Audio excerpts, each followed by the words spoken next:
Introduction. Marcus Aurelius Verus was born in Rome in AD 121, and assumed the name of Marcus Aurelius Antoninus, by which he is known to history on his adoption by the Emperor T. Aurelius Antoninus. He succeeded to the imperial throne in 161, and ruled till his death in 180. His reign, though marked by justice and moderation at home, was troubled by constant warfare on the frontiers of the empire, and Aurelius spent much of his later years in the uncongenial task of commanding armies that no longer proved irresistible against the barbarian hordes. M. Aurelius was educated by the orator Fronto, but turned aside from rhetoric to study of the Stoic philosophy, of which he was the last distinguished representative. The Meditations, which he wrote in Greek, are among the most noteworthy expressions of this system, and exhibit it favourably on its practical side. His own precepts he carried out with singular consistency, and both in his public and his private life he was in the highest degree conscientious. He and his predecessor are noted as the only Roman emperors who can be said to have ruled with a single eye to the welfare of their subjects. During his reign Rome was visited by a severe pestilence, and this, with reverses suffered by his armies, threw the populace into a panic, and led them to demand the sacrifice of the Christians, whom they regarded as having brought down the anger of the gods. Aurelius seems to have shared the panic, and his record is stained by his sanction of the cruel persecution. This incident in the career of the last and one of the loftiest of the pagan moralists may be regarded as symbolic of the dying effort of heathenism to check the advancing tide of Christianity. The Meditations picture with faithfulness the mind and character of this noblest of the emperors. Simple in style and sincere in tone, they record for all time the height reached by pagan aspirations in its effort to solve the problem of conduct, and the essential agreement of his practice with his teaching proved that even in a palace life may be led well. End of introduction. Chapter 1. 1. From my grandfather Verus I learned good morals and the government of my temper. 2. From the reputation and remembrance of my father, modesty and a manly character. 3. From my mother, piety and beneficence and abstinence, not only from evil deeds, but even from evil thoughts, and further simplicity in my way of living, far removed from the habits of the rich. 4. From my great-grandfather not to have frequented public schools, and to have had good teachers at home, and to know that on such things a man should spend liberally. 5. From my governor to be neither of the green nor of the blue party at the games in the circus, nor a partisan either of the Parmularius or the Scutarius at the gladiators' fights. From him too I learned endurance of labour, and to want little, and to work with my own hands, and not to meddle with other people's affairs, and not to be ready to listen to slander. 6. From Dignatus not to busy myself about trifling things, and not to give credit to what was said by miracle workers and jugglers about incantations and the driving away of demons and such things, and not to breed quails for fighting, nor to give myself up passionately to such things, and to endure freedom of speech, and to have become intimate with philosophy, and to have been a hearer, first of Bacchius, then of Tandasus and Marcianus, and to have written dialogues in my youth, and to have desired a plank, bed, and skin, and whatever else of the kind belongs to the Grecian discipline. From Rusticus I received the impression that my character required improvement and discipline, and from him I learned not to be led astray to sophistic emulation, nor to writing on speculative matters, nor to delivering little hortatory orations, nor to showing myself off as a man who practises much discipline, or does benevolent acts in order to make a display, and to abstain from rhetoric, and poetry, and fine writing, and not to walk about in the house in my outdoor dress, nor to do other things of the kind, and to write my letters with simplicity, like the letter which Rusticus wrote from Sinuessa to my mother, and with respect to those who have offended me by words, or done me wrong, to be easily disposed to be pacified and reconciled, as soon as they have shown a readiness to be reconciled, and to read carefully, and not to be satisfied with a superficial understanding of a book, nor hastily to give my assent to those who talk overmuch. And I am indebted to him for being acquainted with the discourses of Epictetus, which he communicated to me out of his own collection. 8. From Apollonius I learned freedom of will and undeviating steadiness of purpose, and to look to nothing else, not even for a moment, except to reason, and to be always the same in sharp pains, on the occasion of the loss of a child, and in long illness, and to see clearly in a living example that the same man can be both most resolute and yielding, and not peevish in giving his instruction, and to have had before my eyes a man who clearly considered his experience and his skill in expounding philosophical principles as the smallest of his merits. And from him I learned how to receive from friends what are esteemed favors, without being either humbled by them or letting them pass unnoticed. From Sextus a benevolent disposition, and the example of a family governed in a fatherly manner, and the idea of living conformably to nature, and gravity without affectation, and to look carefully after the interests of friends, and to tolerate ignorant persons, and those who form opinions without consideration. He had the power of readily accommodating himself to all, so that intercourse with him was more agreeable than any flattery, and at the same time he was most highly venerated by those who associated with him, and he had the faculty both of discovering and ordering, in an intelligent and methodical way, the principles necessary for life, and he never showed anger or any other passion, but was entirely free from passion, and also most affectionate, and he could express approbation without noisy display, and he possessed much knowledge without ostentation. 10. From Alexander, the grammarian, to refrain from fault-finding, and not in a reproachful way to chide those who uttered any barbarous, or solecistic, or strange-sounding expression, but dexterously to introduce the very expression which ought to have been used, and in the way of answer or giving confirmation, or joining in an enquiry about the thing itself, not about the word, or by some other fit suggestion. 11. From Fronto the first I learned to observe what envy and duplicity and hypocrisy are in a tyrant, and that generally those among us who are called patricians are rather deficient in paternal affection.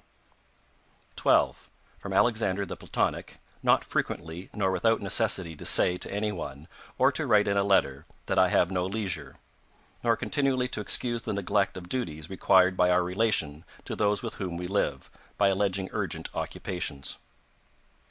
13. From Catullus, not to be indifferent when a friend finds fault, even if he should find fault without reason, but to try to restore him to his usual disposition, and to be ready to speak well of teachers, as it is reported of Domitius and Athenodotus, and to love my children truly.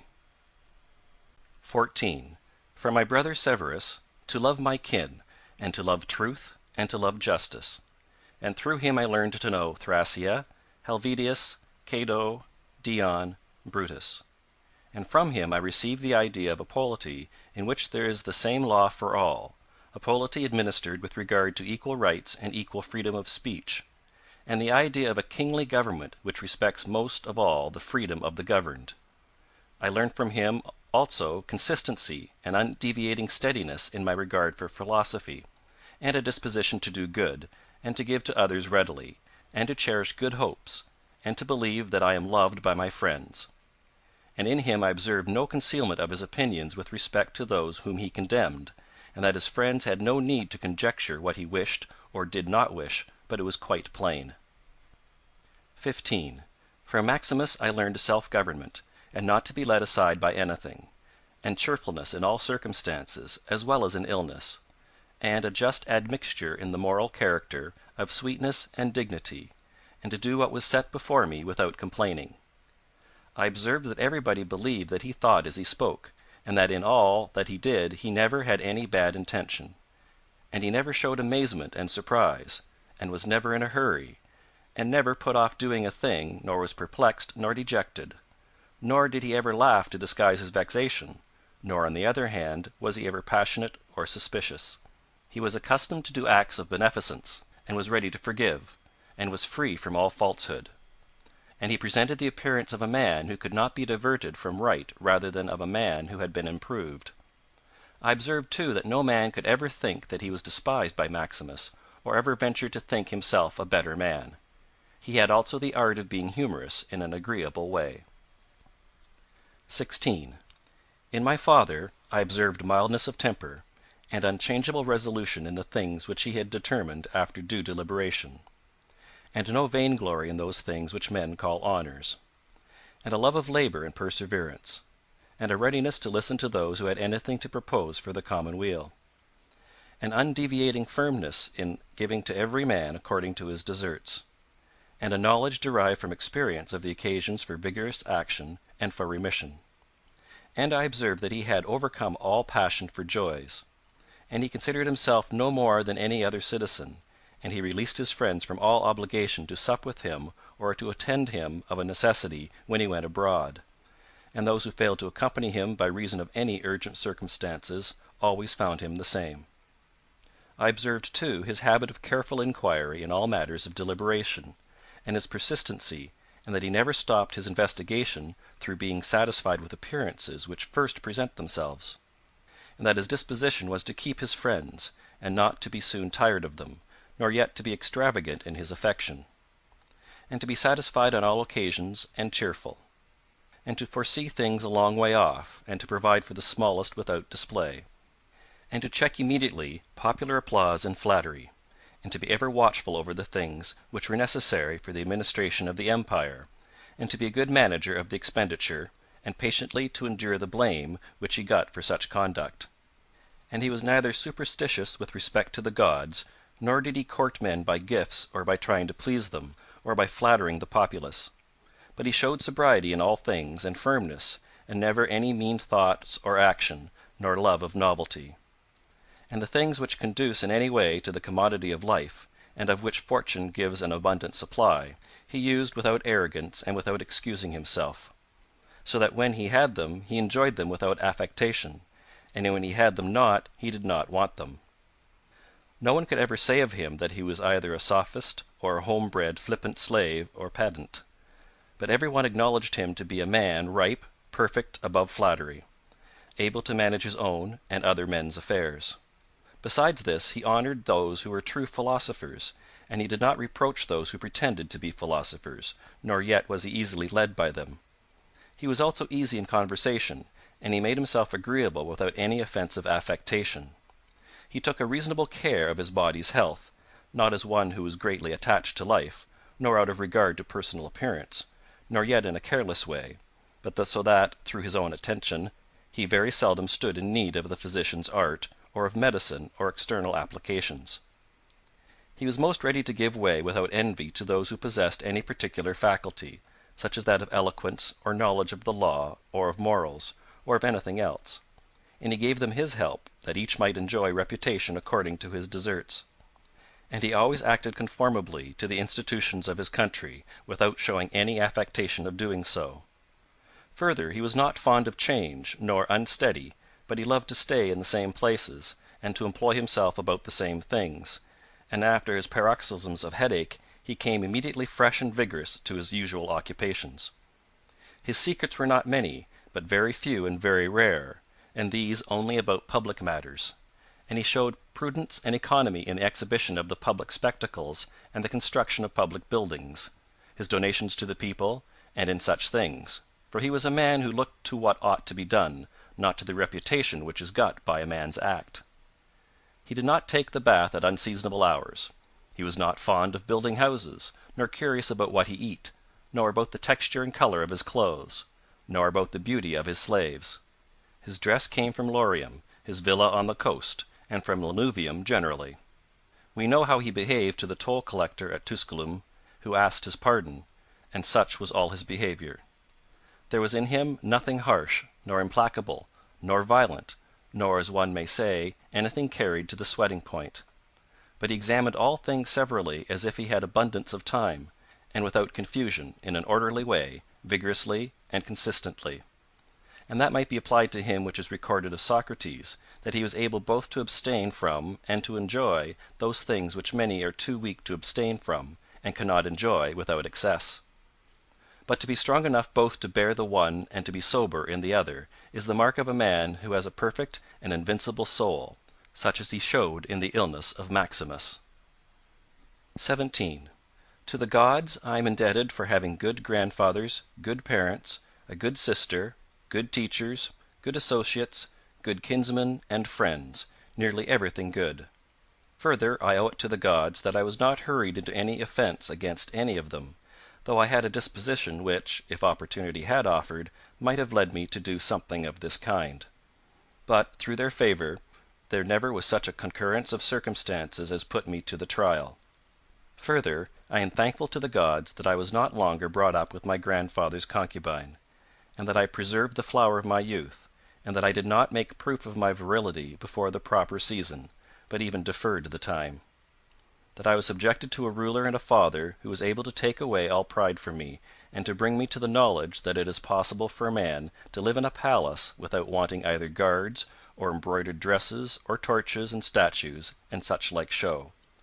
But it is in such a man's power to bring himself very near to the fashion of a private person, without being for this reason either meaner in thought or more remiss in action, with respect to the things which must be done for the public interest in a manner that befits a ruler. I thank the gods for giving me such a brother, who was able by his moral character to rouse me to vigilance over myself, and who, at the same time, pleased me by his respect and affection. That my children have not been stupid nor deformed in body. That I did not make more proficiency in rhetoric, poetry, and the other studies in which I should perhaps have been completely engaged, if I had seen that I was making progress in them. That I made haste to place those who brought me up in the station of honour which they seemed to desire, without putting them off with hope of my doing it some time after, because they were then still young. That I knew Apollonius, Rusticus, Maximus. That I received clear and frequent impressions about living according to nature, and what kind of a life that is, so that, so far as depended on the gods, and their gifts and help, and inspirations, nothing hindered me from forthwith living according to nature, though I still fall short of it through my own fault, and through not observing the admonitions of the gods, and I may almost say their direct instructions.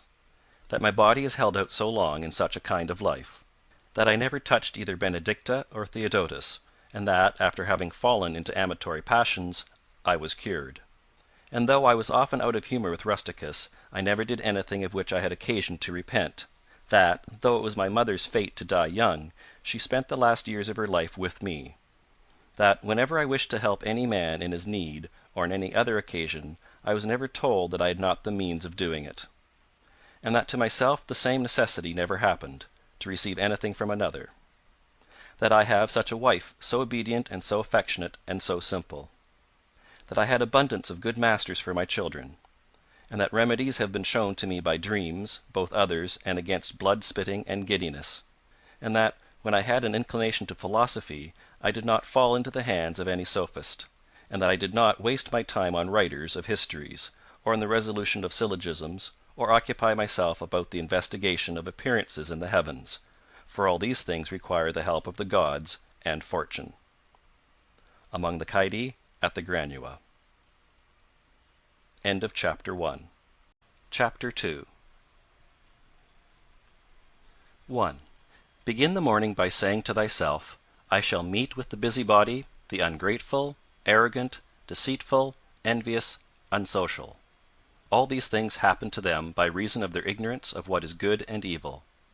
But I, who have seen the nature of the good that is beautiful, and of the bad that it is ugly, and the nature of him who does wrong, that it is akin to me, not only of the same blood or seed, but that it participates in the same intelligence and the same portion of the divinity, I can neither be injured by any of them, for no one can fix on me what is ugly, nor can I be angry with my kinsman, nor hate him.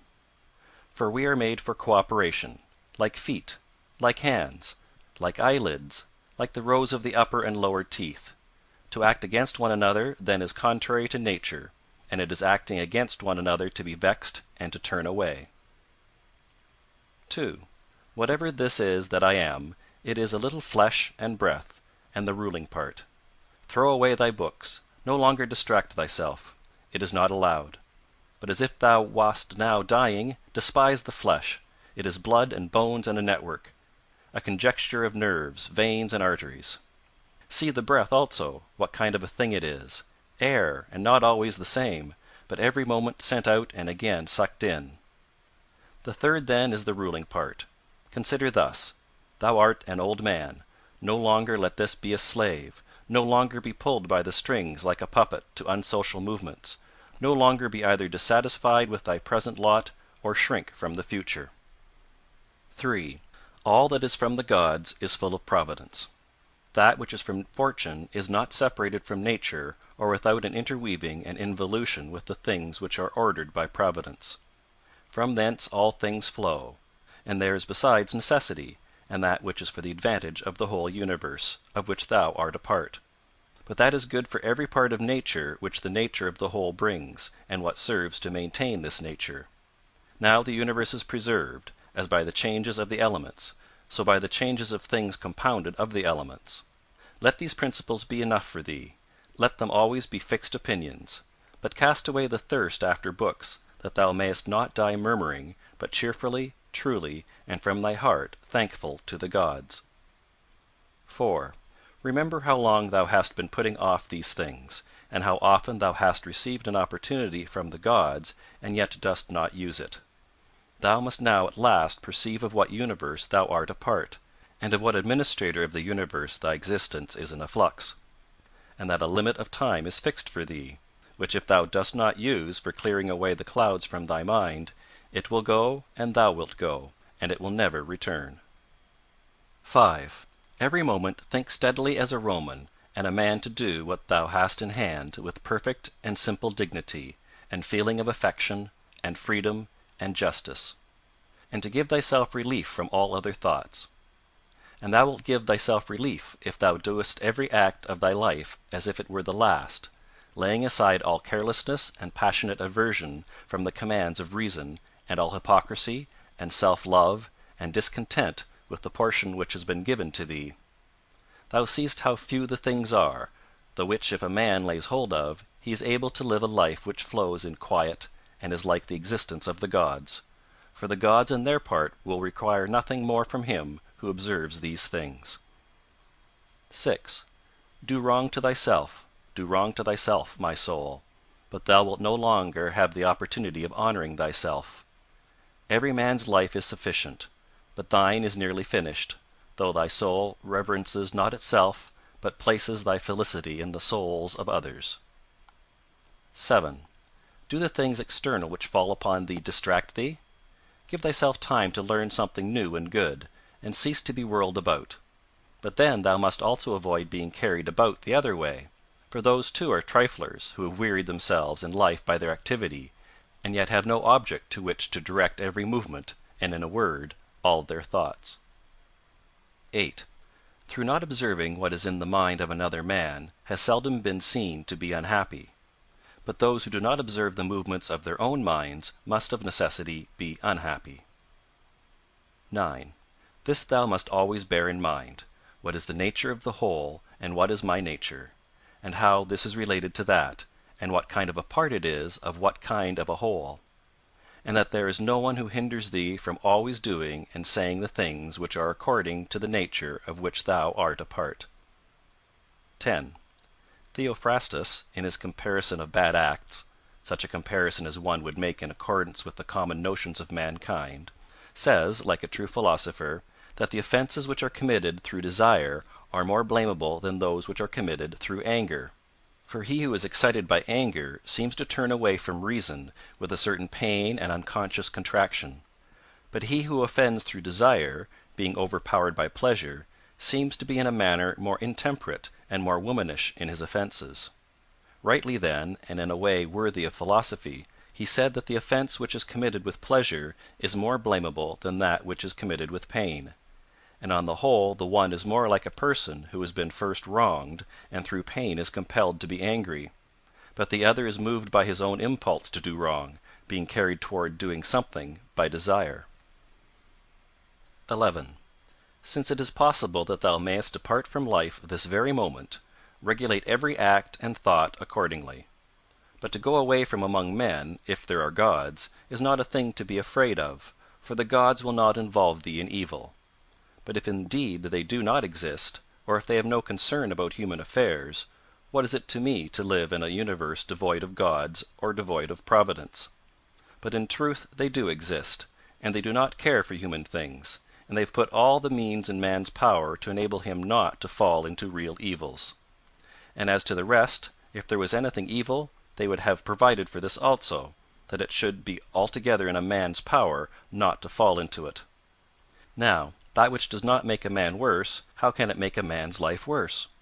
But neither through ignorance, nor having the knowledge, but not the power to guard against or correct these things, it is possible that the nature of the universe has overlooked them. Nor is it possible that it has made so great a mistake, either through want of power or want of skill, that good and evil should happen indiscriminately to the good and the bad. But death certainly, and life, honor and dishonor, pain and pleasure, all these things equally happen to good men and bad, being things which make us neither better nor worse, therefore they are neither good nor evil. 12. How quickly all these things disappear! In the universe the bodies themselves, but in time the remembrance of them. What is the nature of all sensible things, and particularly those which attract with the bait of pleasure, or terrify by pain, or are noised about by vapory fame? How worthless and contemptible, and sordid, and perishable, and dead they are! All this it is the part of the intellectual faculty to observe.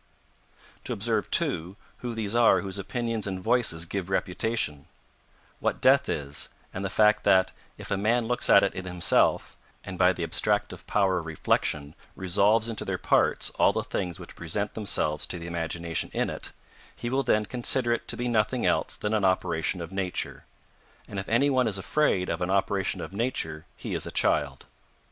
This, however, is not only an operation of nature, but it is also a thing which conduces to the purposes of nature.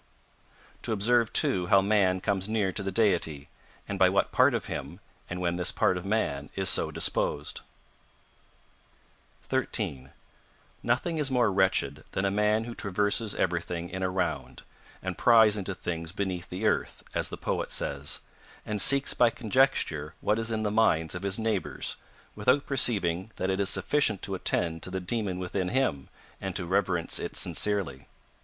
And reverence of the demon consists in keeping it pure from passion and thoughtlessness, and dissatisfaction with what comes from gods and men.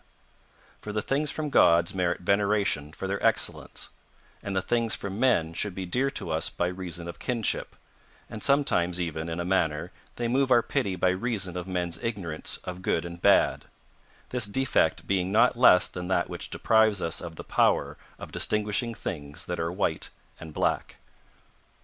14. Though thou shouldest be going to live 3,000 years, and as many times 10,000 years, still remember that no man loses any other life than this which he now lives, nor lives any other than this which he now loses. The longest and shortest are thus brought to the same, for the present is the same to all, though that which perishes is not the same; and so that which is lost appears to be a mere moment. For a man cannot lose either the past or the future, for what a man has not, how can anyone take this from him? These two things then thou must bear in mind: the one, that all things from eternity are of like forms, and come round in a circle, and that it makes no difference whether a man shall see the same things during 100 years, or 200, or an infinite time; and the second, that the longest liver and he who will die soonest lose just the same; for the present is the only thing of which a man can be deprived. If it is true that this is the only thing which he has, and that a man cannot lose a thing if he has it not. 15. Remember that all is opinion. For what was said by the cynic Monimus is manifest; and manifest too is the use of what was said, if a man receives what may be got out of it as far as it is true. 16. The soul of man does violence to itself, first of all when it becomes as abscess, and, as it were, a tumour on the universe, so far as it can. For to be vexed at anything which happens is a separation of ourselves from nature, in some part of which the natures of all other things are contained. In the next place, the soul does violence to itself when it turns away from any man, or even moves towards him with the intention of injuring, such as are the souls of those who are angry. In the third place, the soul does violence to itself when it is overpowered by pleasure or by pain. Fourthly, when it plays a part, and does or says anything insincerely and untruly. Fifthly, when it allows any act of its own and any movement to be without an aim, and does anything thoughtlessly and without considering what it is, being right that even the smallest things be done with reference to an end.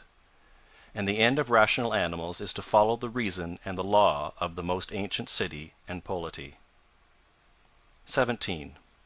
Of human life the time is a point, and the substance is in a flux, and the perception dull, and the composition of the whole body subject to putrefaction, and the soul of a whirl, and fortune hard to divine, and fame a thing devoid of judgment.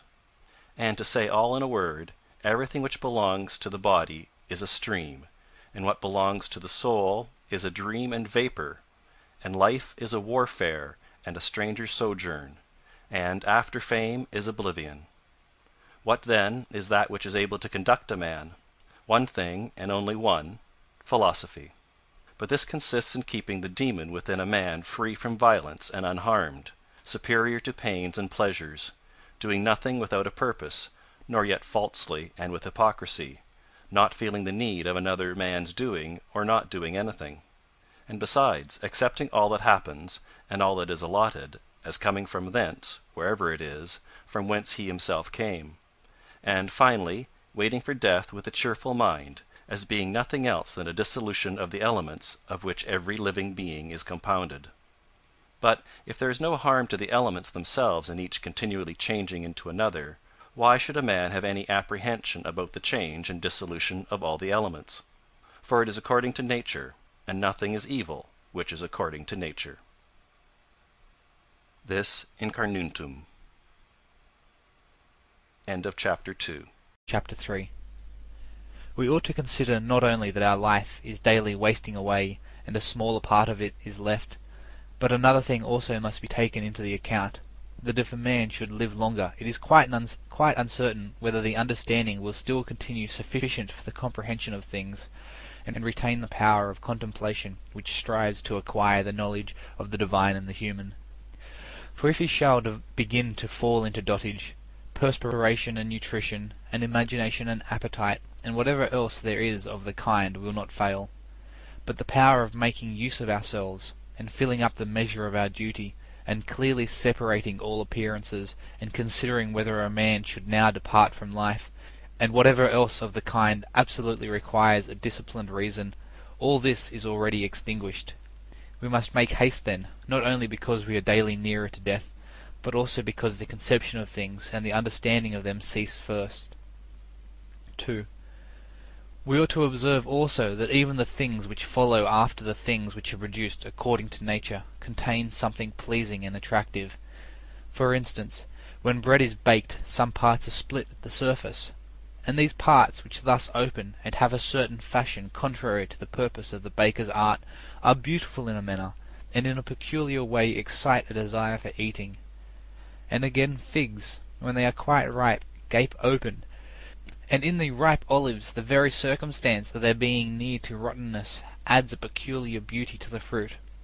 And the ears of corn bending down, and the lion's eyebrows, and the foam which flows from the mouth of wild boars, and many other things, though they are far from being beautiful, if a man should examine them severally, still, because they are consequent upon the things which are formed by nature, help to adorn them, and they please the mind, so that if a man should have a feeling and a deeper insight with respect to the things which are produced in the universe, there is hardly one of those which follow by way of consequence which will not seem to him to be in a manner disposed so as to give pleasure. And so he will see even the real gaping jaws of wild beasts with no less pleasure than those which painters and sculptors show by imitation, and in an old woman and an old man he will be able to see a certain maturity and comeliness, and the attractive loveliness of young persons he will be able to look on with chaste eyes, and many such things will present themselves, not pleasing to every man, but to him only who has become truly familiar with nature and her works. 3. Hippocrates, after curing many diseases, himself fell sick and died. The Chaldai foretold the deaths of many, and then fate caught them too. Alexander and Pompeius and Caius Caesar, after so often completely destroying whole cities, and in battle cutting to pieces many tens of thousands of cavalry and infantry, themselves too at last departed from life. Heraclitus, after so many speculations on the conflagration of the universe, was filled with water internally, and died smeared all over with mud. and lice destroyed Democritus, and other lice killed Socrates. What means all this? Thou hast embarked, thou hast made the voyage, thou art come to shore, get out. If indeed to another life there is no want of gods, not even there, but it to state without sensation, thou wilt cease to be held by pains and pleasures, and to be a slave to the vessel which is as much inferior as that which serves it is superior. For the one is intelligence and deity, the other is earth and corruption. 4. Do not waste the remainder of thy life in thoughts about others, when thou dost not refer thy thoughts to some object of common utility, for thou losest the opportunity of doing something else when thou hast such thoughts as these. What is such a person doing, and why, and what is he saying, and what is he thinking of, and what is he contriving, and whatever else of the kind makes us wander away from the observation of our own ruling power. We ought then to check in the series of our thoughts everything that is without a purpose and useless, but most of all the over-curious feeling and the malignant, and a man should use himself to think of those things only about which, if one should suddenly ask, "What hast thou now in thy thoughts?" with perfect openness thou mightest immediately answer, "This or that," so that from thy words it should be plain that everything in thee is simple and benevolent, and such as befits a social animal, one that cares not for thoughts about pleasure or sensual enjoyments at all, nor has any rivalry, or envy and suspicion, or anything else for which thou wouldst blush if thou shouldst say that thou hadst it in thy mind. For the man who is such, and no longer delays being among the number of the best, is like a priest and minister of the gods, using too the deity which is planted within him, which makes the man uncontaminated by pleasure, unharmed by any pain, untouched by any insult, feeling no wrong, a fighter in the noblest fight, one who cannot be overpowered by any passion, dyed deep with justice, accepting with all his soul everything which happens and is assigned to him as his position, and not even, nor yet without great necessity and for the general interest, imagining what another says or does or thinks. For it is only what belongs to himself that he makes the matter for his activity, and he constantly thinks of that which is allotted to himself out of the sum total of things, and he makes his own act fair, and he is persuaded that his own portion is good. For the lot which is assigned to each man is carried along with him, and carries him along with it, and he remembers also that every rational animal is his kinsman, and that to care for all men is according to man's nature, and a man should hold on to the opinion, not of all, but of those only who confessedly live according to nature.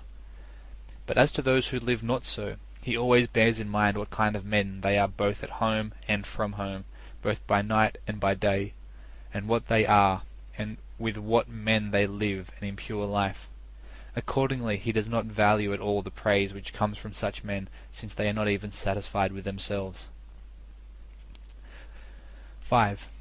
Labour not unwillingly, nor without regard to common interest, nor without due consideration, nor with distraction, nor let studied ornaments set off thy thoughts, and be not either a man of many words, or busy about too many things. And further, let the deity which is in thee be the guardian of a living being, manly and of ripe age, and engaged in matter political, and a Roman and a ruler who has taken his post like a man waiting for the signal which summons him from life, and ready to go, having need neither of oath nor of any man's testimony. Be cheerful also, and seek not external help, nor the tranquility which others give. A man must stand erect, not be kept erect by others. 6.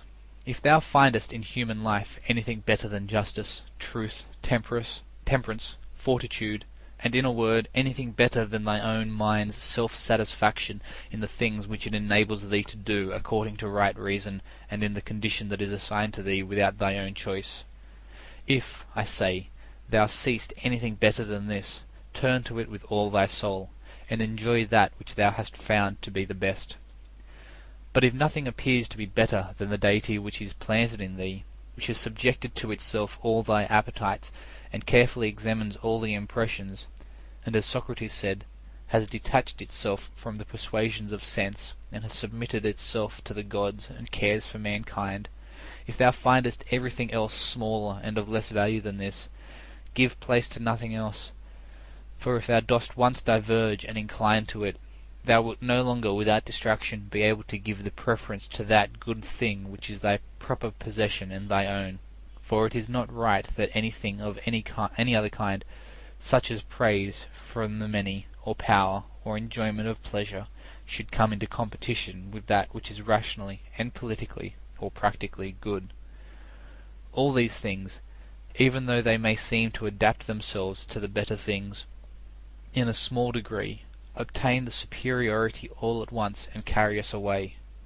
But do thou, I say, simply and freely choose the better and hold to it. But that which is useful is better. Well then, if it is only useful to thee as a rational being, keep to it. But if it is only useful to thee as an animal, say so, and maintain thy judgment without arrogance.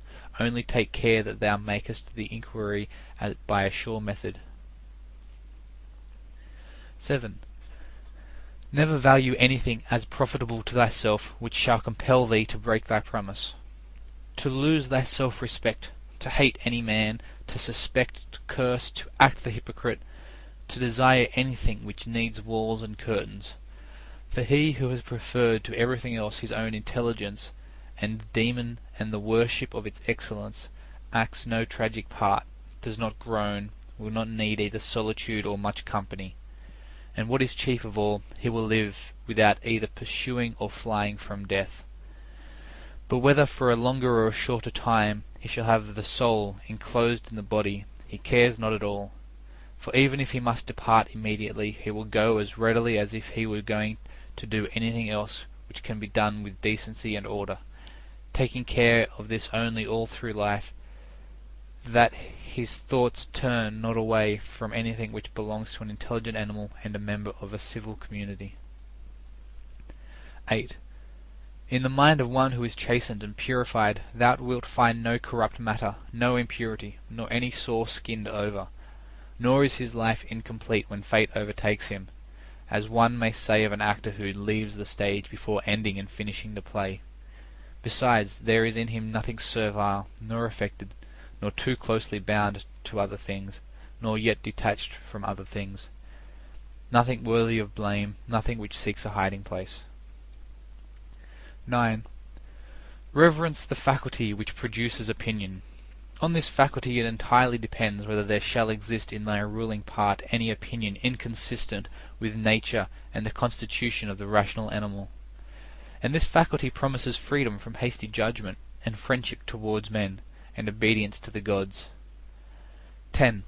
Throwing away then all things, hold to these only which are few, and besides bear in mind that every man lives only his present time, which is an indivisible point, and that all the rest of his life is either past or it is uncertain. Short then is the time which every man lives, and small the nook of the earth where he lives, and short too the longest posthumous fame, and even this only continued by a succession of poor human beings who will very soon die, and who know not even themselves, much less him who died long ago. 11. To the aids which have been mentioned, let this one still be added. Make for thyself a definition or description of the thing which is presented to thee, so as to see distinctly what kind of a thing it is in its substance, in its nudity, in its complete entirety, and tell thyself its proper name, and the names of the things of which it has been compounded, and into which it will be resolved. For nothing is so productive of elevation of mind as to be able to examine methodically and truly every object which is presented to thee in life, and always to look at things so as to see at the same time what kind of universe this is, and what kind of use everything performs in it, and what value everything has with reference to the whole, and what with reference to man, who is a citizen of the highest city, of which all other cities are like families, what each thing is, and of what it is composed, and how long it is the nature of this thing to endure which now makes an impression on me, and what virtue I have need of with respect to it, such as gentleness, manliness, truth, fidelity, simplicity, contentment, and the rest. Wherefore on every occasion a man should say, "This comes from God, and this is according to the appointment and spinning of the thread of destiny, and such like coincidence and chance, and this is from one of the same stock and a kinsman and partner, one who knows not however what is according to his nature. But I know for this reason I behave towards him according to the natural law of fellowship with benevolence and justice. At the same time, however, in things indifferent, I attempt to ascertain the value of each." 12. If thou workest at that which is before thee, following right reason seriously, vigorously, calmly, without allowing anything else to distract thee, but keeping thy divine part pure, as if thou shouldst be bound to give it back immediately, if thou holdest to this, expecting nothing, fearing nothing, but satisfied with thy present activity according to nature, and with heroic truth in every word and sound which thou utterest, thou wilt live happy, and there is no man who is able to prevent this. 13. As physicians have always their instruments and knives ready for cases which suddenly require their skill, so do thou have principles ready for the understanding of things divine and human, and doing everything, even the smallest, with a recollection of the bond which unites the divine and human to one another. For neither wilt thou do anything well which pertains to man without at the same time having a reference to things divine, nor the contrary. 14. No longer wander at hazard, for neither wilt thou read thy own memoirs, nor the acts of the ancient Romans and the Hellenes, and the selections from books which thou wast reserving for thy old age. Hasten then to the end which thou hast before thee, and throwing away idle hopes, come to thy own aid, if thou carest at all for thyself, while it is in thy power. 15. They know not how many things are signified by the words stealing, sowing, buying, keeping quiet, seeing what ought to be done, for this is not affected by the eyes, but by another kind of vision. 16. Body, soul, intelligence. To the body belong sensations, to the soul appetites, to the intelligence principles. To receive the impressions of forms by means of appearances belongs even to animals. To be pulled by the strings of desires belongs both to wild beasts and to men, who have made themselves into women. And to a Phalaris and a Nero, and to have the intelligence that guides to the things which appear suitable belongs also to those who do not believe in the gods, and who betray their country, and do their impure deeds when they have shut the doors. If then everything else is common to all that I have mentioned, there remains that which is peculiar to the good man, to be pleased and content with what happens and with the thread which is spun for him, and not to defile the divinity which is planted in his breast, nor disturb it by a crowd of images, but to preserve it tranquil, following it obediently as a god, neither saying anything contrary to the truth, nor doing anything contrary to justice. And if all men refuse to believe that he lives a simple, modest, and contented life, he is neither angry with any of them, nor does he deviate from the way which leads to the end of life, to which a man ought to come pure, tranquil, ready to depart, and without any compulsion perfectly reconciled to his lot. End of Chapter 3. Chapter 4. That which rules within, when it is according to nature, is so affected with respect to the events which happen, that it always easily adapts itself to that which is possible and is presented to it, for it requires no definite material, but it moves towards its purpose, under certain conditions, however, and it makes a material for itself out of that which opposes it, as fire lays hold of what falls into it, but which a small light would have been extinguished. But when the fire is strong, it soon appropriates to itself the matter which is heaped on it, and consumes it, and rises higher by means of this very material. Let no act be done without a purpose, nor otherwise than according to the perfect principles of art. Men seek retreats for themselves, houses in the country, seashores, and the mountains, and thou too art wont to desire such things very much.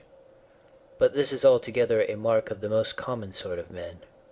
For it is in thy power whenever thou shalt choose to retire into thyself, for nowhere, either with more quiet or more freedom from trouble, does a man retire than into his own soul, particularly when he has within him such thoughts that by looking into them he is immediately in perfect tranquility.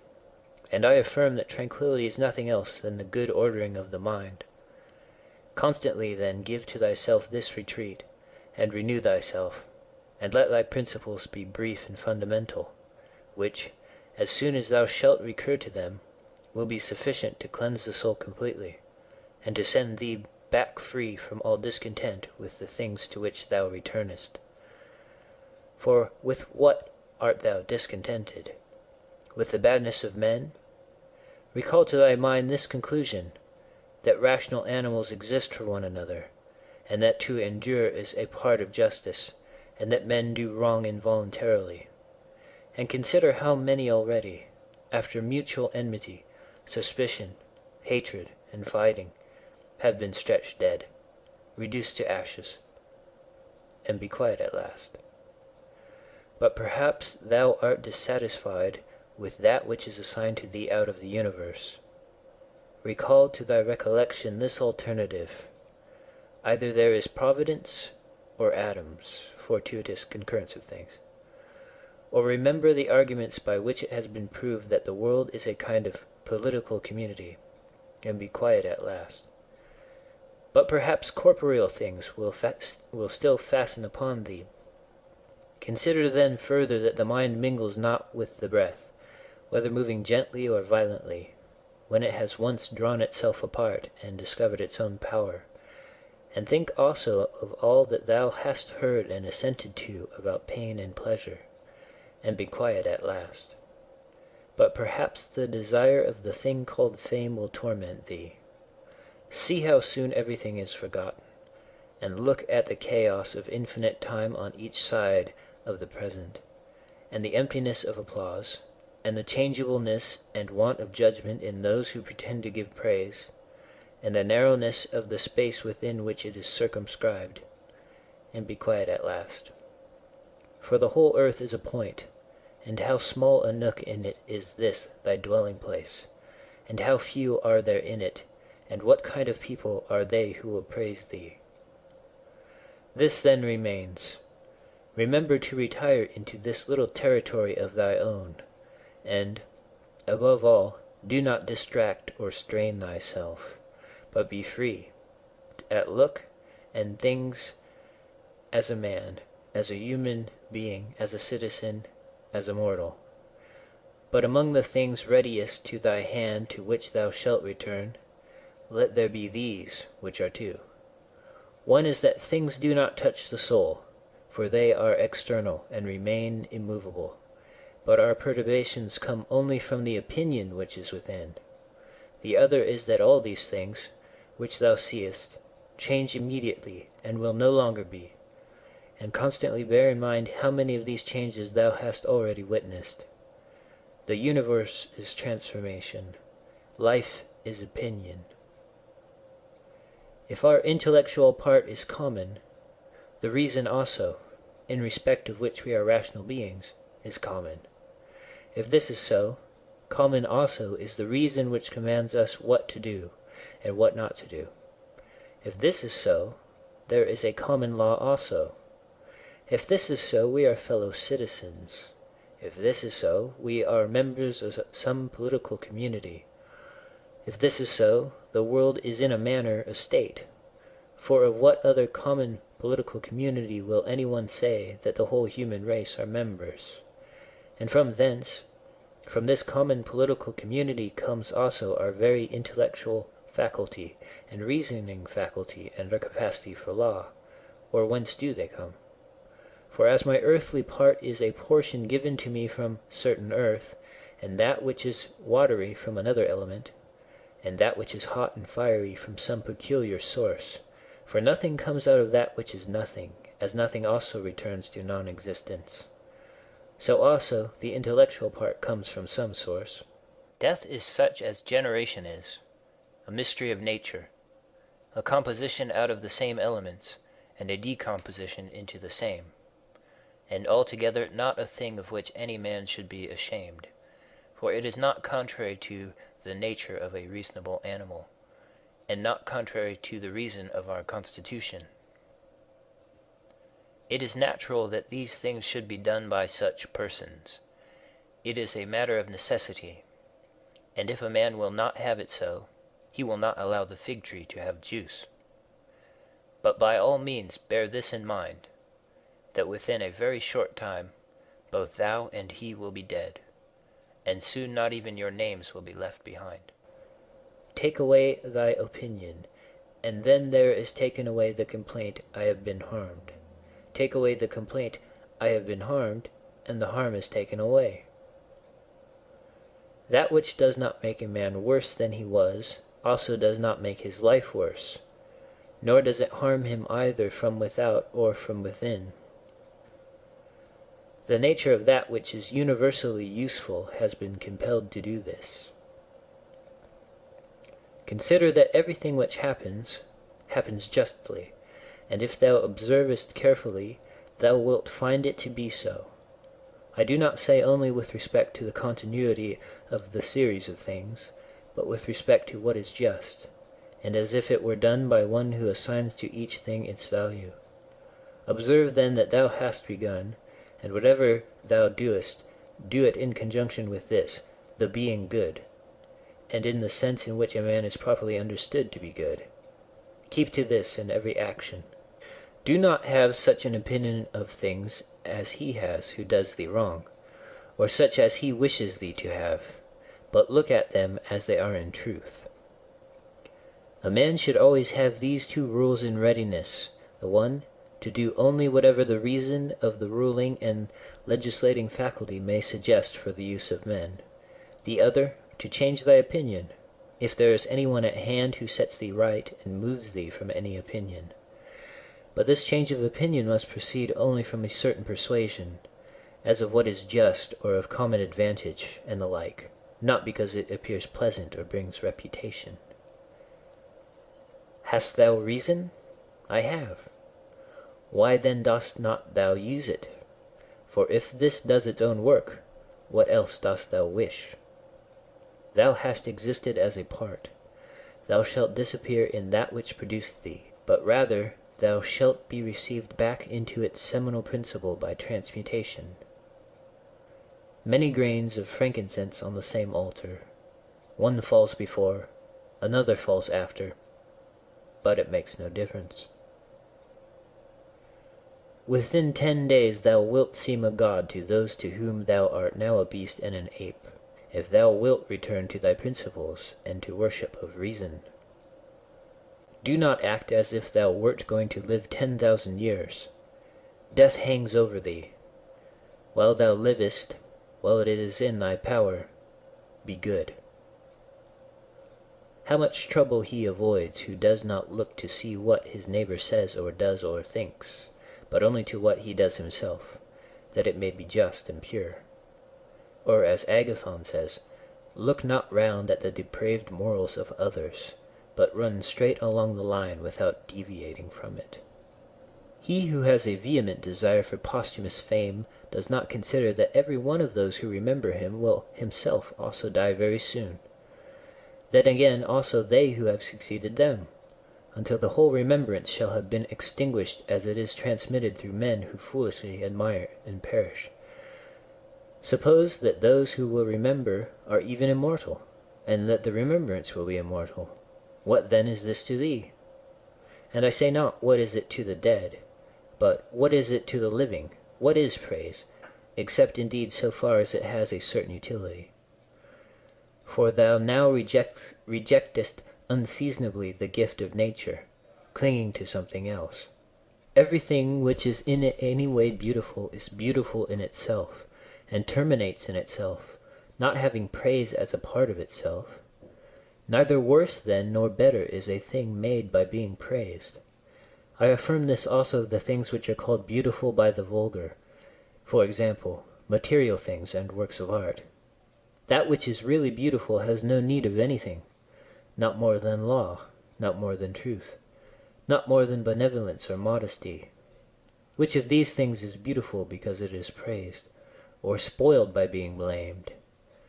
Is such a thing as an emerald made worse than it was, if it is not praised? Or gold, ivory, purple, a lyre, a little knife, a flower, a shrub? If souls continue to exist, how does the air contain them from eternity? But how does the earth contain the bodies of those who have been buried from times so remote?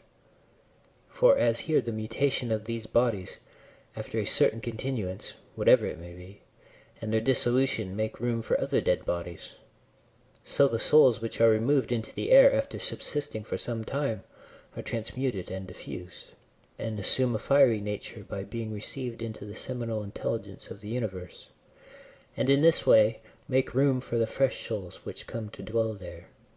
And this is the answer which a man might give on the hypothesis of souls continuing to exist.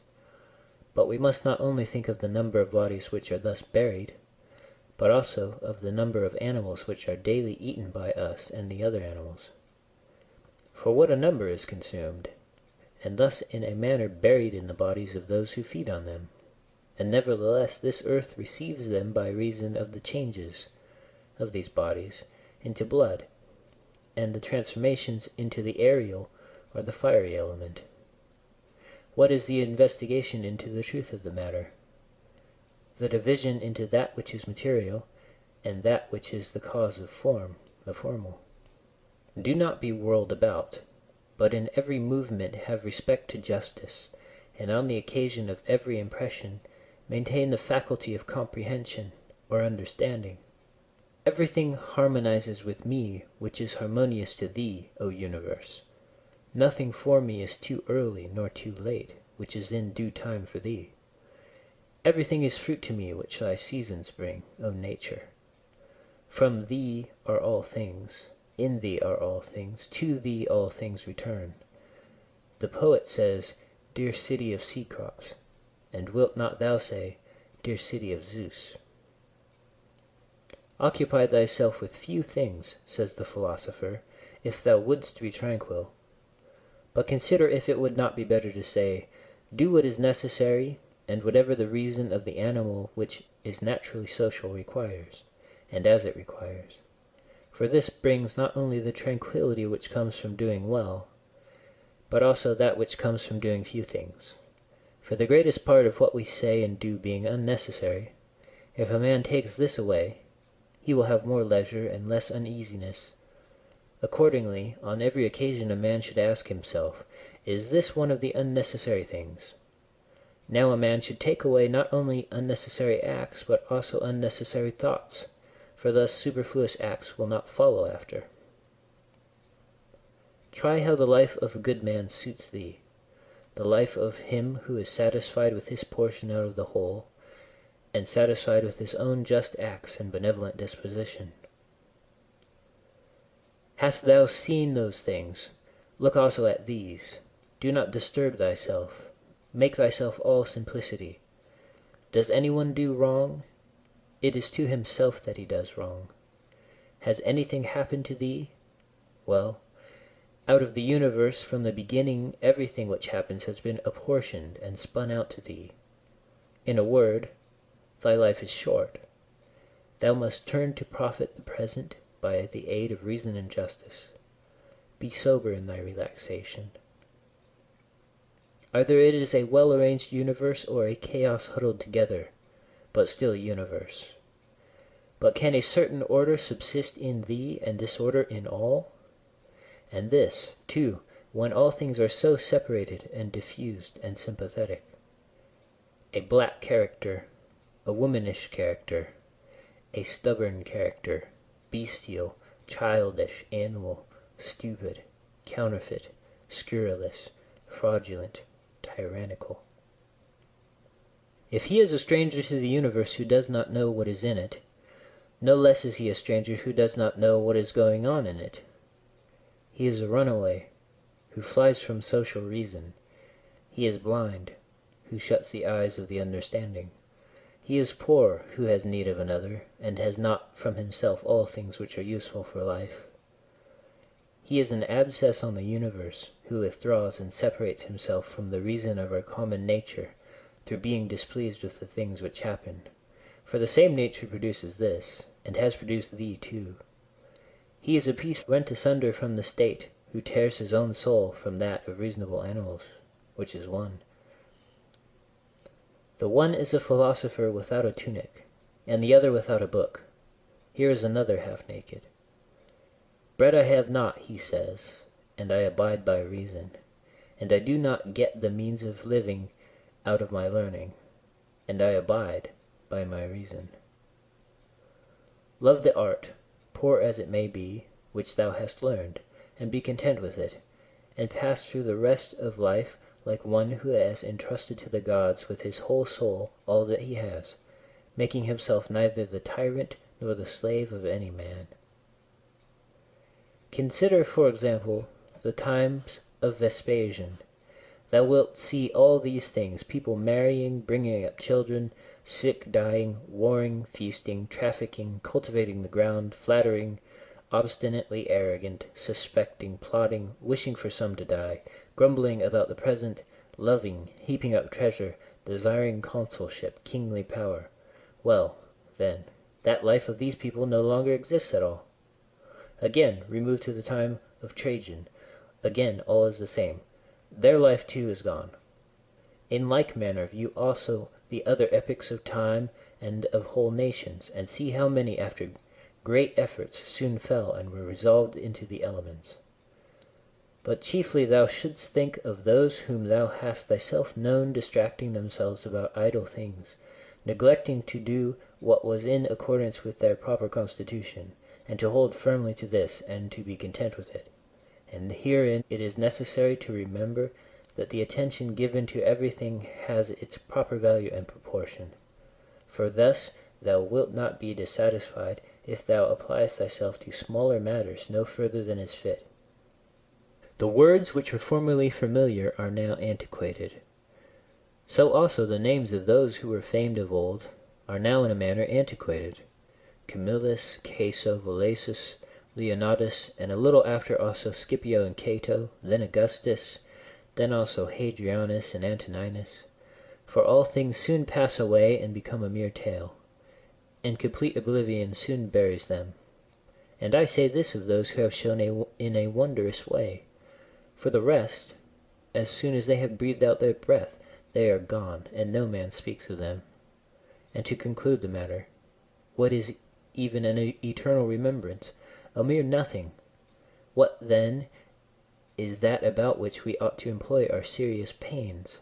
This one thing: thoughts just, and acts social, and words which never lie, and a disposition which gladly accepts all that happens as necessary, as usual, as flowing from a principle and a source of the same kind. Willingly give thyself up to Clotho, one of the Fates, allowing her to spin thy thread into whatever things she pleases. Everything is only for a day, both that which remembers and that which is remembered.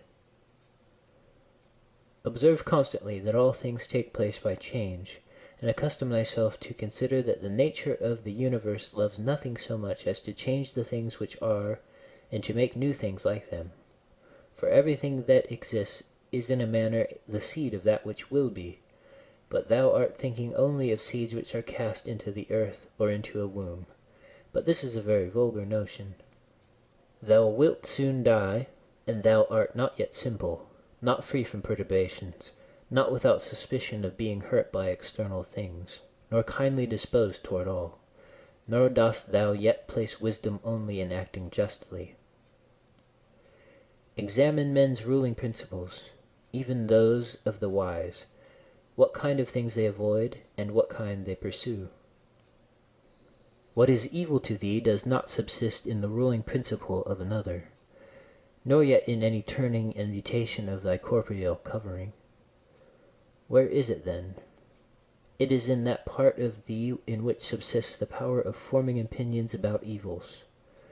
Let this power then not form such opinions, and all is well. And if that which is nearest to it, the poor body, is cut, burnt, filled with matter and rottenness, nevertheless let the part which forms opinions about these things be quiet. That is, let it judge that nothing is either bad or good which can happen equally to the bad man and the good. For that which happens equally to him who lives contrary to nature, and to him who lives according to nature, is neither according to nature nor contrary to nature. Constantly regard the universe as one living being, having one substance and one soul, and observe how all things have reference to one perception, the perception of this one living being, and how all things act with one movement, and how all things are the cooperative causes of all things which exist. Observe, too, the continuous spinning of the thread and the contexture of the web. Thou art a little soul bearing about a corpse, as Epictetus used to say. It is no evil for things to undergo change, and no good for things to subsist in consequence of change. Time is like a river made up of the events which happen, and a violent stream, for as soon as a thing has been seen, it is carried away, another comes in its place, and this will be carried away too. Everything which happens is as familiar and well known as the rose in spring and the fruit in summer. For such is disease and death and calumny and treachery and whatever else delights fools or vexes them. In the series of things, those which follow are always aptly fitted to those which have gone before. For this series is not like a mere enumeration of disjointed things, which only has a necessary sequence, but it is a rational connection. And as all existing things are arranged together harmoniously, so the things which come into existence exhibit no mere succession, but a certain wonderful relationship. Always remember the saying of Heraclitus, that the death of earth is to become water, and the death of water is to become air, and the death of air is to become fire, and reversely. And think too of him who forgets whither the way leads, and that men quarrel with that with which they are most constantly in communion, the reason which governs the universe. And the things which they daily meet with seem to them strange, and consider that we ought not to act and speak as if we were asleep, for even in sleep we seem to act and speak, and that we ought not, like children who learn from their parents, simply to act and speak as we have been taught.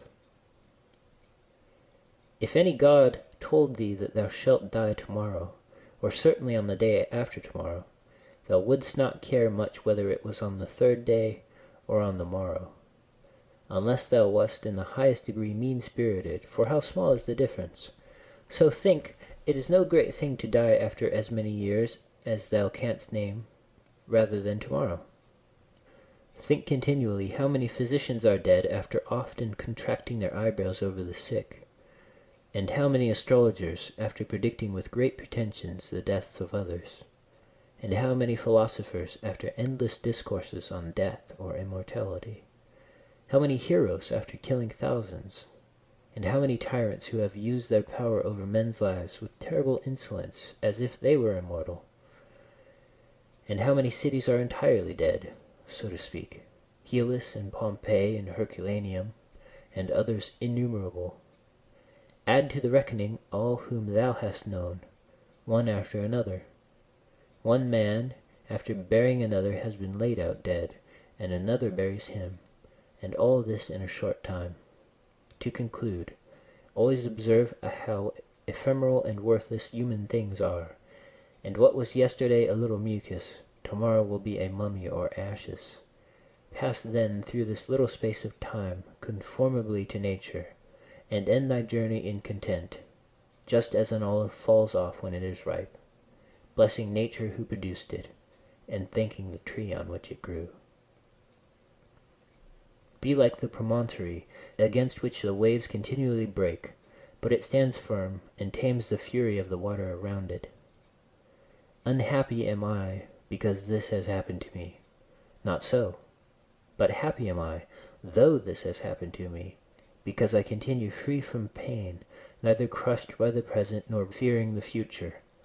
For such a thing as this might have happened to every man, but every man would not have continued free from pain on such an occasion. Why, then, is that rather a misfortune than this a good fortune? And dost thou in all cases call that a man's misfortune, which is not a deviation from man's nature? And does a thing seem to thee to be a deviation from man's nature, when it is not contrary to the will of man's nature?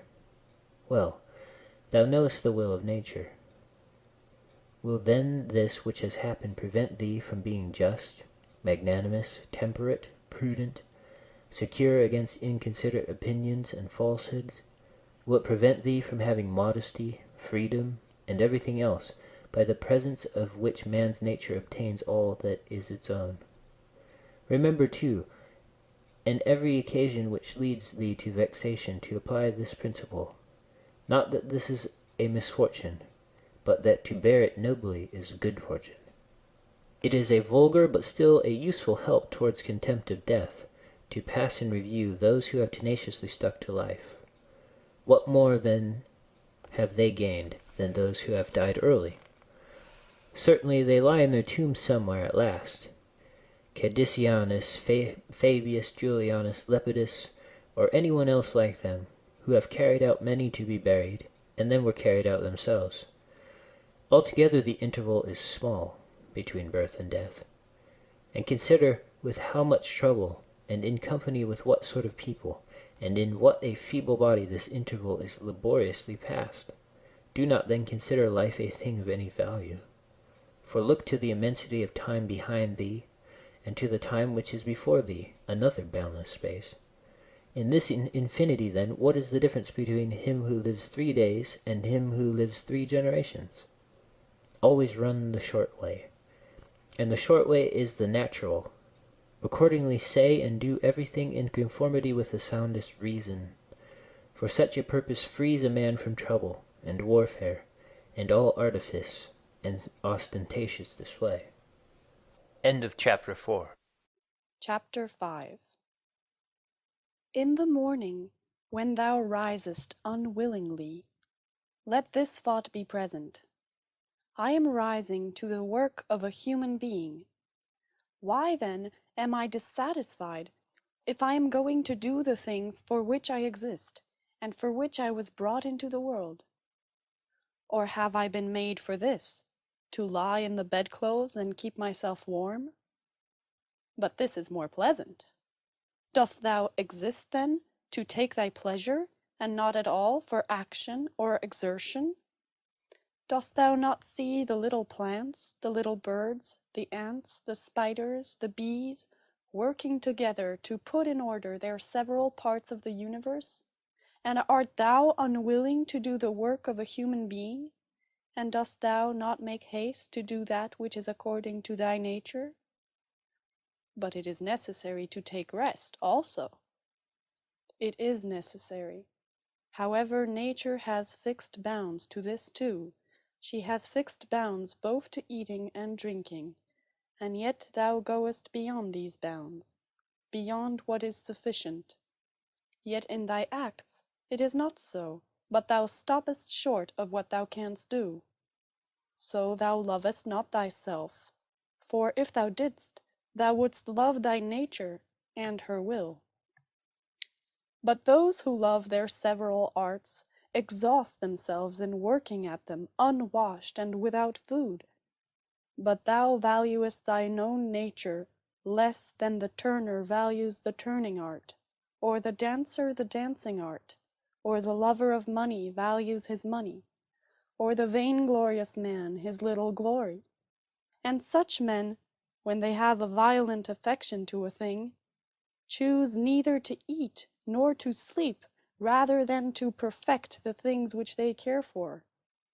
But are the acts which concern society more vile in thy eyes, and less worthy of thy labor? How easy it is to repel and to wipe away every impression which is troublesome or unsuitable, and immediately to be in all tranquility.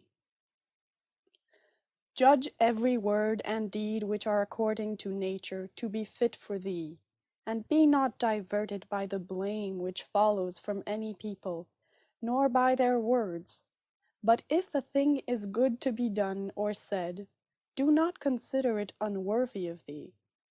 For those persons have their peculiar leading principle, and follow their peculiar movement, which things do not thou regard, but go straight on, following thy own nature and the common nature, and the way of both is one.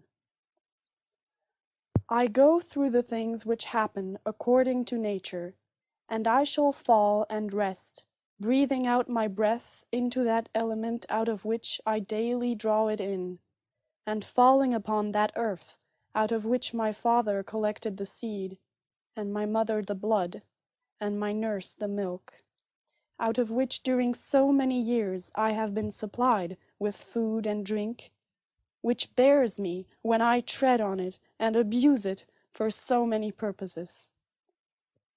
Thou sayest, men cannot admire the sharpness of thy wits. Be it so, but there are many other things of which thou canst not say, I am not formed for them by nature. Show those qualities, then, which are altogether in thy power: sincerity, gravity, endurance of labor, aversion to pleasure, contentment with thy portion and with few things, benevolence, frankness, no love of superfluity, freedom from trifling magnanimity. Dost thou not see how many qualities thou art immediately able to exhibit, in which there is no excuse of natural incapacity and unfitness, and yet thou still remainest voluntarily below the mark? Or art thou compelled, through being defectively furnished by nature, to murmur, and to be stingy, and to flatter, and to find fault with thy poor body, and to try to please men, and to make great display, and to be restless in thy mind? No, by the gods, but thou mightest have been delivered from these things long ago. Only if in truth thou canst be charged with being rather slow and dull of comprehension, thou must exert thyself about this also, not neglecting it, nor yet taking pleasure in thy dullness. One man, when he has done a service to another, is ready to set it down to his account as a favor conferred. Another is not ready to do this, but still in his own mind he thinks of the man as his debtor, and he knows what he has done. A third, in a manner, does not even know what he has done, but he is like a vine which has produced grapes, and seeks for nothing more after it has once produced its proper fruit. As a horse when he has run, a dog when he has tracked the game, a bee when it has made the honey, so a man when he has done a good act does not call out for others to come and see, but he goes on to another act, as a vine goes on to produce again the grapes in season. Must a man then be one of these, who in a manner act thus without observing it? Yes. But this very thing is necessary, the observation of what a man is doing. For it may be said, it is characteristic of the social animal to perceive that he is working in a social manner, and indeed to wish that his social partner also should perceive it. It is true what thou sayest, but thou dost not rightly understand what is now said, and for this reason thou wilt become one of those of whom I spoke before, for even they are misled by a certain show of reason. But if thou wilt choose to understand the meaning of what is said, do not fear that for this reason thou wilt omit any social act. A prayer of the Athenians. Rain, rain, O dear Zeus, down on the ploughed fields of the Athenians and on the plains. In truth we ought not to pray at all, or we ought to pray in this simple and noble fashion. Just as we must understand when it is said that Aesculapius prescribed to this man horse exercise, or bathing in cold water, or going without shoes, so we must understand it when it is said that the nature of the universe prescribed to this man disease or mutilation or loss or anything else of the kind. For in the first case, prescribed means something like this: he prescribed this for this man as a thing adapted to procure health, and in the second case it means that which happens to or suits every man is fixed in a manner for him suitably to his destiny. For this is what we mean when we say that things are suitable to us, as the workmen say of squared stones in walls or the pyramids that they are suitable, when they fit them to one another in some kind of connection.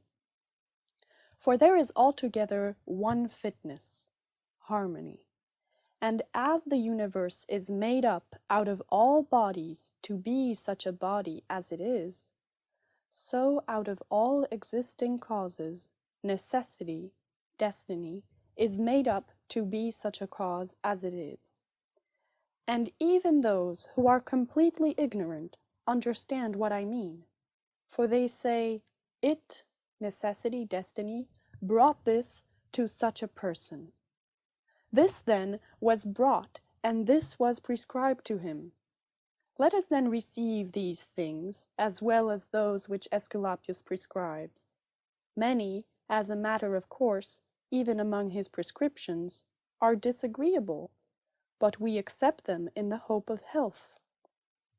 Let the perfecting and accomplishment of the things which the common nature judges to be good, be judged by thee to be of the same kind as thy health. And so accept everything which happens, even if it seem disagreeable, because it leads to this, to the health of the universe, and to the prosperity and felicity of Zeus.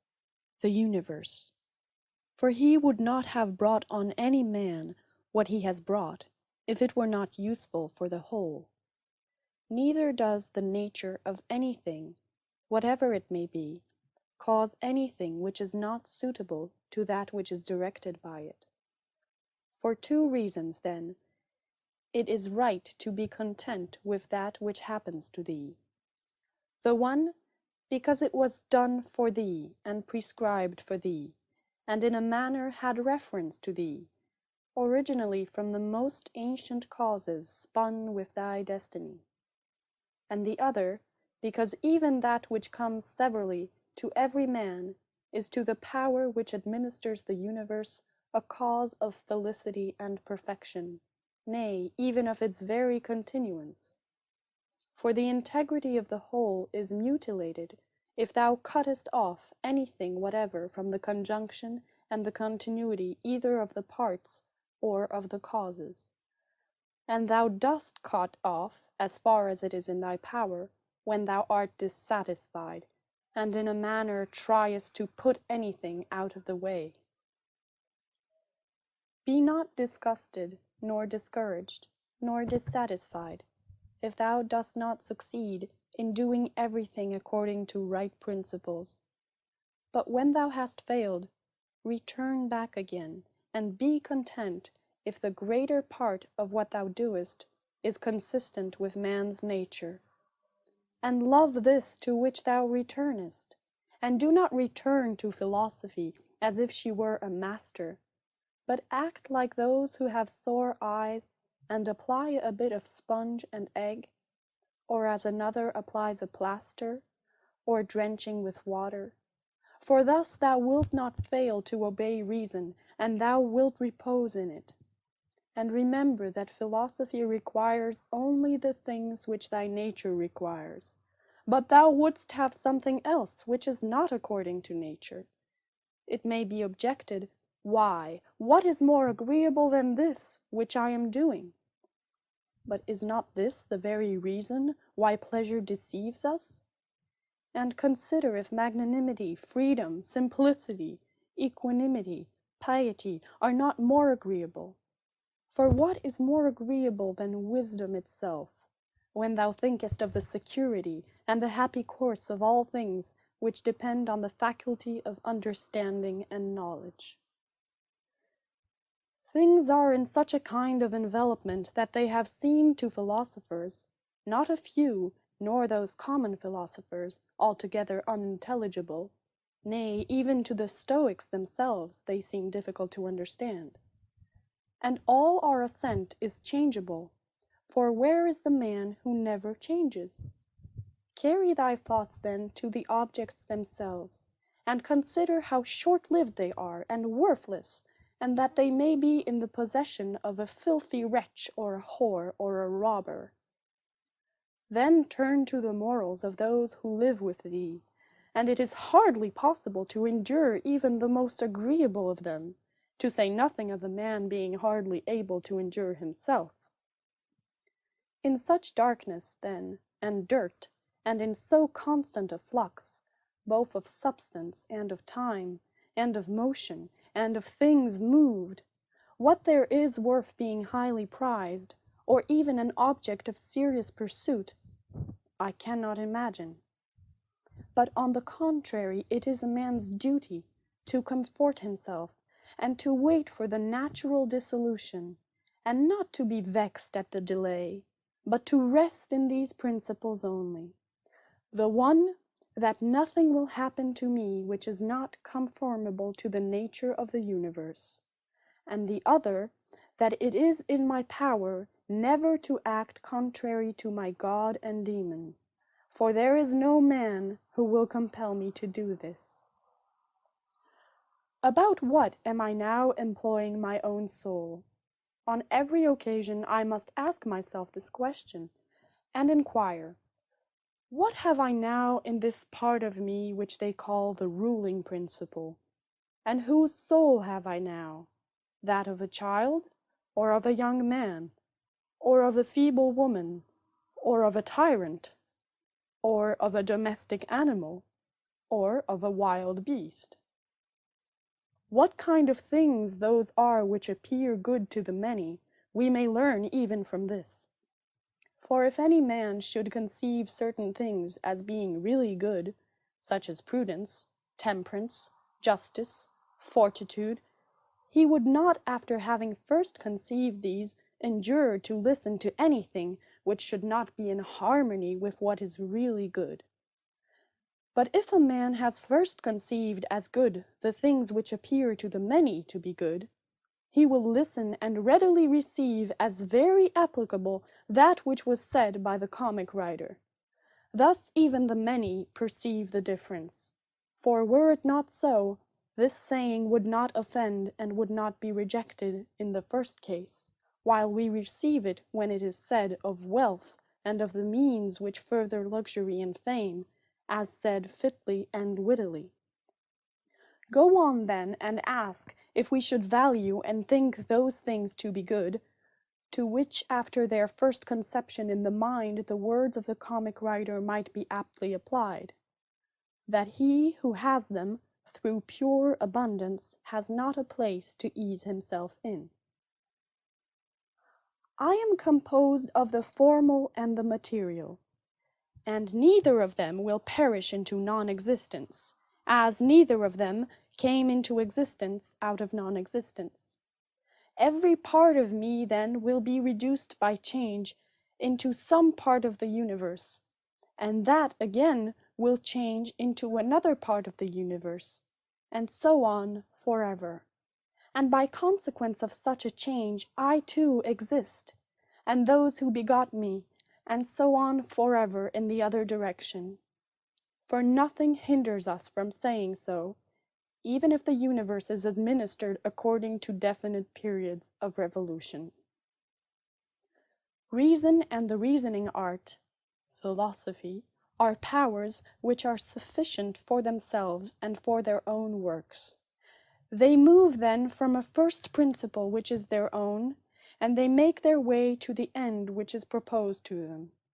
And this is the reason why such acts are named katorthoseis, or right acts, which word signifies that they proceed by the right road. None of these things ought to be called a man's which do not belong to a man, as man. They are not required of a man, nor does man's nature promise them, nor are they the means of man's nature attaining its end. Neither, then, does the end of man lie in these things, nor yet that which aids to the accomplishment of this end, and that which aids toward this end is that which is good. Besides, if any of these things did belong to man, it would not be right for a man to despise them and to set himself against them, nor would a man be worthy of praise who showed that he did not want these things, nor would he who stinted himself in any of them be good, if indeed these things were good. But now the more of these things a man deprives himself of, or of other things like them, or even when he is deprived of any of them, the more patiently he endures the loss, just in the same degree he is a better man. Such as are thy habitual thoughts, such also will be the character of thy mind. For the soul is dyed by the thoughts. Dye it then with a continuous series of such thoughts as these. For instance, that where a man can live, there he can also live well. But he must live in a palace. Well then, he can also live well in a palace. And again, consider that for whatever purpose each thing has been constituted, for this it has been constituted, and toward this it is carried, and its end is in that toward which it is carried. And where the end is, there also is the advantage and the good of each thing. Now the good for the reasonable animal is society, for that we are made for society has been shown above. Is it not plain that the inferior exist for the sake of the superior? But the things which have life are superior to those which have not life, and of those which have life, the superior are those which have reason. To seek what is impossible is madness, and it is impossible that the bad should not do something of this kind. Nothing happens to any man which he is not formed by nature to bear.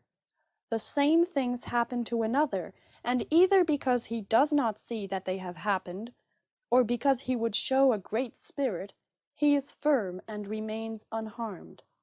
It is a shame, then, that ignorance and conceit should be stronger than wisdom.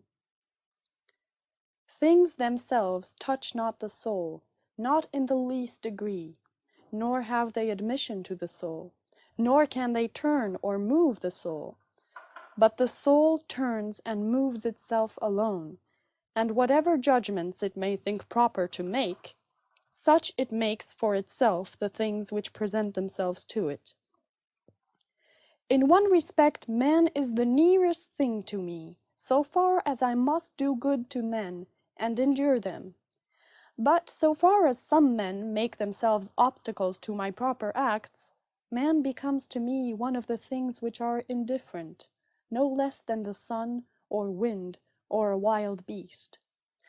Now it is true that these may impede my action, but they are no impediments to my affects and disposition, which have the power of acting conditionally and changing. For the mind converts and changes every hindrance to its activity into an aid, and so that which is a hindrance is made a furtherance to an act, and that which is an obstacle on the road helps us on this road. Reverence that which is best in the universe, and this is that which makes use of all things and directs all things. And in like manner also reverence that which is best in thyself, and this is of the same kind as that. For in thyself also that which makes use of everything else is this, and thy life is directed by this. That which does no harm to the state does no harm to the citizen. In the case of every appearance of harm apply this rule: if the state is not harmed by this, neither am I harmed. But if the state is harmed, thou must not be angry with him who does harm to the state. Show him where his error is. Often think of the rapidity with which things pass by and disappear, both the things which are and the things which are produced. For substance is like a river in a continual flow, and the activities of things are in constant change, and the causes work in infinite varieties, and there is hardly anything which stands still. And consider this which is near to thee, this boundless abyss of the past and of the future, in which all things disappear.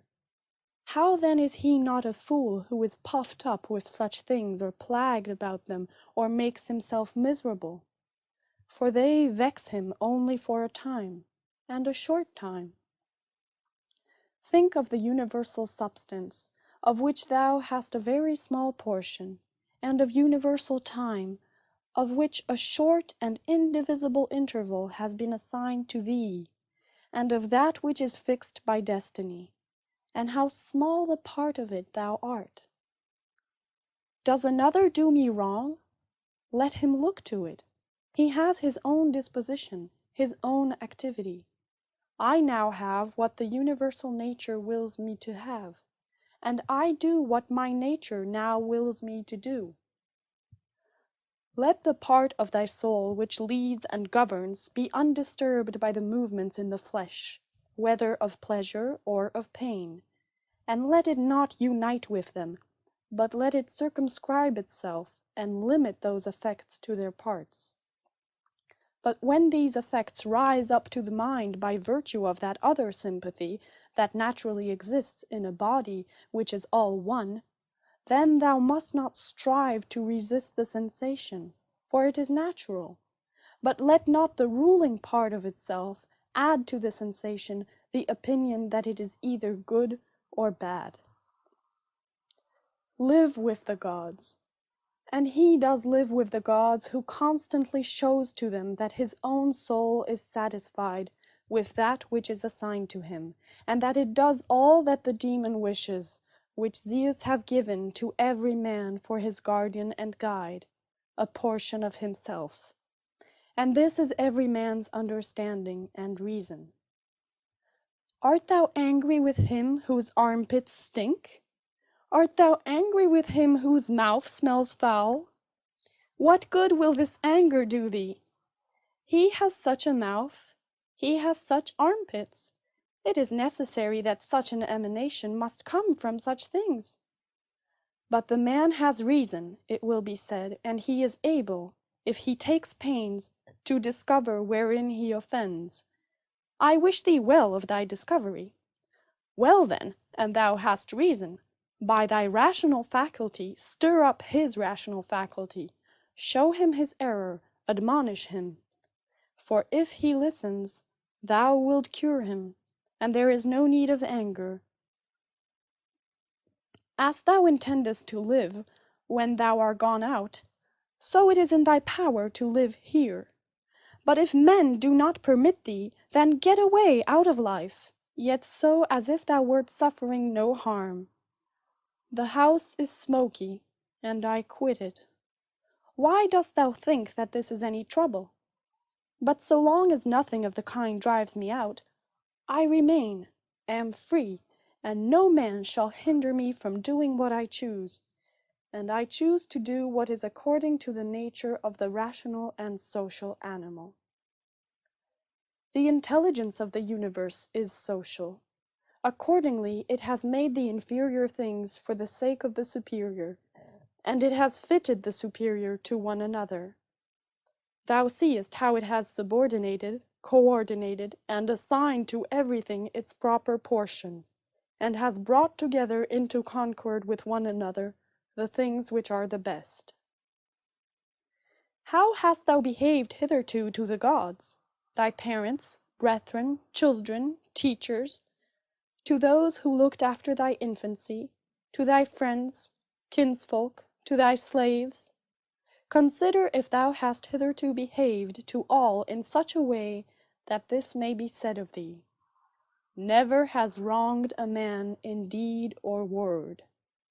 And call to recollection both how many things thou hast passed through, and how many things thou hast been able to endure, and that the history of thy life is now complete, and thy service is ended, and how many beautiful things thou hast seen, and how many pleasures and pains thou hast despised, and how many things called honourable thou hast spurned, and to how many ill-minded folks thou hast shown a kind disposition.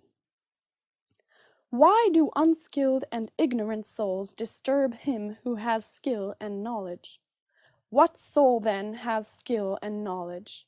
That which knows beginning and end, and knows the reason which pervades all substance, and through all time by fixed periods administers the universe. Soon, very soon, thou wilt be ashes, or a skeleton, and either a name or not even a name. But name is sound and echo, and the things which are much valued in life are empty and rotten and trifling, and like little dogs biting one another, and little children quarrelling, laughing, and then straightway weeping. But fidelity and modesty and justice and truth are fled up to Olympus from the widespread earth. What then is there which still detains thee here? If the objects of sense are easily changed and never stand still, and the organs of perception are dull and easily receive false impressions, and the poor soul itself is an exhalation from blood. But to have good repute amid such a world as this is an empty thing. Why then dost thou not wait in tranquility for thy end, whether it is extinction or removal to another state? And until that time comes, what is sufficient? Why, what else than to venerate the gods and bless them, and to do good to men, and to practice tolerance and self-restraint? But as to everything which is beyond the limits of the poor flesh and breath, to remember that this is neither thine nor in thy power. Thou canst pass thy life in an equable flow of happiness, if thou canst go by the right way, and think and act in the right way. These two things are common both to the soul of God and to the soul of man, and to the soul of every rational being, not to be hindered by another. And to hold good to consist in the disposition to justice and the practice of it, and in this to let thy desire find its termination. If this is neither my own badness, nor an effect of my own badness, and the commonwealth is not injured, why am I troubled about it? And what is the harm to the commonwealth? Do not be carried along inconsiderately by the appearance of things, but give help to all according to thy ability and their fitness. And if they should have sustained loss in matters which are indifferent, do not imagine this to be a damage, for it is a bad habit. But as the old man, when he went away, asked back his foster child's top, remembering that it was a top, so do thou in this case also. When thou art calling out on the rostra, hast thou forgotten, man, what these things are? Yes, but they are objects of great concern to these people. Wilt thou too then be made a fool for these things? I was once a fortunate man, but I lost it, I know not how. But fortunate means that a man has assigned to himself a good fortune, and a good fortune is good disposition of the soul, good emotions, good actions. End of chapter 5. Chapter 6. The substance of the universe is obedient and compliant, and the reason which governs it has in itself no cause for doing evil, for it has no malice, nor does it do evil to anything, nor is anything harmed by it, but all things are made and perfected according to this reason. Let it make no difference to thee whether thou art cold or warm, if thou art doing thy duty, and whether thou art drowsy or satisfied with sleep, and whether ill-spoken or praised, and whether dying or doing something else. For it is one of the acts of this life, this act by which we die. It is sufficient then in this act also to do well what we have in hand. Look within. Let neither the peculiar quality of anything nor its value escape thee.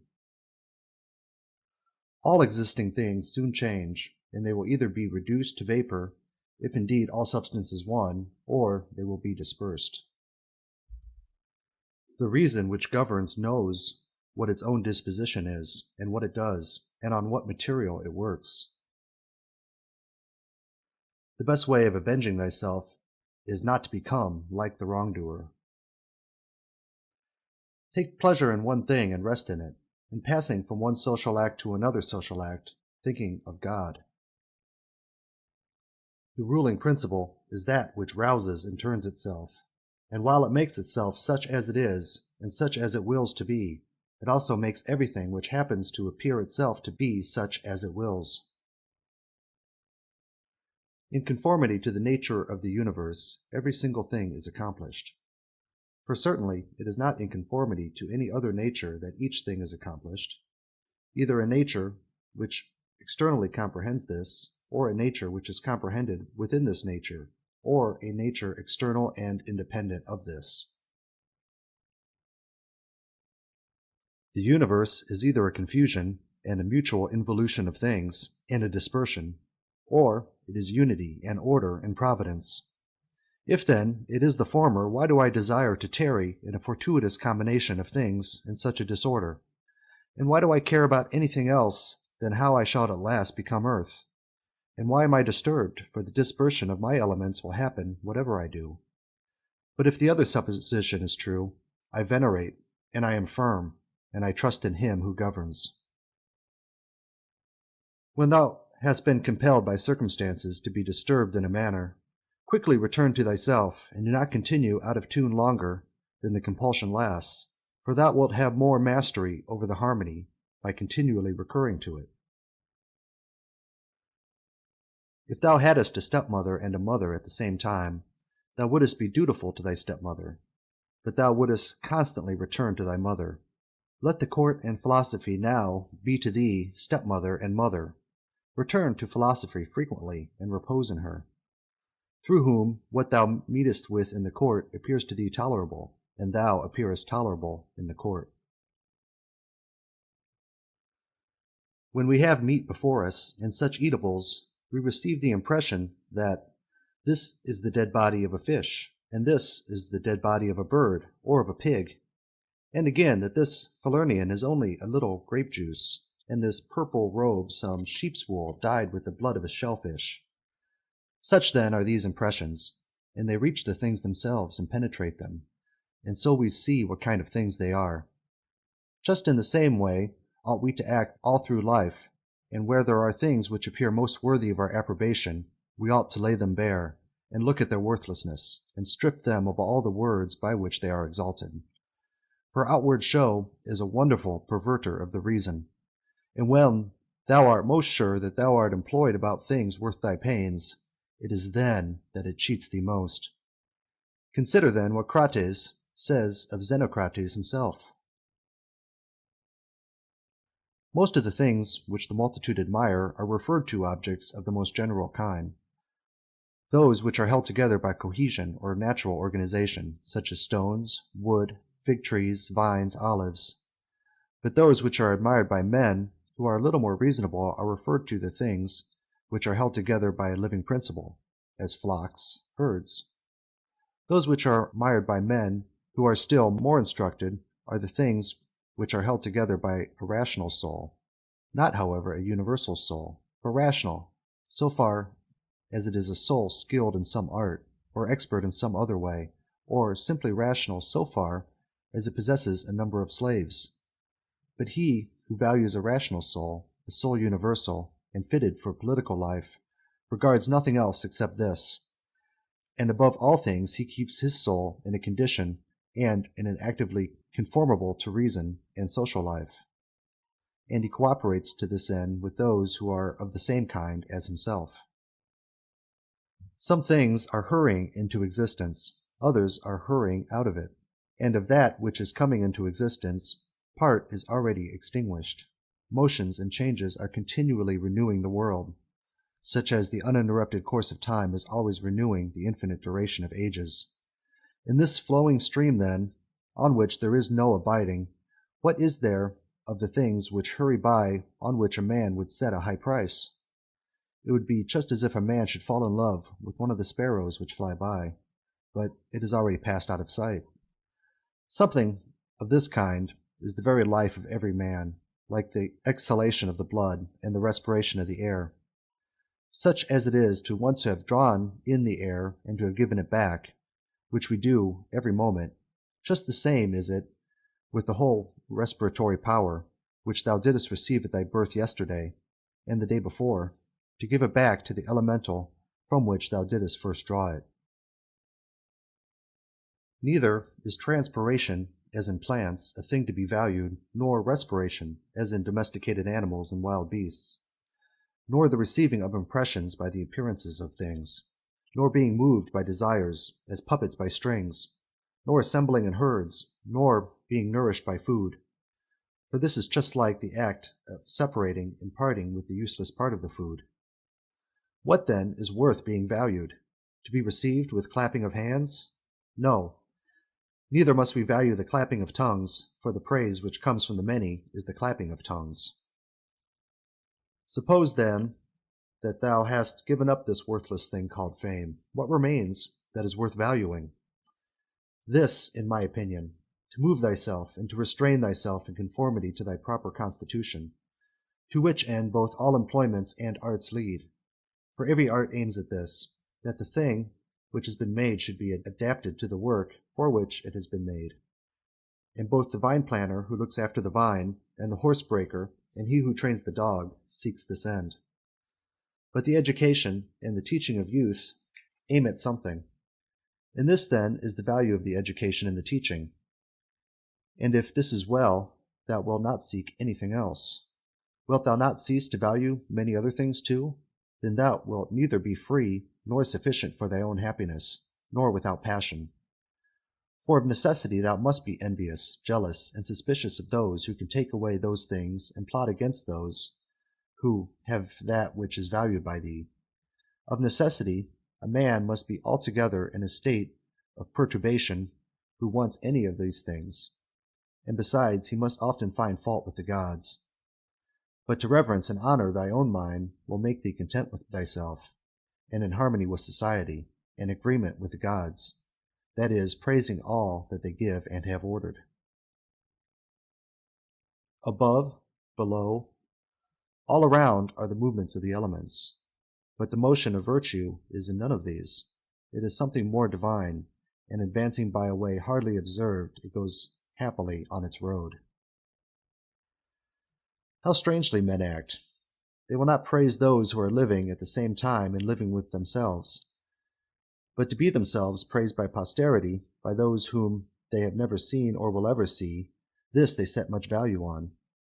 But this is very much the same as if thou shouldest be grieved because those who have lived before thee did not praise thee.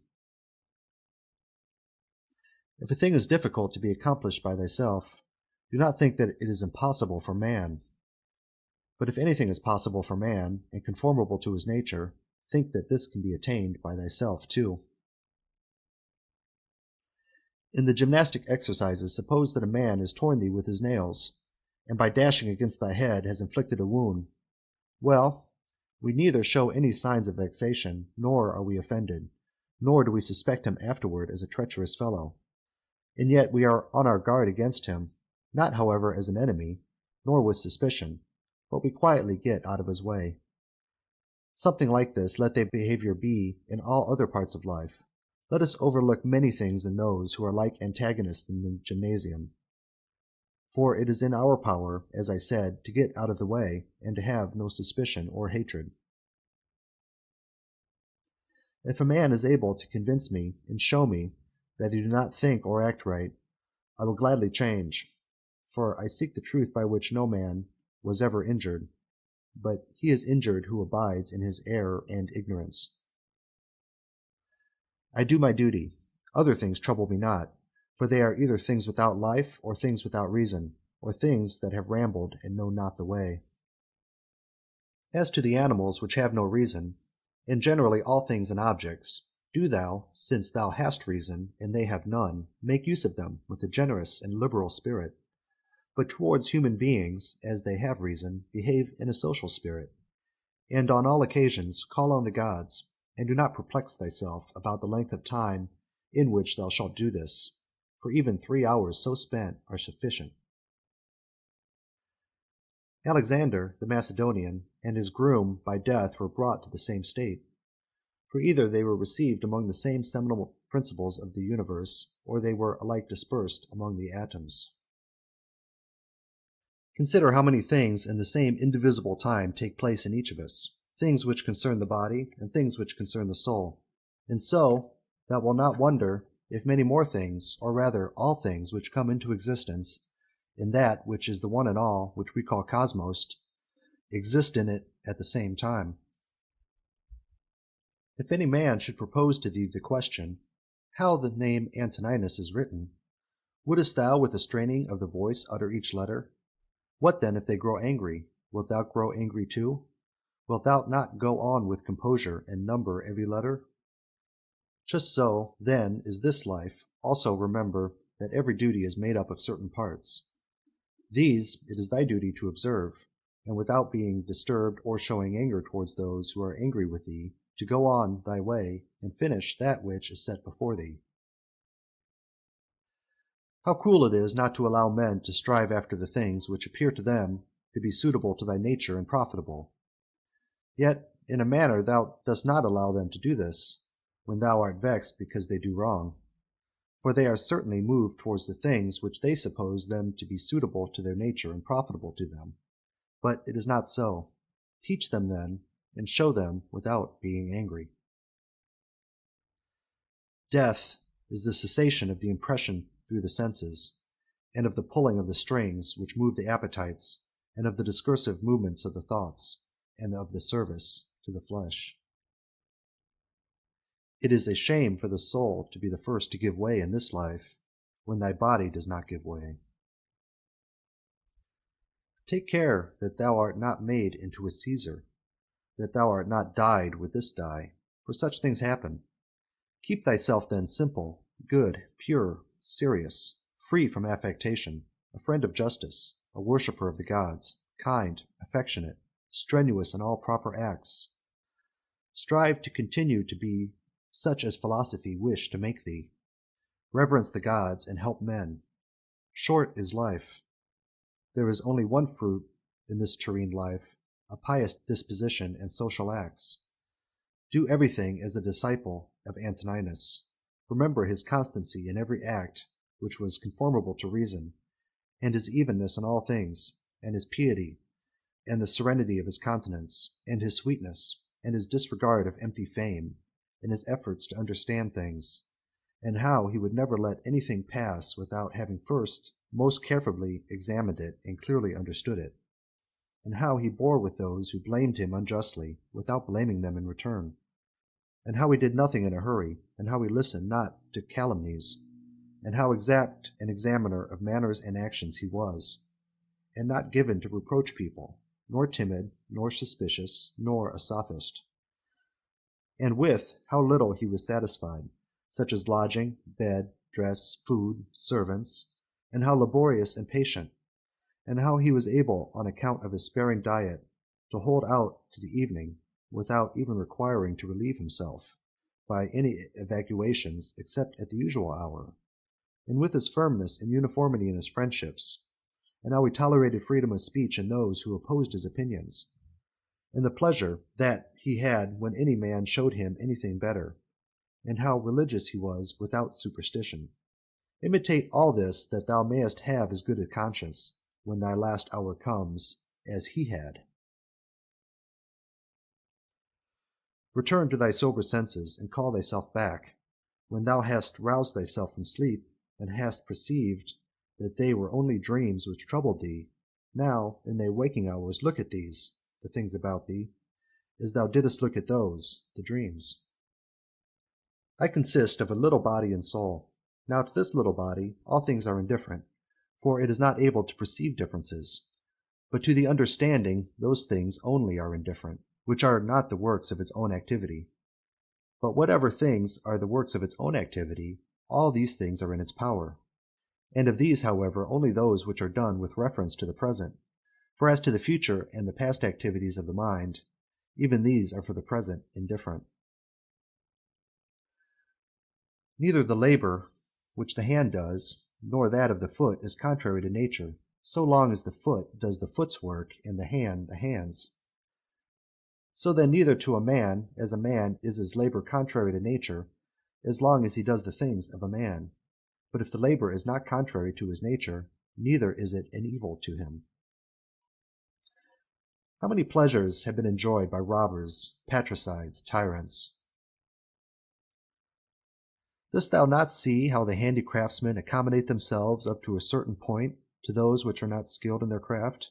Nevertheless they cling to the reason, the principles of their art, and do not endure to depart from it.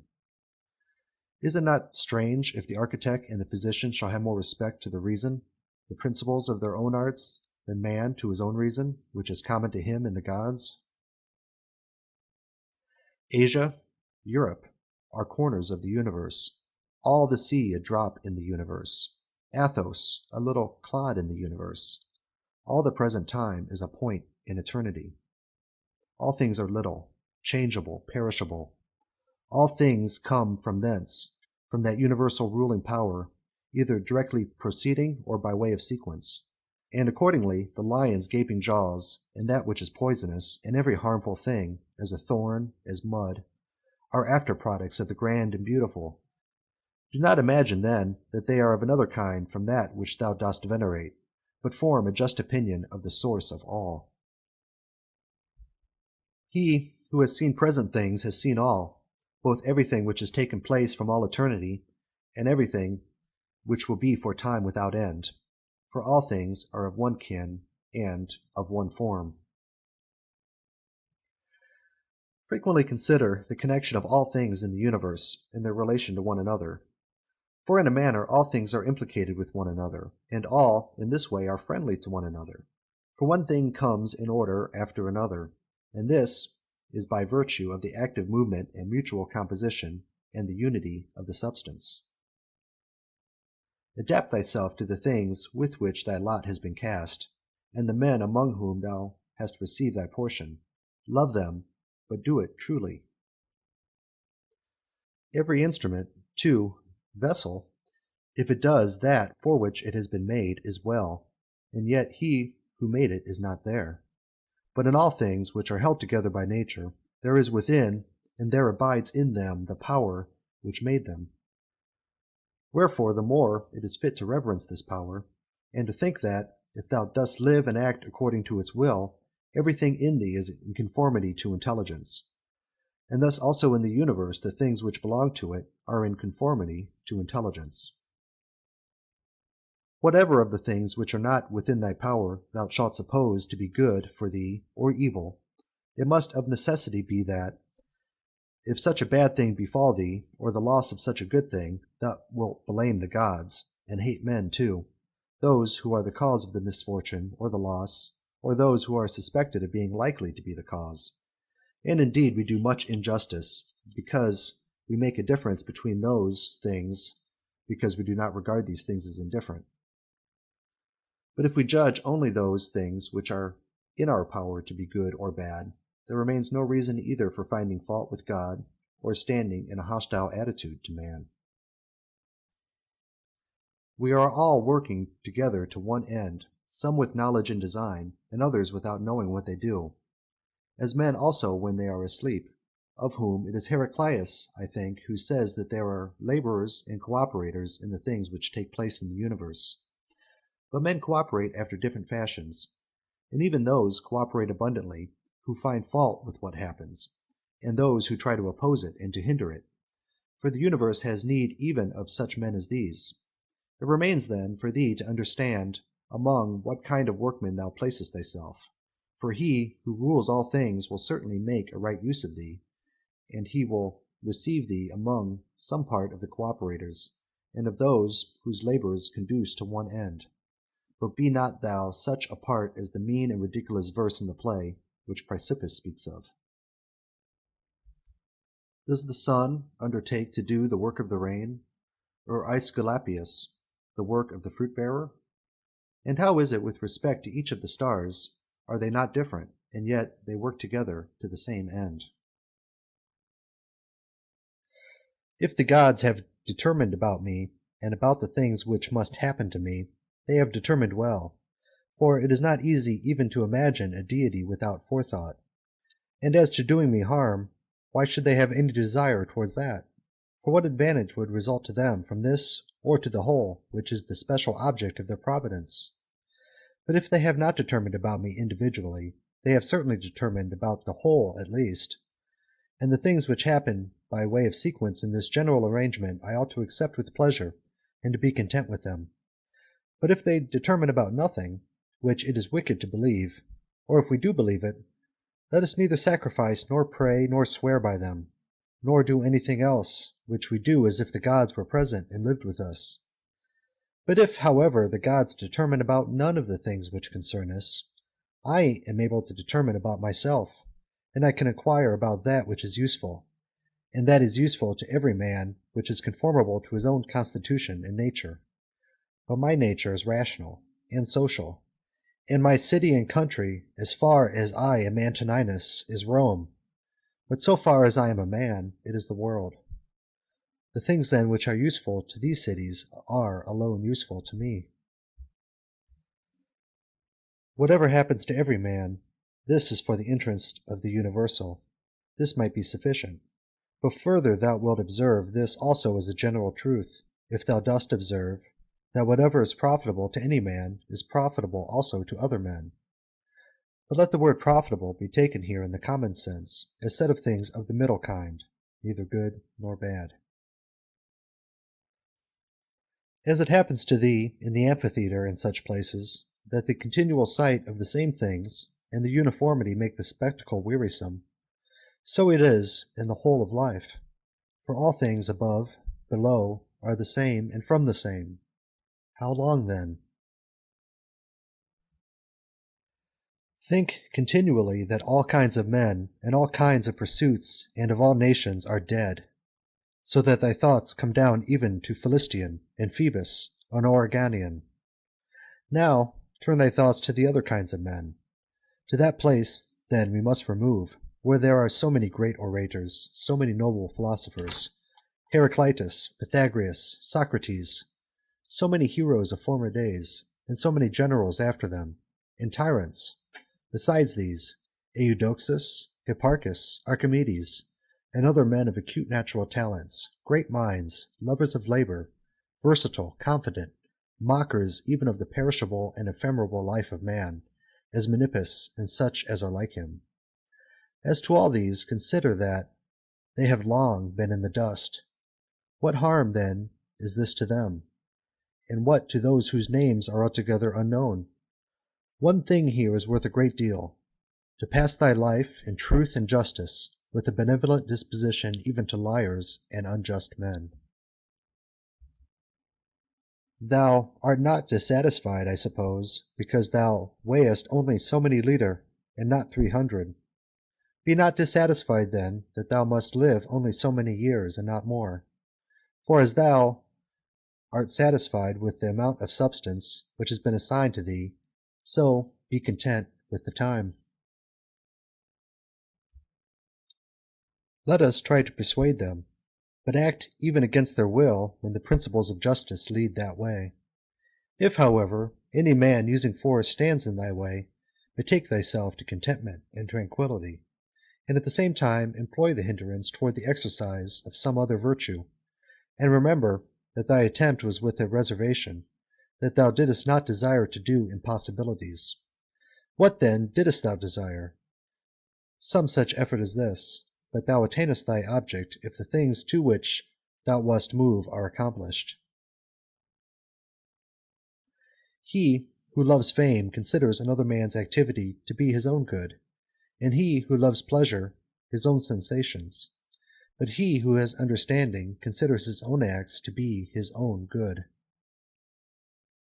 It is in our power to have no opinion about a thing, and not to be disturbed in our soul, for things themselves have no natural power to form our judgments.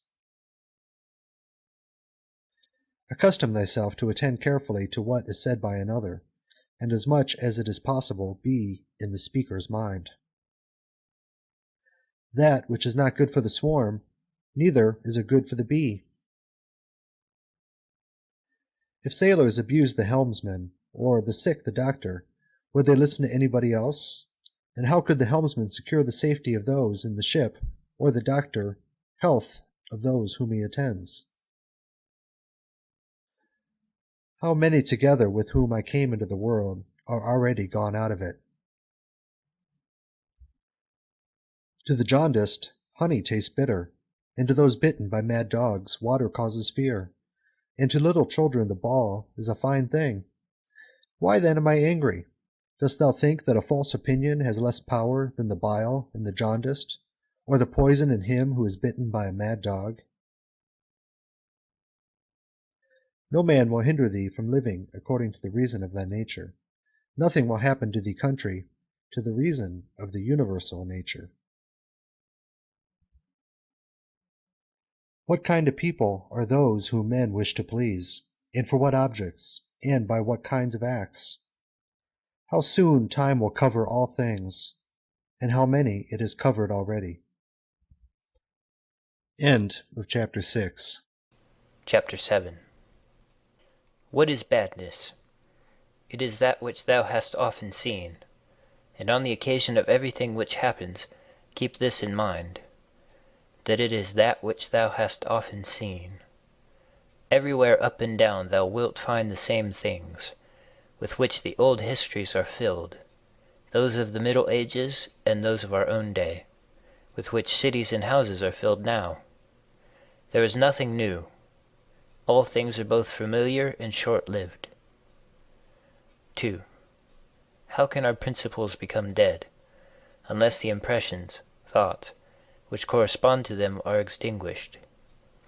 But it is in thy power continuously to fan these thoughts into a flame. I can have that opinion about anything which I ought to have. If I can, why am I disturbed? The things which are external to my mind have no relation at all to my mind. Let this be the state of thy effects, and thou standest erect. To recover thy life is in thy power. Look at things again as thou didst use to look at them, for in this consists the recovery of thy life. 3. The idle business of show, plays on the stage, flocks of sheep, herds, exercises with spears, a bone to cast to little dogs, a bit of bread into fish ponds, laborings of ants and burden carrying, runnings about of frightened little mice, puppets pulled by strings, all alike. It is thy duty then in the midst of such things to show good humor, and not a proud air, to understand, however, that every man is worth just so much as the things are worth about which he busies himself. 4. In discourse thou must attend to what is said, and in every movement thou must observe what is doing, and in the one thou shouldst see immediately to what end it refers, but in the other watch carefully what is the thing signified. 5. Is my understanding sufficient for this or not? If it is sufficient, I use it for the work as an instrument given by the universal nature. But if it is not sufficient, then either I retire from the work and give way to him who is able to do it better, unless there be some reason why I ought not to do so, or I do it as well as I can, taking to help me the man who, with the aid of my ruling principle, can do what is now fit and useful for the general good. For whatsoever, either by myself or with another, I can do, ought to be directed to this only, to that which is useful and well suited to society. 6. How many after being celebrated by fame have been given up to oblivion, and how many who have celebrated the fame of others have long been dead? 7. Be not ashamed to be helped, for it is thy business to do thy duty like a soldier in the assault on a town.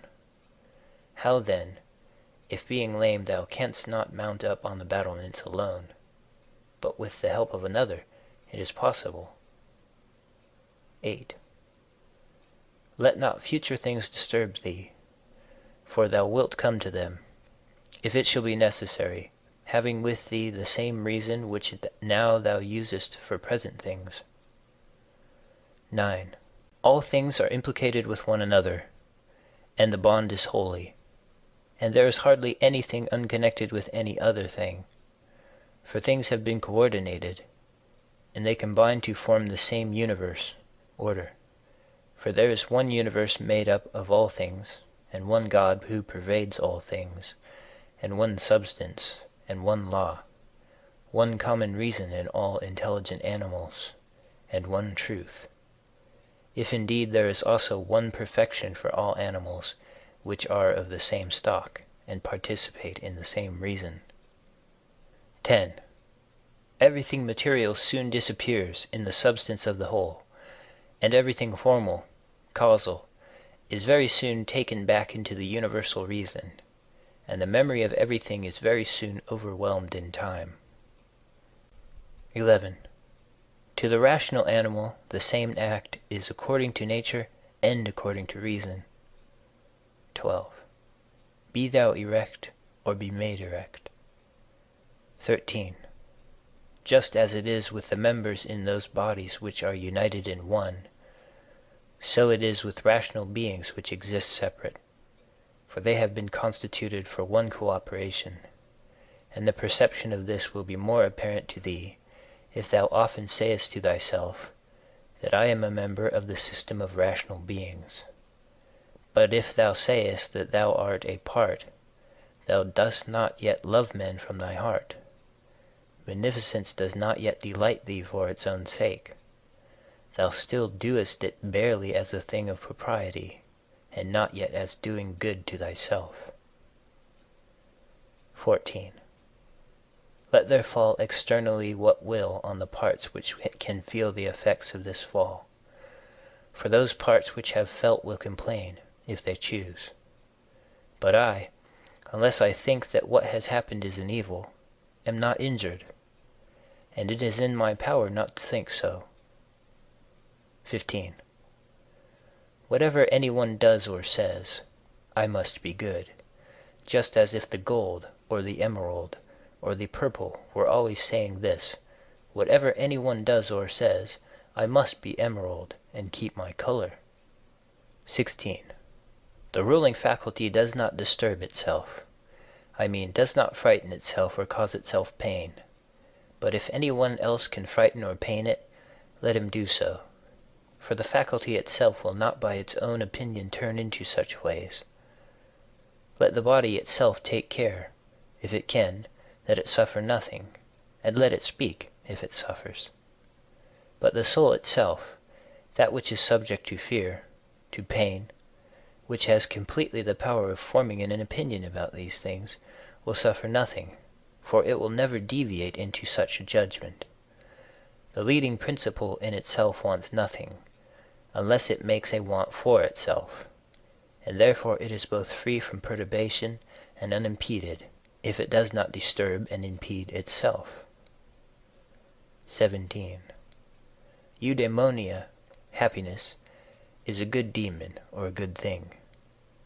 What then art thou doing here, O imagination? Go away, I entreat thee by the gods, as thou didst come, for I want thee not. But thou art come according to thy old fashion. I am not angry with thee, only go away. 18. Is any man afraid of change? Why, what can take place without change? What then is more pleasing or more suitable to the universal nature? And canst thou take a bath unless the wood undergoes a change?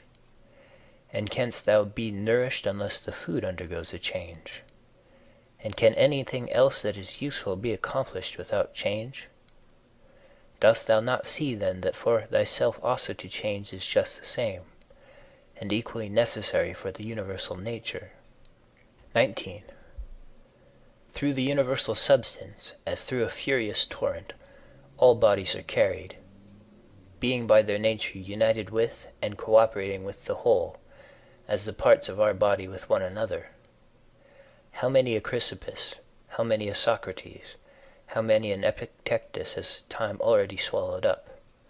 And let the same thought occur to thee with reference to every man and thing. 20.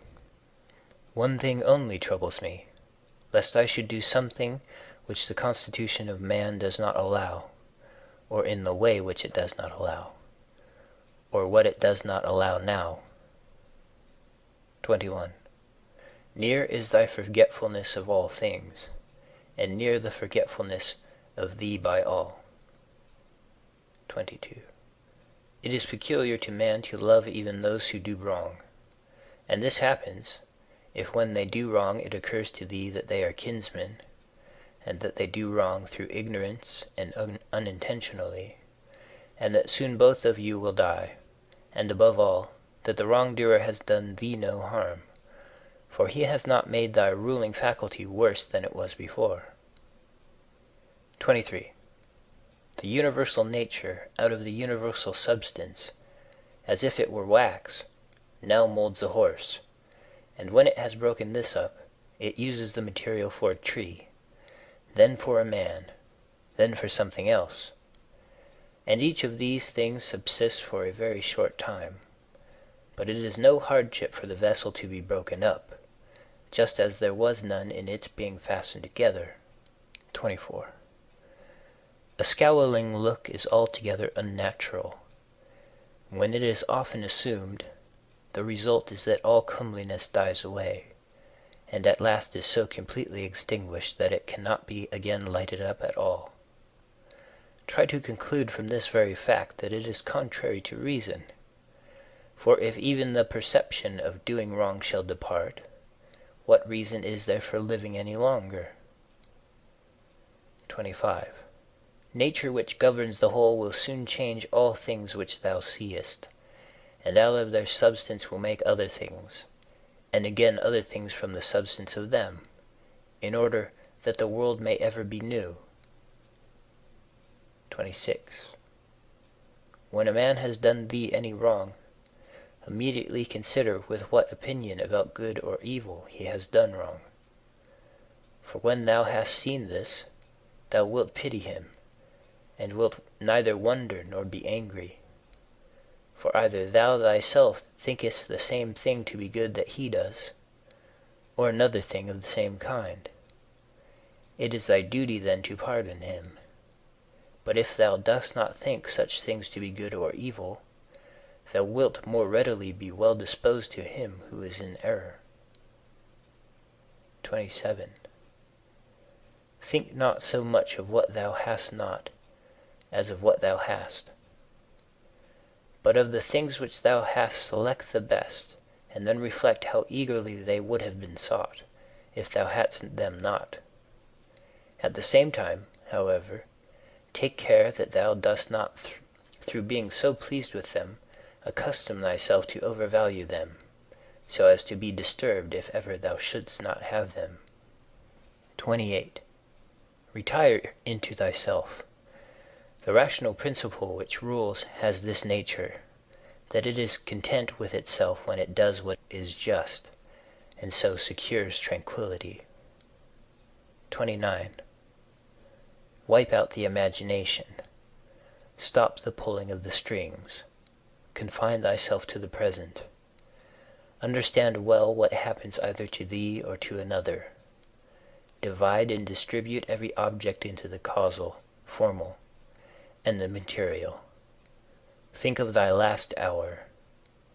Let the wrong which is done by a man stay there where the wrong was done. 30. Direct thy attention to what is said. Let thy understanding enter into the things that are doing, and the things which do them. 31. Adorn thyself with simplicity and modesty, and with indifference toward the things which lie between virtue and vice. Love mankind. Follow God. The poet says that law rules all, and it is enough to remember that law rules all. 32. About death, whether it is a dispersion or a resolution into atoms or annihilation. It is either extinction or change. 33. About pain. The pain which is intolerable carries us off, but that which lasts a long time is tolerable, and the mind maintains its own tranquility by retiring into itself, and the ruling faculty is not made worse. But the parts which are harmed by pain, let them, if they can, give their opinion about it. 34. About fame. Look at the minds of those who seek fame. Observe what they are, and what kind of things they avoid, and what kind of things they pursue. And consider that as the heaps of sand, piled on one another, hide the former sands, so in life the events which go before are soon covered by those which come after. 35. From Plato. The man who has an elevated mind and takes a view of all time and of all substance, dost thou suppose it possible for him to think that human life is anything great? It is not possible, he said. Such a man then will think that death also is no evil. Certainly not. 36. From Antisthenes. It is royal to do good and to be abused. 37. It is a base thing for the countenance to be obedient and to regulate and compose itself as the mind commands, and for the mind not to be regulated and composed by itself. 38. It is not right to vex ourselves at things, for they care not about it. 39. To the immortal gods and us give joy. 40. Life must be reaped like the ripe ears of corn. One man is born, another dies. 41. If gods care not for me and for my children, there is a reason for it. 42. For the good is with me, and the just. 43. No joining others in their wailing, no violent emotion. 44. From Plato. But I would make this man a sufficient answer, which is this: Thou sayest not well, if thou thinkest that a man who is good for anything at all ought to compute the hazard of life or death, and should not rather look to this only in all that he does, whether he is doing what is just or unjust, and the works of a good or a bad man. 45.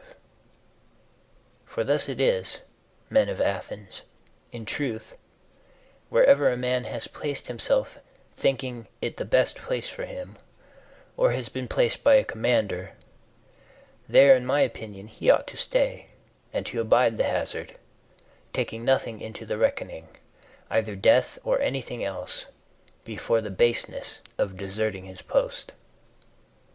46. But, my good friend, reflect whether that which is noble and good is not something different from saving and being saved. For as to a man living such or such a time, at least one who is really a man, consider if this is not a thing to be dismissed from the thoughts, and there must be no love of life. But as to these matters, a man must entrust them to the deity, and believe what the women say, that no man can escape his destiny, the next inquiry being how he may best live the time that he has to live. 47. Look round at the courses of the stars, as if thou wert going along with them, and constantly consider the changes of the elements into one another, for such thoughts purge away the filth of the terrene life. 48.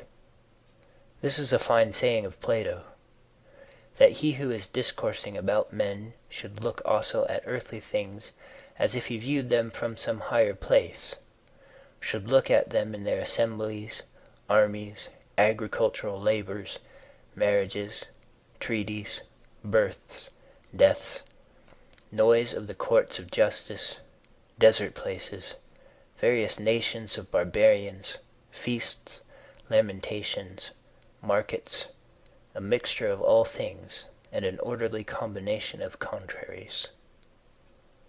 49. Consider the past, such great changes of political supremacies. Thou mayest foresee also the things which will be, for they will certainly be of like form, and it is not possible that they should deviate from the order of the things which take place now. Accordingly, to have contemplated human life for 40 years is the same as to have contemplated it for 10,000 years. For what more wilt thou see? 50. That which has grown from the earth to the earth, but that which has sprung from heavenly seed back to the heavenly realms returns. This is either a dissolution of the mutual involution of the atoms, or a similar dispersion of the insentient elements. 51. With food and drinks and cunning magic arts, turning the channel's course to scape from death, the breeze which heaven has sent, we must endure, and toil without complaining. 52. Another may be more expert in casting his opponent, but he is not more social, nor more modest, nor better disciplined to meet all that happens, nor more considerate with respect to the faults of his neighbors. 53. Where any work can be done conformably to the reason which is common to gods and men, there we have nothing to fear, for where we are able to get profits by means of the activity which is successful and proceeds according to our constitution, there no harm is to be suspected. 54. Everywhere and at all times it is in thy power piously to acquiesce in thy present condition, and to behave justly to those who are about thee, and to exert thy skill upon thy present thoughts, that nothing shall steal into them without being well examined. 55. Do not look around thee to discover other men's ruling principles, but look straight to this, to what nature leads thee, both the universal nature through the things which happen to thee, and thy own nature through the acts which must be done by thee. But every being ought to do that which is according to its constitution, and all other things have been constituted for the sake of rational beings, just as among irrational things the inferior for the sake of the superior, but the rational for the sake of one another. The prime principle, then, in man's constitution is the social, and the second is not to yield to the persuasions of the body, for it is the peculiar office of the rational and intelligent motion to circumscribe itself, and never to be overpowered either by the motion of the senses or of the appetites, for both are animal.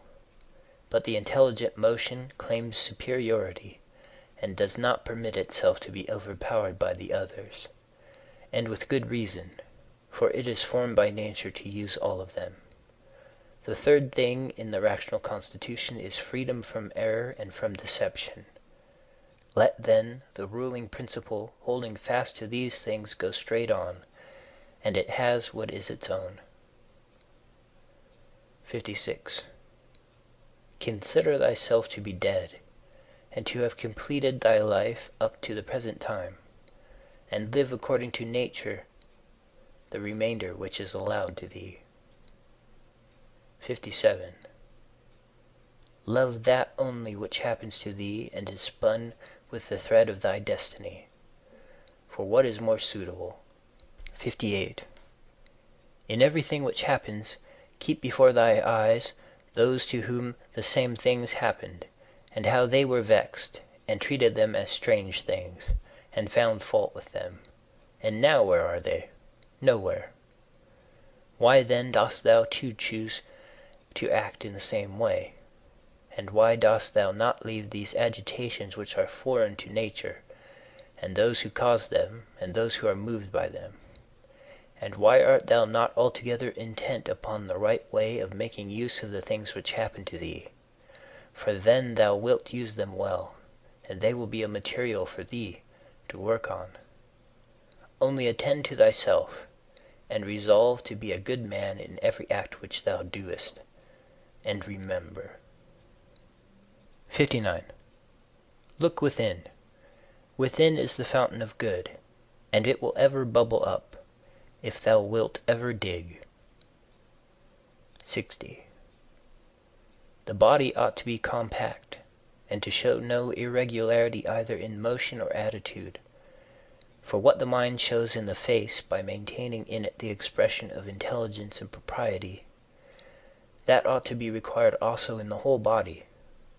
But all these things should be observed without affectation. 61.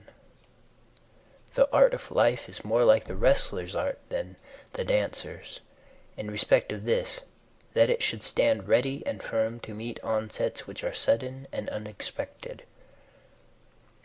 62. Constantly observe who those are whose approbation thou wishest to have, and what ruling principles they possess.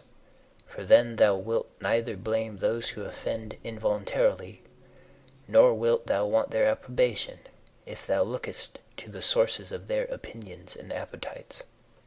63. Every soul, the philosopher says, is involuntarily deprived of truth. Consequently, in the same way, it is deprived of justice and temperance and benevolence and everything of the kind. It is most necessary to bear this constantly in mind, for thus thou wilt be more gentle towards all. 64. In every pain let this thought be present, that there is no dishonor in it, nor does it make the governing intelligence worse, for it does not damage the intelligence either so far as the intelligence is rational or so far as it is social. Indeed, in the case of most pains, let this remark of Epicurus aid thee, that pain is neither intolerable nor everlasting, if thou bearest in mind that it has limits, and if thou addest nothing to it in imagination. And remember this too, that we do not perceive that many things which are disagreeable to us are the same as pain, such as excessive drowsiness, and the being scorched by heat, and the having no appetite. When then thou art discontented about any of these things, say to thyself that thou art yielding to pain. 65. Take care not to feel towards the inhuman as they feel towards men. 66. How do we know if Teleologus was not superior in character to Socrates? For it is not enough that Socrates dies a more noble death, and disputed more skillfully with the sophists, and passed the night in the cold with more endurance, and that when he was bid to arrest Leon of Salamis, he considered it more noble to refuse, and that he walked in a swaggering way in the streets, though as to this fact one may have great doubts if it was true. But we ought to inquire what kind of a soul it was that Socrates possessed, and if he was able to be content with being just towards men, and pious towards the gods, neither idly vexed on account of men's villainy, nor yet making himself a slave to any man's ignorance, nor receiving as strange anything that fell to his share out of the universal, nor enduring it as intolerable, nor allowing his understanding to sympathize with the effects of the miserable flesh. 67. Nature has not so mingled the intelligence with the composition of the body, as not to have allowed thee the power of circumscribing thyself, and of bringing under subjection to thyself all that is thy own. For it is very possible to be a divine man, and to be recognized as such by no one. Always bear this in mind. And another thing too, that very little indeed is necessary for living a happy life, and because thou hast despaired of becoming a dialectician and skilled in the knowledge of nature, do not for this reason renounce the hope of being both free and modest, and social and obedient to God. 68. It is in thy power to live free from all compulsion in the greatest tranquility of mind. even if all the world cry out against thee as much as they choose, and even if wild beasts tear in pieces the members of this kneaded matter which has grown around thee. For what hinders the mind in the midst of all this from maintaining itself in tranquility, and in a just judgment of all surrounding things, and in a ready use of the objects which are presented to it, so that the judgment may say to the thing which falls under its observation, This thou art in substance, though in men's opinion thou mayest appear to be of a different kind. And the youth shall say to that which falls under the hand, Thou art the thing that I was seeking. For to me that which presents itself is always a material for virtue, both rational and political, and, in a word, for the exercise of art, which belongs to man or God. For everything which happens has a relationship either to God or man, and is neither new nor difficult to handle, but usual and apt matter to work on. 69. The perfection of moral character consists in this, in passing every day as the last, and in being neither violently excited, nor torpid, nor playing the hypocrite. 70. The gods who are immortal are not vexed because during so long a time they must tolerate continually men as such as they are, and so many of them bad. And besides this, they also take care of them in all ways. But thou, who art destined to end so soon, art thou wearied of enduring the bad, and this too when thou art one of them? 71. It is a ridiculous thing for a man not to fly from his own badness, which is indeed possible, but to fly from other men's badness, which is impossible. 72. Whatever the rational and political faculty finds to be neither intelligent nor social, it properly judges to be inferior to itself. 73. When thou hast done a good act, and another hast received it, why dost thou still look for a third thing besides these, as fools do, either to have the reputation of having done a good act, or to obtain a return? 74. No man is tired of receiving what is useful, but it is useful to act according to nature. Do not then be tired of receiving what is useful by doing it to others. 75. The nature of the all moved to make the universe.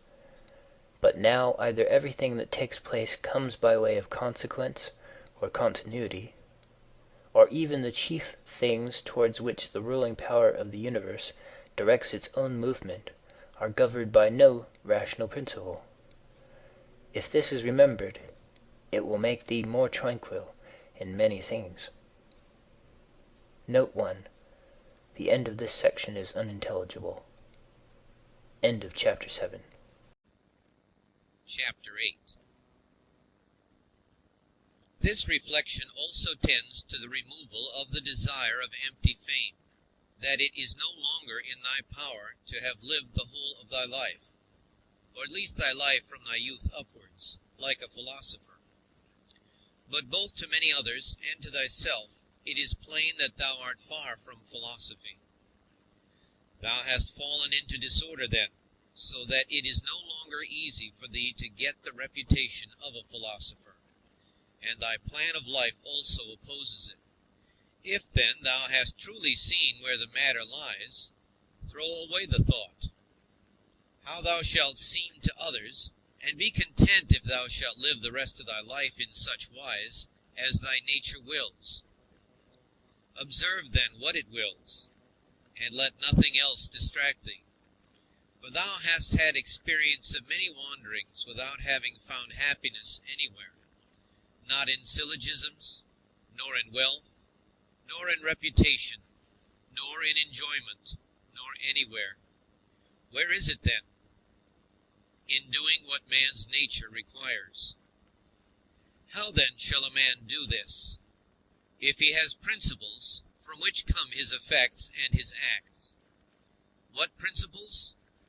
those which relate to good and bad, the belief that there is nothing good for man which does not make him just, temperate, manly, free, and that there is nothing bad which does not do the contrary to what has been mentioned. On the occasion of every act, ask thyself, how is this with respect to me? Shall I repent of it? A little time and I am dead, and all is gone. What more do I seek, if what I am doing now is the work of an intelligent living being, and a social being, and one who is under the same law with God? Alexander and Caius and Pompeius, what are they in comparison with Diogenes and Heraclitus and Socrates? For they were acquainted with things, and their causes, forms, and their matter, and the ruling principles of these men were the same, or conformable to their pursuits. But as to the others, how many things had they to care for, and to how many things were they slaves?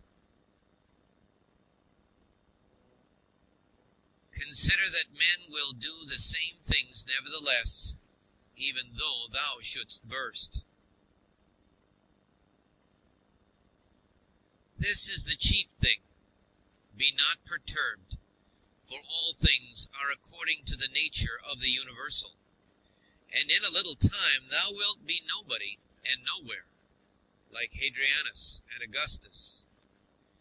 In the next place, having fixed thy eyes steadily on thy business, look at it.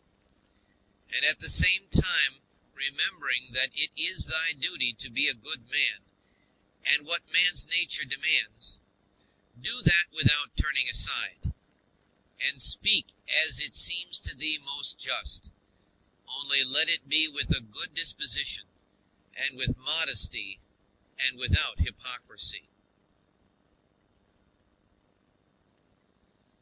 The nature of the universal has this work to do, to remove to that place the things which are in this, to change them, to take them away hence, and to carry them there. All things are change, yet we need not fear anything new. All things are familiar to us, but the distribution of them still remains the same. Every nature is contented with itself when it goes on its way well.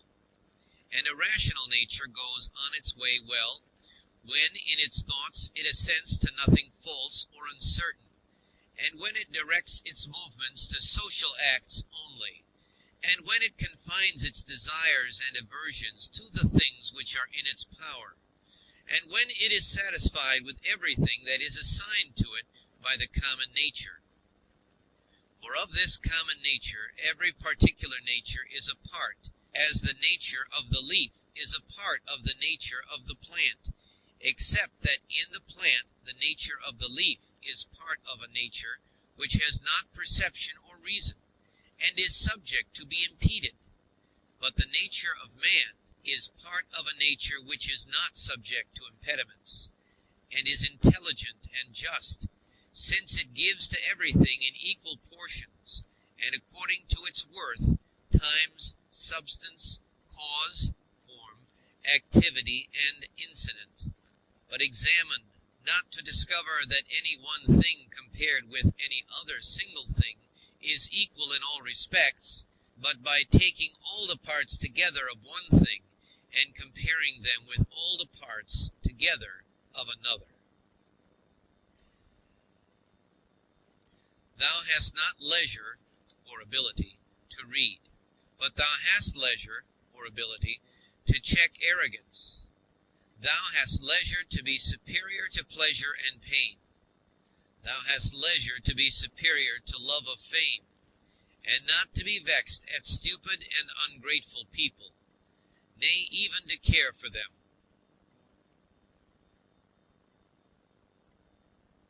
Let no man any longer hear thee finding fault with the court life or with thy own.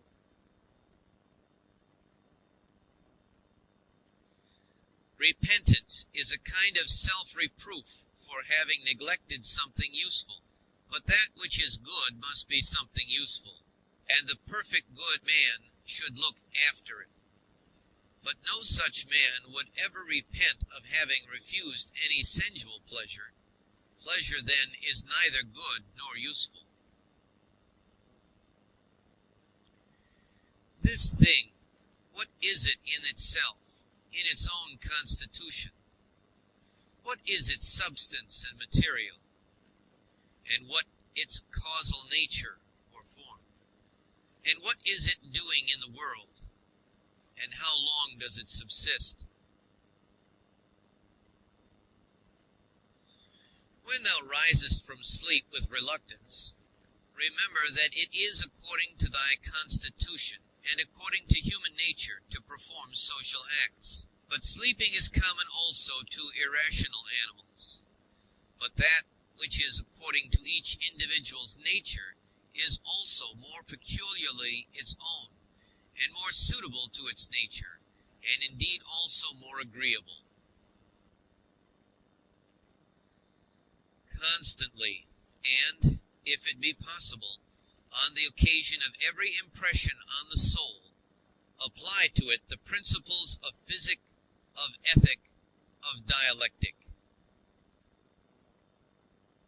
Whatever man thou meetest with, immediately say to thyself, what opinions has this man about good and bad? For it with respect to pleasure and pain and the causes of each, and with respect to famine and ignominy, death and life, he has such and such opinions. It will seem nothing wonderful or strange to me if he does such and such things, and I shall bear in mind that he is compelled to do so. Remember that as it is a shame to be surprised if the fig tree produces figs, so it is to be surprised if the world produces such and such things of which it is productive. And for the physician and the helmsman, it is a shame to be surprised if a man has a fever, or if the wind, if unfavorable. Remember that to change thy opinion and to follow him who corrects thy error is as consistent with freedom as it is to persist in thy error. For it is thy own, the activity which is exerted according to thy own movement and judgment, and indeed according to thy own understanding too. If a thing is in thy own power, why dost thou do it? But if it is in the power of another, whom dost thou blame? The atoms, chance, or the gods? Both are foolish. Thou must blame nobody. For if thou canst correct what is the cause, but if thou canst not do this, correct at least the thing itself. But if thou canst not do even this, of what use it to thee to find fault? For nothing should be done without a purpose. That which has died falls not out of the universe. If it stays here, it also changes here, and is dissolved into its proper parts, which are elements of the universe and of thyself. And these too change, and they murmur not. Everything exists for some end. A horse, a vine. Why dost thou wonder? Even the sun will say, I am for some purpose, and the rest of the gods will say the same. For what purpose then art thou? To enjoy pleasure? See if common sense allows this. Nature has had regard in everything no less to the end than to the beginning, and the continuance, just like the man who throws up a ball. What good is it then for the ball to be thrown up, or harm for it to come down, or even to have fallen? And what good is it to the bubble while it holds together, or what harm when it is burst? The same may be said of a light also. Turn it, the body, inside out, and see what kind of thing it is, and when it has grown old, what kind of thing it becomes, and when it is diseased. Short-lived are both the praiser and the praised, and the rememberer and the remembered.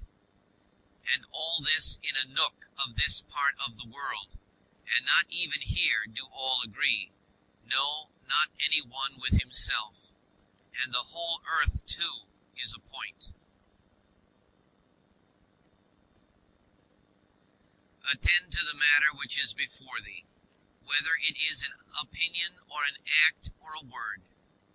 Thou sufferest this justly, for thou choosest rather to become good tomorrow than to be good today. Am I doing anything? I do it with reference to the good of mankind. Does anything happen to me? I receive it and refer it to the gods, and the source of all things, from which all that happens is derived. Such as bathing appears to thee, oil, sweat, dirt, filthy water, all things disgusting, so is every part of life and everything. Lucilla saw Verus die, and then Lucilla died. Secunda saw Maximus die, and then Secunda died. Epictetus saw Diotimus die, and then Epictetus died. Antoninus saw Faustina die, and then Antoninus died. Such is everything. Caelor saw Hadrianus die, and then Caelor died. And those sharp-witted men, either seers or men inflated with pride, where are they? For instance, the sharp-witted men, Charax and Demetrius, the Platonist, and Eudaimon, and anyone else like them, all ephemeral, dead long ago. Some indeed have not been remembered even for a short time, and others have become the heroes of fables, and again others have disappeared even from fables. Remember this, then, that this little compound, thyself, must either be dissolved, or thy poor breath must be extinguished, or be removed and placed elsewhere. It is satisfaction to a man to do the proper works of a man. Now it is a proper work of a man to be benevolent to his own kind, to despise the movements of the senses, to form a just judgment of plausible appearances, and to take a survey of the nature of the universe and of the things which happen in it. There are three relations between thee and other things, the one to the body which surrounds thee, the other to the divine cause from which all things come to all, and the third to those who live with thee. Pain is either an evil to the body, then let the body say what it thinks of it, or to the soul. But it is in the power of the soul to maintain its own serenity and tranquility, and not to think that pain is an evil. For every judgment and movement and desire and aversion is within, and no evil ascends so high. Wipe out thy imaginations by often saying to thyself, now it is in my power to let no badness be in this soul, nor desire, nor any perturbation at all. But looking at all things, I see what is their nature, and I use each according to its value. Remember this power which thou hast from nature. Speak both in the Senate and to every man, whoever he may be, appropriately, not with any affectation. Use plain discourse. Augustus' court, wife, daughter, descendants, ancestors, sister, Agrippa, kinsmen, intimates, friends, Arius, Maecenas, physicians, and sacrificing priests. The whole court is dead. Then turn to the rest, not considering the death of a single man, but of a whole race, as of the Pompei, and that which is inscribed on the tombs, the last of his race. Then consider what trouble those before them have had, that they might leave a successor, and then that of necessity someone must be the last. Again, here consider the death of a whole race. It is thy duty to order thy life well in every single act, and if every act does its duty, as far as is possible, be content, and no one is able to hinder thee, so that each act shall not do its duty. But something external will stand in the way. Nothing will stand in the way of thy acting justly and soberly and considerately, but perhaps some other active power will be hindered. Well, but by acquiescing in the hindrance, and by being content to transfer thy efforts to that which is allowed, another opportunity of action is immediately put before thee in place of that which was hindered, and one will adapt itself to this ordering of which we are speaking. Receive wealth or prosperity without arrogance, and be ready to let it go. If thou didst ever see a hand cut off, or a foot, or a head, lying anywhere apart from the rest of the body, which does a man make himself, as far as he can, who is not content with what happens, and separates himself from others, or does anything unsocial? Suppose that thou hast detached thyself from the natural unity, for thou wast made by nature apart, but now thou hast cut thyself off. Yet here there is this beautiful provision, that it is in thy power again to unite thyself. God has allowed this to no other part, after it has been separated and cut asunder, to come together again. But consider the kindness by which he has distinguished man, for he has put it in his power not to be separated at all from the universal, and when he has been separated, he has allowed him to return and to be united, and to resume his place as a part. As the nature of the universal has given to every rational being all the other powers that it has, so we have received from it this power also. For as the universal nature converts and fixes in its predestined place everything which stands in the way and opposes it, and makes such things a part of itself, so also the rational animal is able to make every hindrance its own material, and to use it for such purposes as it may have designed. Do not disturb thyself by thinking of the whole of thy life. Let not thy thoughts at once embrace all the various troubles which thou mayest expect to befall thee, but on every occasion ask thyself, what is there in this which is intolerable and past bearing? For thou wilt be ashamed to confess. In the next place, remember that neither the future nor the past pains thee, but only the present. But this is reduced to a very little, if thou only circumscribest it, and chidest thy mind, if it is unable to hold out against even this. Does Panthea or Pergamus now sit by the tomb of Verus? Does Chaurius or Diometus sit by the tomb of Hadrianus? That would be ridiculous. Well, suppose they did sit there. Would the dead be conscious of it? And if the dead were conscious, would they be pleased? And if they were pleased, would that make them immortal? Was it not in the order of destiny that these persons should first become old women and old men, and then die? What then would those do after these were dead? All this is foul smell and blood in a bag. If thou canst see sharp, look and judge wisely, says the philosopher. In the constitution of the rational animal, I see no virtue which is opposed to justice, but I see a virtue which is opposed to love of pleasure, and that is temperance.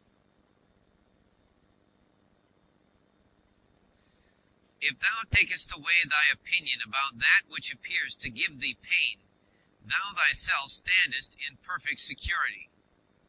Who is this self? The reason. But I am not reason. Be it so. Let then the reason itself not trouble itself. But if any other part of thee suffers, let it have its own opinion about itself. Hindrance to the perceptions of sense is an evil to the animal nature. Hindrance to the movements, desires, is equally an evil to the animal nature. And something else also is equally an impediment and evil to the constitution of plants. So then that which is a hindrance to the intelligence is an evil to the intelligent nature. Apply all these things to thyself. Does pain or sensuous pleasure affect thee? The senses will look to that. Has any obstacle opposed thee in thy efforts toward an object? If indeed thou wast making this effort absolutely, unconditionally, or without any reservation, certainly this obstacle is an evil to thee considered as a rational animal. But if thou takest into consideration the usual course of things, thou hast not yet been injured or even impeded. The things, however, which are proper to the understanding, no other man is used to impede. For neither fire, nor iron, nor tyrant, nor purse touches it in any way. When it has been made a sphere, it continues a sphere.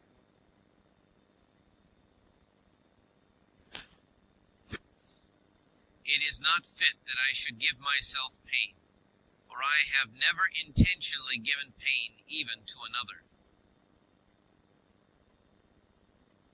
Different things delight different people, but it is my delight to keep the ruling faculty sound without turning either from any man or from any of the things which happen to men, but looking at and receiving all with welcome eyes and using everything according to its nature. See that thou secure this present time to thyself. For those who rather pursue posthumous fame do not consider that the men of aftertime will be exactly such as these whom they cannot bear now, and both are mortal. And what is it in any way to thee if these men of aftertime utter this or that sound, or have this or that opinion about thee? Take me and cast me where thou wilt, for there I shall keep my divine part tranquil, that is, content if it can feel and act comfortably to its proper constitution. Is this change of place sufficient reason why my soul should be unhappy and worse than it was, depressed, expanded, shrinking, affrighted? And what wilt thou find which is sufficient reason for this? Nothing can happen to any man which is not human accident, nor to an ox which is not according to the nature of an ox, nor to vine which is not according to the nature of a vine, nor to a stone which is not proper to a stone. If then there happens to each thing both what is usual and natural, why shouldst thou complain? For the common nature brings nothing which may not be borne by thee. If thou art pained by any external thing, it is not this that disturbs thee, but by thy own judgment about it, and it is in thy power to wipe out this judgment now. But if anything in thy own disposition gives thee pain, who hinders thee from correcting thy opinion? And even if thou art pained because thou art not doing some particular thing which seems to thee to be right, why dost thou not rather act than complain? but some insuperable obstacle is in the way? Do not be grieved then, for the cause of its not being done depends not on thee. But it is not worthwhile to live, if this cannot be done. Take thy departure then from life, contentedly, just as he dies who is in full activity, and well pleased too with the things which are obstacles. Remember that the ruling faculty is invincible. When self-collected, it is satisfied with itself. If it does nothing which it does not choose to do, even if it resist from mere obstinacy, what then will it be when it forms a judgment about anything aided by reason and deliberately? Therefore, the mind which is freedom from passions is a citadel. For man has nothing more secure to which he can fly for refuge, and for the future to be inexpugnable. He then who has not seen this is an ignorant man, but he who has seen it and does not fly to this refuge is unhappy. Say nothing more to thyself than what the first appearances report. Suppose that it has been reported to thee that a certain person speaks ill of thee. This has been reported, but that thou hast been injured, this has not been reported.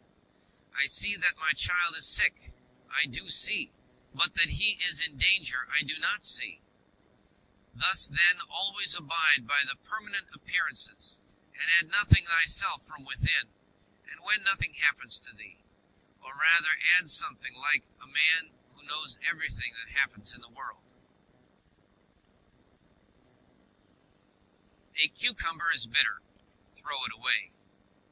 There are briars in the road, turn aside from them. This is enough. Do not add, and why were such things made in the world? For thou wilt be ridiculed by a man who is acquainted with nature, as thou wouldst be ridiculed by a carpenter and a shoemaker if thou didst find fault because thou seest in their workshops savings and cuttings from which they make. And yet they have places into which they can throw these shavings and cuttings, and the universal nature has no external space. But the wondrous part of her art is that though she has circumscribed herself, everything within her which appears to decay and to grow old and to be useless, she changes into herself, and again makes new things from these very same, so that she requires neither substance from without, nor wants a place into which she may cast that which delays. She is content then with her own space, and her own matter, and her own heart. Neither in thy actions be sluggish, nor in thy conversation without method, nor wandering in thy thoughts, nor let there be in thy soul inward contention or external effusion, nor in life be so busy as to leave no pleasure. Suppose that men kill thee, cut thee in pieces, curse thee. What then can these things do to prevent thy mind from remaining pure, wise, sober, just? For instance, if a man should stand by a limpid, pure spring and curse it, the spring never ceases setting up potable water. And if he should cast clay into it, or filth, it will speedily disperse them and wash them out, and will not be at all polluted. How then shalt thou possess a perpetual fountain, and not a mere wall? By forming thyself hourly to freedom conjoined with contentment, simplicity, and modesty. He who does not know what the world is, does not know where he is. And he who does not know for what purpose the world exists, does not know who he is, nor what the world is. But he who has failed in any of these things could not even say for what purpose he exists himself. What then dost thou think of him who avoids or seeks the praise of those who applaud, of men who know not either where they are or who they are? Dost thou wish to be praised by a man who curses himself thrice every hour? Wouldst thou wish to please a man who does not please himself? Does a man please himself who repents of nearly everything that he does? No longer let thy breathing only act in concert with the air which surrounds thee, but let thy intelligence also now be in harmony with the intelligence which embraces all things. For the intelligent power is no less diffused in all parts and pervades all things from him who is willing to draw it to him than the aerial power for him who is able to respire it. Generally, wickedness does no harm at all to the universe, and particularly the wickedness of one man does no harm or another. It is only harmful to him who has it in his power to be released from it as soon as he shall choose. To my own free will, the free will of my neighbor is just as indifferent as his poor health and flesh. For though we are made especially for the sake of one another, still the ruling power of each of us has its own office, for otherwise my neighbor's wickedness would be my harm, which God has not willed, in order that my unhappiness might not depend on another.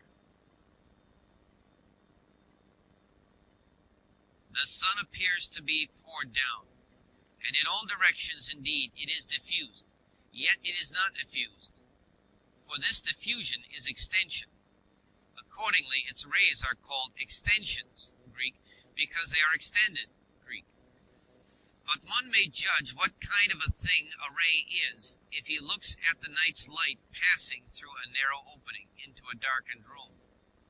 For it is extended in a right line, and as it were is divided when it meets with any solid body which stands in the way and intercepts the air beyond. But there the light remains fixed and does not glide or fall. Such then ought to be the outpouring and affection of the understanding, and it should in no way be an effusion, but an extension, and it should make no violent or impetuous collision with the obstacles which are in its way, nor yet fall down, but be fixed and enlighten that which receives it. For a body will deprive itself of the illumination if it does not admit it. He who fears death either fears the loss of sensation or a different kind of sensation. But if thou shalt have no sensation, neither wilt thou feel any harm. And if thou shalt acquire another kind of sensation, thou wilt be a kind of living being who will not cease. Men exist for the sake of one another. Teach them then, or bear with them. In one way an arrow moves, in another way the mind. The mind indeed, both when it exercises caution and when it is employed about iniquity, moves straight onward not the less, and to its object. Enter into every man's ruling faculty, and also let every other man enter into thine. End of chapter 8. Chapter 9. He who acts unjustly acts impiously. For since the universal nature has made rational animals for the sake of one another, to help one another according to their deserts, but in no way to injure one another, he who transgresses her will is clearly guilty of impiety towards the highest divinity. And he too who lies is guilty of impiety to the same divinity. For the universal nature is the nature of things that are, and things that are have a relation to all things that come into existence. And further, this universal nature is named truth, and is the prime cause of all things that are true. He then who lies intentionally is guilty of impiety, inasmuch as he acts unjustly by deceiving. And he who also lies unintentionally, inasmuch as he is at variance with the universal nature, and inasmuch as he disturbs the order by fighting against the nature of the world, for he fights against it who is moved of himself to that which is contrary to truth, for he had received powers from nature through the neglect of which he is not able now to distinguish falsehood from truth. And indeed, he who pursues pleasure as good and avoids pain as evil is guilty of impiety. For of necessity such a man must often find fault with the universal nature, alleging that it assigns things to the bad and the good contrary to their deserts, because frequently the bad are in the enjoyment of pleasure, and possess the things which procure pleasure, but the good have pain for their share, and the things which cause pain. And further, he who is afraid of pain will sometimes also be afraid of some things which will happen in the world, and even this is impiety. And he who pursues pleasure will not abstain from injustice, and this is plainly impiety. Now with respect to the things toward which the universal nature is equally affected, for it would not have made both unless it was equally affected towards both, towards these, they who wish to follow nature should be of the same mind with it, and equally affected. With respect to pain, then, and pleasure, or death and life, or honor and dishonor, which the universal nature employs equally, whoever is not equally affected is manifestly acting impiously.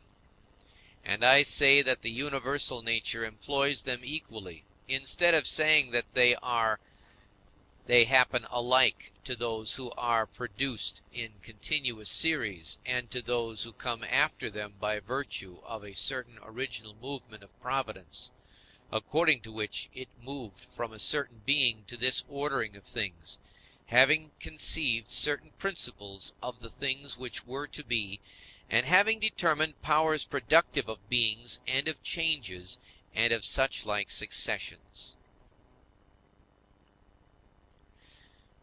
It would be a man's happiest lot to depart from mankind without having had any taste of lying and hypocrisy and luxury and pride. However, to breathe out one's life when a man has had enough of these things is the next best voyage, as the saying is. Hast thou determined to abide with vice, and has not experience yet induced thee to fly from this pestilence? For the destruction of the understanding is a pestilence, much more indeed than any such corruption and change of this atmosphere which surrounds us. For this corruption is a pestilence of animals, so far as they are animals, but the other is a pestilence of men, so far as they are men. Do not despise death, but be well content with it, since this too is one of those things which nature wills. For such as it is to be young and to grow old, and to increase and to reach maturity, and to have teeth and beard and gray hairs, and to beget and be pregnant, and to bring forth, and all the other natural operations which the seasons of thy life bring, such also is dissolution. This, then, is consistent with the character of a reflecting man, to be neither careless nor impatient, nor contemptuous with respect to death, but to wait for it as one of the operations of nature. As thou now waitest for the time when the child shall come out of thy wife's womb, so be ready for the time when thy soul shall fall out of this envelope. But if thou requirest also a vulgar kind of comfort which shall reach thy heart, thou wilt be made best reconciled to death by observing the objects from which thou art going to be removed, and the morals of those with whom thy soul will no longer be mingled. For it is no way right to be offended with men, but it is thy duty to care for them and to bear with them gently, and yet to remember that thy departure will be not from men who have the same principles as thyself. For this is the only thing, if there be any, which could draw us the contrary way and attach us to life, to be permitted to live with those who have the same principles as ourselves. But now thou seest how great is the trouble arising from the discordance of those who live together, so that thou mayest say, Come quick, O death, lest perchance I too should forget myself. He who does wrong against himself. He who acts unjustly to himself, because he makes himself bad. He often acts unjustly who does not do a certain thing, not only he who does a certain thing. Thy present opinion, founded on understanding, and thy present conduct, directed to social good, and thy present disposition of contentment with everything which happens, that is enough. Wipe out imagination. Check desire. Extinguish appetite. Keep the ruling faculty in its own power. Among the animals which have not reason, one life is distributed. But among reasonable animals, one intelligent soul is distributed, just as there is one earth of all things which are of an earthly nature, and we see by one light and breathe one air, all of us that have the faculty of vision, and all that have life.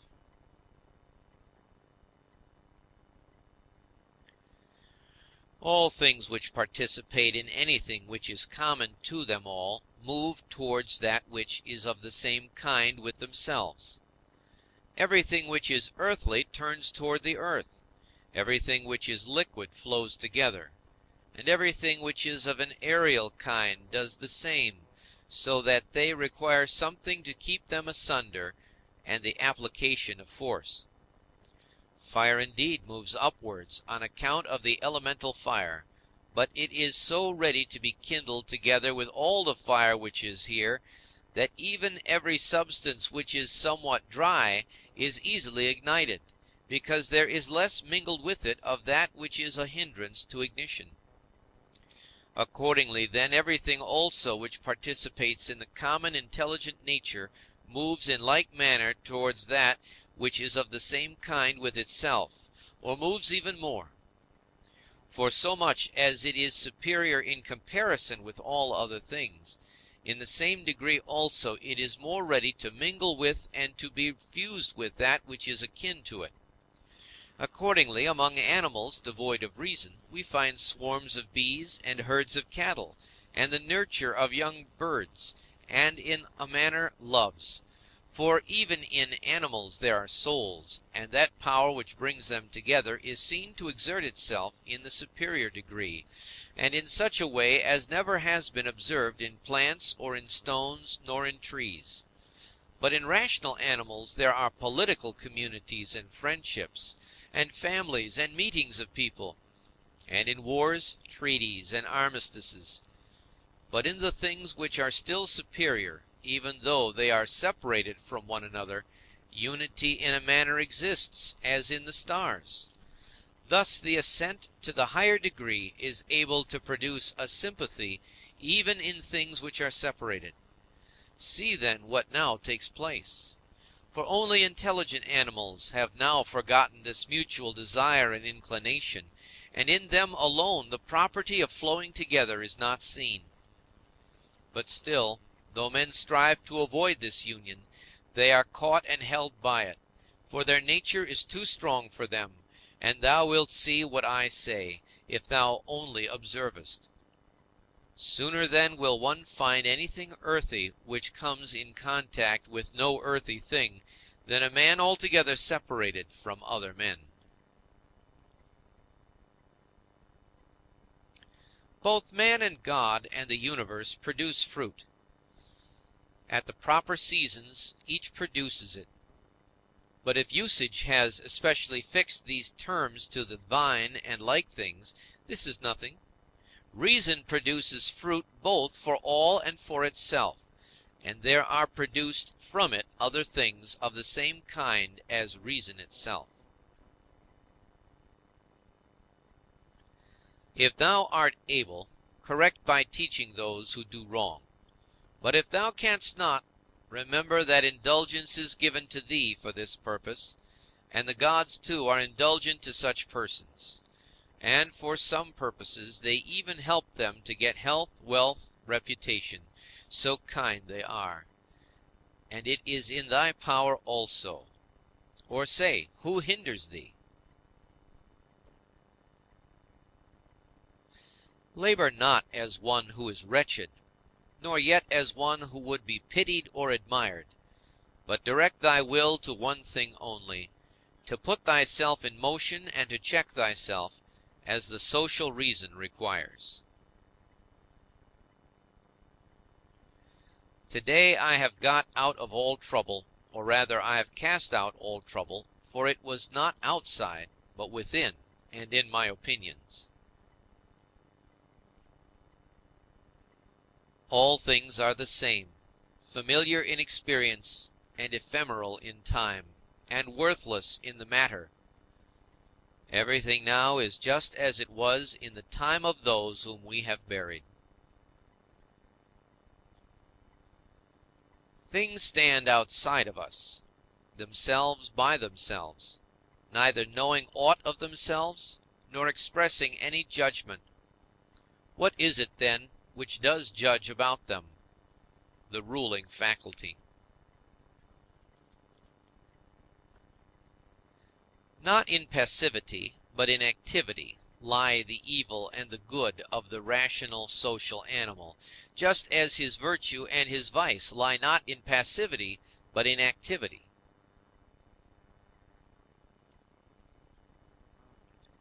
For the stone which has been thrown up, it is no evil to come down, nor indeed any good to have been carried up. Penetrate inwards into men's leading principles, and thou wilt see what judges thou art afraid of, and what kind of judges they are of themselves. All things are changing, and thou thyself art in continuous mutation, and in a manner in continuous destruction, and the whole universe too. It is thy duty to leave another man's wrongful act there where it is.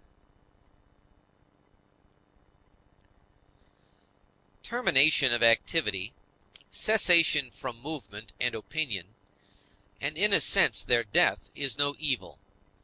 Turn thy thoughts now to the consideration of thy life as a child, as a youth, thy manhood, thy old age. For in these also every change was a death. Is anything to fear?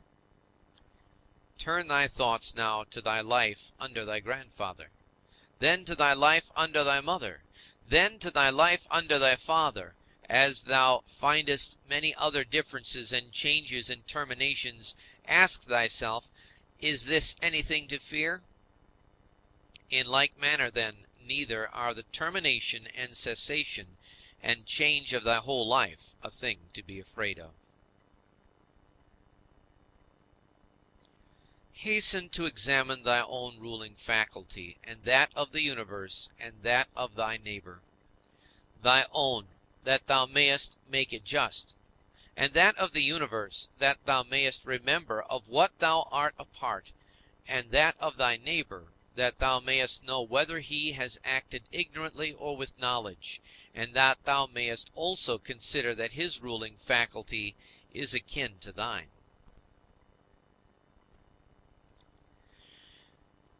As thou art thyself a component part of a social system, so let every act of thine be a component part of social life.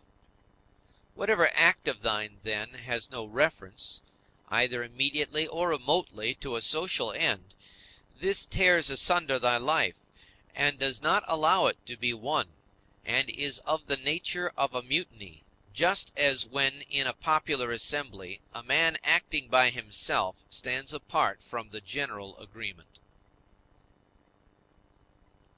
Quarrels of little children and their sports, and poor spirits carrying about dead bodies, such is everything. And so what is exhibited in the representation of the mansions of the dead strikes our eyes more clearly. Examine into the quality of the form of an object, and detach it altogether from its material part, and then contemplate it. Then determine the time, the longest which a thing of this peculiar form is naturally made to endure.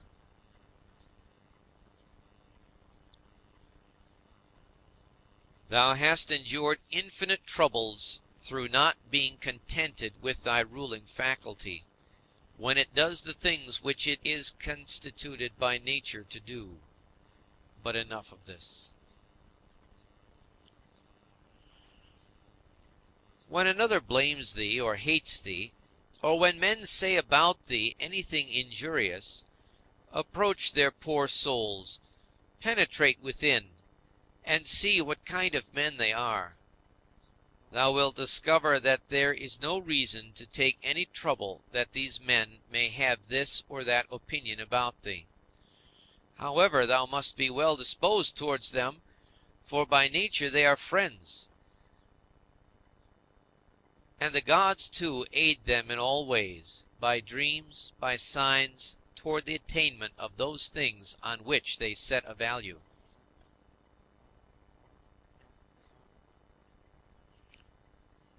The periodic movements of the universe are the same up and down from age to age, and either the universal intelligence puts itself in motion for every separate effect, and if this is so, be thou content with that which is the result of its activity, or it puts itself in motion once, and everything else comes by way of sequence in a manner, or indivisible elements are the origin of all things.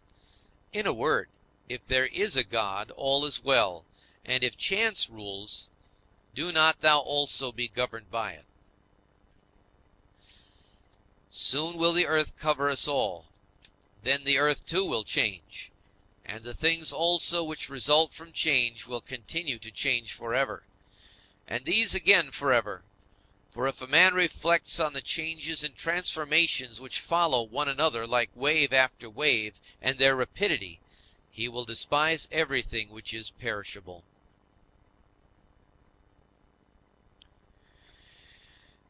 The universal cause is like a winter torrent.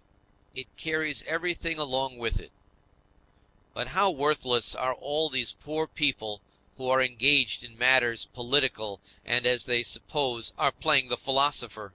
All are drivellers. Well, then, man, do what nature now requires. Set thyself in motion, if it is in thy power, and do not look about thee to see if anyone will observe it, nor yet expect Plato's Republic. But be content if the smallest thing goes on well, and consider such an event to be no small matter. For who can change men's opinions?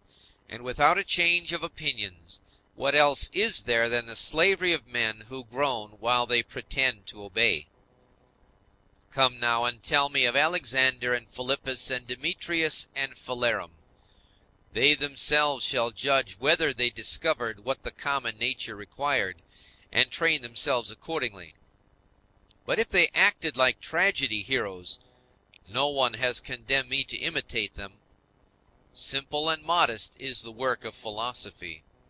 Draw me not aside to insolence and pride. Look down from above on the countless herds of men and their countless solemnities, and the infinity varied voyagings into storms and calms, and the differences among those who are born, who live together and die. And consider too the life lived by others in olden time, and the life of those who will live after thee, and the life now lived among barbarous nations, and how many know not even thy name, and how many will soon forget it, and how they who perhaps now are praising thee will very soon blame thee, and that neither a posthumous name is of any value, nor reputation, nor anything else.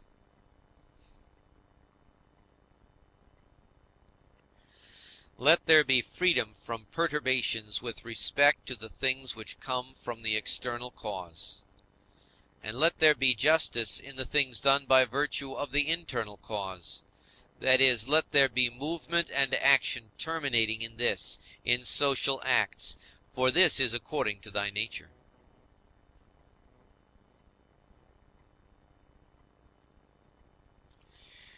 Thou canst remove out of the way many useless things among those which disturb thee, for they lie entirely in thy opinion, and thou wilt then gain for thyself ample space by comprehending the whole universe in thy mind, and by contemplating the eternity of time, and observing the rapid change of every several thing, how short is the time from birth to dissolution, and the illimitable time before birth, as well as the equally boundless time after dissolution. All that thou seest will quickly perish, and those who have been spectators of its dissolution will very soon perish too, and he who dies at the extremest old age will be brought into the same condition with him who died prematurely. What are these men's leading principles, and about what kind of things are they busy, and for what kind of reasons do they love and honor? Imagine that thou seest their poor souls laid bare, when they think that they do harm by their blame or good by their praise. What an idea! Loss is nothing else than change. But the universal nature delights in change, and in obedience to her all things are now done well, and from eternity have been done in like form, and will be done to such time without end. What then dost thou say? That all things have been, and all things always will be bad, and that no power has ever been found in so many gods to rectify these things, but the world has been condemned to be bound in never-ceasing evil? The rottenness of the matter which is the foundation of everything, water, dust, bones, filth, or again, marble rocks, the callosities of the earth, and gold and silver, and sediments, and garments, only bits of hair, and purple dye, blood, and everything else is of the same kind, and that which is of the nature of breath is also another thing of the same kind, changing from this to that. Enough of this wretched life, and murmurings, and apish tricks. Why art thou disturbed? What is there new in this? What unsettles thee? Is it the form of the thing? Look at it. Or is it the matter? Look at it. But besides these there is nothing. Toward the gods, then, now become at last more simple and better, it is the same whether we examine these things for 100 years or 3. If any man has done wrong, the harm is his own. But perhaps he has not done wrong.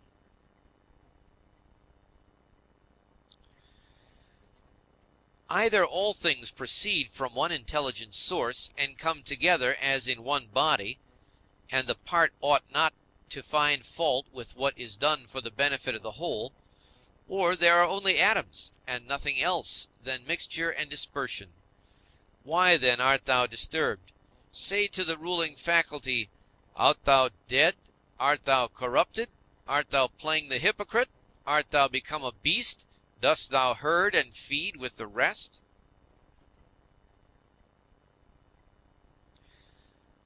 Either the gods have no power, or they have power. If then they have no power, why dost thou pray to them? But if they have power, why dost thou not pray for them to give thee the faculty of not fearing any of the things which thou fearest, or of not desiring any of the things which thou desirest, or not being pained at anything, rather than pray that any of these things should not happen or happen? For certainly if they can cooperate with men, they can cooperate for these purposes. But perhaps thou wilt say the gods have placed them in thy power. Well then, is it not better to use what is in thy power like a free man than to desire in a slavish and abject way what is not in thy power? And who has told thee that the gods do not aid us even in the things which are in our power? Begin then to pray for such things, and thou wilt see. One man prays thus: How shall I be able to lie with that woman?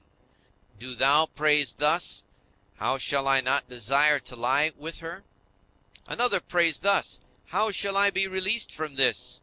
Another prays: How shall I not desire to be released? Another thus: How shall I not lose my little son? Thou thus: How shall I not be afraid to lose him? In turn thy prayers this way, and see what comes.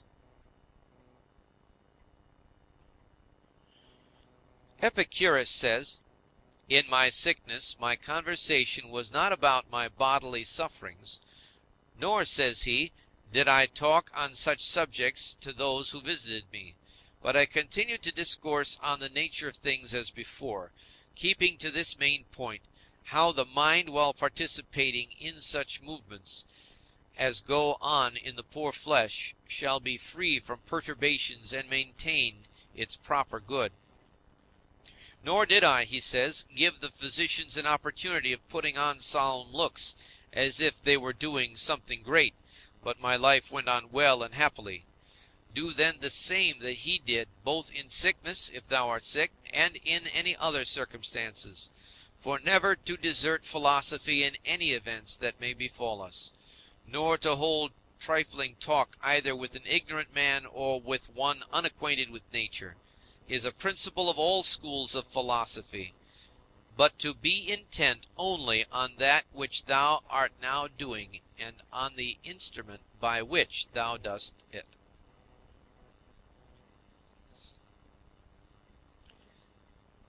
When thou art offended with any man's shameless conduct, immediately ask thyself, Is it possible then that shameless men should not be in the world?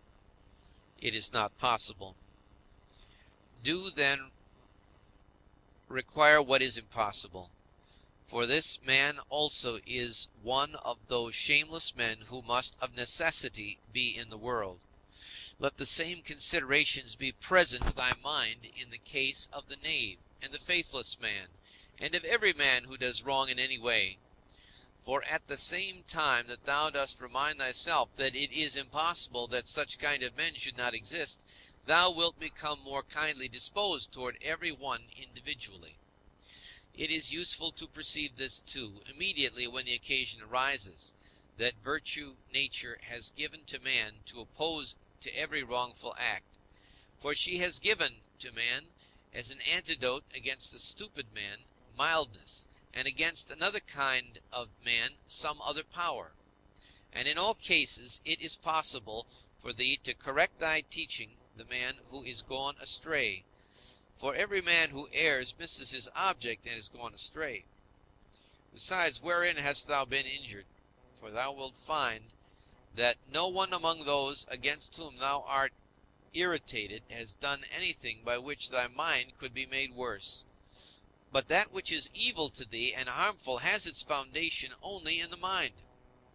And what harm is done, or what is there strange, if the man who has not been instructed does the acts of an uninstructed man? Consider whether thou shouldest not rather blame thyself, because thou didst not expect such a man to err in such a way. For thou hast means given thee by thy reason to suppose that it was likely that he would commit this error, and yet thou hast forgotten and art amazed that he has erred. But most of all, when thou blamest him as a father or ungrateful, turn thyself, for the fault is manifestly thy own. Whether thou didst trust that a man who had such a disposition would keep his promise, or when conferring thy kindness thou didst not confer it absolutely, nor yet in such a way as to have received from thy very act all the profit. For what more dost thou want when thou hast done a man a service? Art thou not content that thou hast done something comfortable to thy nature, and dost thou seek to be paid for it? just as if the eye demanded a recompense for seeing, or the feet for walking. For as these members are formed for a particular purpose, and by working according to their several constitutions, obtain what is their own, so also as man is formed by nature to acts of benevolence, when he has done anything benevolent, or in any other way conducive to the common interest, he has acted conformably to his constitution, and he gets what is his own.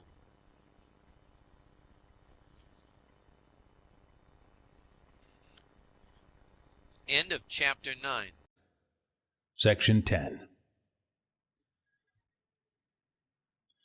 Wilt thou then, my soul, never be good and simple and one and naked, more manifest than the body which surrounds thee? Wilt thou never enjoy an affectionate and contented disposition? Wilt thou never be full and without a want of any kind, longing for nothing more nor desiring anything, either animate or inanimate, for the enjoyment of pleasures, nor yet desiring time wherein thou shalt have longer enjoyment, or place, or pleasant climate, or society of men with whom thou mayest live in harmony? But wilt thou be satisfied with thy present condition, and pleased with all that is about thee, and wilt thou convince thyself that thou hast everything, and that it comes from the gods, that everything is well for thee, and will be well whatever shall please them, and whatever they shall give for the conservation of perfect living being, the good, and just, and beautiful, which generates and holds together all things, and contains and embraces all things which are dissolved for the production of other like things? Wilt thou never be such that thou shalt so dwell in community with gods and men as neither to find fault with them at all, nor to be condemned by them? 2. Observe what thy nature requires, so far as thou art governed by nature only. Then do it and accept it. If thy nature, so far as thou art a living being, shall not be made worse by it. And next thou must observe what thy nature requires so far as thou art a living being. And all this thou mayest allow thyself, if thy nature, so far as thou art a rational animal, shall not be made worse by it. But the rational animal is consequently also a political animal. Use these rules then, and trouble thyself about nothing else. 3. Everything which happens, either happens in such wise as thou art formed by nature to bear it, or as thou art not formed by nature to bear it. If then it happens to thee in such a way as thou art formed by nature to bear it, do not complain, but bear it as thou art formed by nature to bear it. But if it happens in such wise as thou art not formed by nature to bear it, do not complain, for it will perish after it has consumed thee. Remember, however, that thou art formed by nature to bear everything, with respect to which it depends on thy own opinion to make it endurable and tolerable, by thinking that it is either thy interest or thy duty to do this. 4. If a man is mistaken, instruct him kindly and show him his error. But if thou art not able, blame thyself, or blame not even thyself. 5. Whatever may happen to thee, it was prepared for thee from all eternity, and the implication of causes was from eternity spinning the thread of thy being, and of that which is incident to it. 6. Whether the universe is a concourse of atoms, or nature is a system, let this first be established, that I am part of the whole which is governed by nature. Next, I am in a manner intimately related to the parts which are of the same kind with myself. For remembering this, inasmuch as I am a part, I shall be discontented with none of the things which are assigned to me out of the whole. For nothing is injurious to the part, if it is for the advantage of the whole. For the whole contains nothing which is not for its advantage. And all natures indeed have this common principle, but the nature of the universe has this principle besides, that it cannot be compelled even by any external cause to generate anything harmful to itself. By remembering, then, that I am part of such a whole, I shall be content with everything that happens, and inasmuch as I am in a manner intimately related to the parts which are of the same kind with myself, I shall do nothing unsocial, but I shall rather direct myself to the things which are of the same kind with myself, and I shall turn all my efforts to the common interest, and divert them from the contrary. Now, if these things are done so, life must flow on happily, just as thou mayest observe that the life of a citizen is happy, who continues a course of action which is advantageous to his fellow citizens, and is content with whatever the state may assign to him. 7. The parts of the whole, everything I mean, which is naturally comprehended in the universe, must of necessity perish. But let this be understood in this sense, that they must undergo change. But if this is naturally both an evil and a necessity for the parts, the whole would not continue to exist in a good condition, the parts being subject to change and constituted so as to perish in various ways. For whether did nature herself design to do evil to the things which are parts of herself, and to make them subject to evil and of necessity fall into evil, or have such results happened without her knowing it?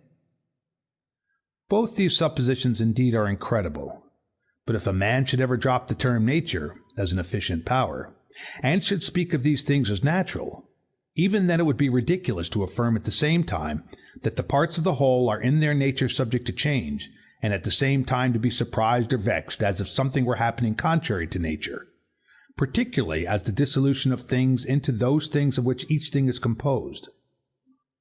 For there is either a dispersion of the elements out of which everything has been compounded, or a change from the solid to the earthy, and from the airy to the aerial, so that these parts are taken back into the universal reason, whether this at certain periods is consumed by fire or renewed by eternal changes. And do not imagine that the solid and the airy part belong to thee from time of generation. For all this received its accretion only yesterday, and the day before, as one may say, from the food and the air which is inspired. This, then, which have received the accretion, changes not that which thy mother brought forth. But suppose that this, which thy mother brought forth, implicates thee very much with the other part, which has the peculiar quality of change. This is nothing, in fact, in the way of objection to what is said. 8. When thou hast assumed those names, good, modest, true, rational, a man of equanimity and magnanimous, take care thou dost not change these names, and if thou should lose them, quickly return to them. And remember that the term rational was intended to signify a discriminating attention to every several thing and freedom from negligence, and that equanimity is the voluntary acceptance of the things which are assigned to thee by the common nature, and that magnanimity is the elevation of the intelligent part above the pleasurable or painful sensations of the flesh, and above that poor thing called fame, and death, and all such things. If, then, thou maintainest thyself in the possession of these names, without desiring to be called by these names by others, thou wilt be another person and wilt enter on to another life. For to continue to be such as thou hast hitherto been, and to be torn in pieces and defiled in such a life, is the character of a very stupid man, and one over-fond of his life, and like those half-devoured fighters with wild beasts, who, though covered with wounds and gore, still entreat to be kept to the following day, though they will be exposed in the same state to the same claws and bites. Therefore, fix thyself in the possession of these few names, and if thou art able to abide in them, abide as if thou wast removed to certain islands of the happy. But if thou shalt perceive that thou fallest out of them and dost not maintain thy hold, go courageously into some nook where thou shalt maintain them, or even depart at once from life, not in passion, but with simplicity and freedom and modesty, after doing this one laudable thing at least in thy life, to have gone out of it thus. In order, however, to the remembrance of these names, it will greatly help thee if thou rememberest the gods, and that they wish not to be flattered, but wish all reasonable beings to be made like themselves. And if thou rememberest that which does the work of a fig tree is a fig tree, and that which does the work of a dog is a dog, and that which does the work of a bee is a bee, and that which does the work of man is a man. 9. Mimi, war, astonishment, torpor, slavery will daily wipe out those holy principles of thine. How many things without studying nature dost thou imagine, and how many dost thou neglect? But it is thy duty so to look on and so to do everything, that at the same time the power of dealing with circumstances is perfect, and the contemplative faculty is exercised, and the confidence which comes from the knowledge of each several thing is maintained without showing it, by yet not concealed. For when wilt thou enjoy simplicity? When gravity, and when the knowledge of every several thing, both what is in substance and what place it has in the universe, and how long it is formed to exist, and of what things it is compounded, and to whom it can belong, and who are able both to give it and take it away? 10. A spider is proud when it has caught a fly, and another when he has caught a poor hare, and another when he has taken the little fish in a net, and another when he has taken wild boars, and another when he has taken bears, and another when he has taken sarmatians. Are not these robbers, if thou examinest their opinions? 11. Acquire the contemplative way of seeing how all things change into one another, and constantly attend to it, and exercise thyself about this part of philosophy. For nothing is so much adapted to produce magnanimity. Such a man has put off the body, and he sees that he must, no one knows how soon, go away from among men and leave everything here. He gives himself up entirely to just doing in all his actions, and in everything else that happens he resigns himself to the universal nature. But as to what any man shall say or think about him or do against him, he never even thinks of it, being himself contented with these two things, with acting justly in what he now does, and being satisfied with what is now assigned to him. And he lays aside all distracting and busy pursuits, and desires nothing else than to accomplish the straight course through the law, and by accomplishing the straight course to follow God. 12. What need is there of suspicious fear, since it is thy power to inquire what ought to be done? And if thou seest clear, go by this way content, without turning back. But if thou dost not see clear, stop and take the best advisers. But if any other things oppose thee, go on according to thy powers with due consideration, keeping to that which appears to be just. For it is best to reach this object, and if thou dost fail, let thy failure be in attempting this. He who follows reason in all things is both tranquil and active at the same time, and also cheerful and collected. 13. Inquire of thyself, as soon as thou wakest from sleep, whether it will make any difference to thee if another does what is just and right. It will make no difference. Thou hast not forgotten, I suppose, that those who assume arrogant airs in bestowing their praise or blame on others are such as they are at bed and at board, and thou hast not forgotten what they do, and what they avoid, and what they pursue, and how they steal and how they rob, not with hands and feet, but with their most valuable part, by means of which there is produced, when a man chooses, fidelity, modesty, truth, law, a good demon, and happiness. 14.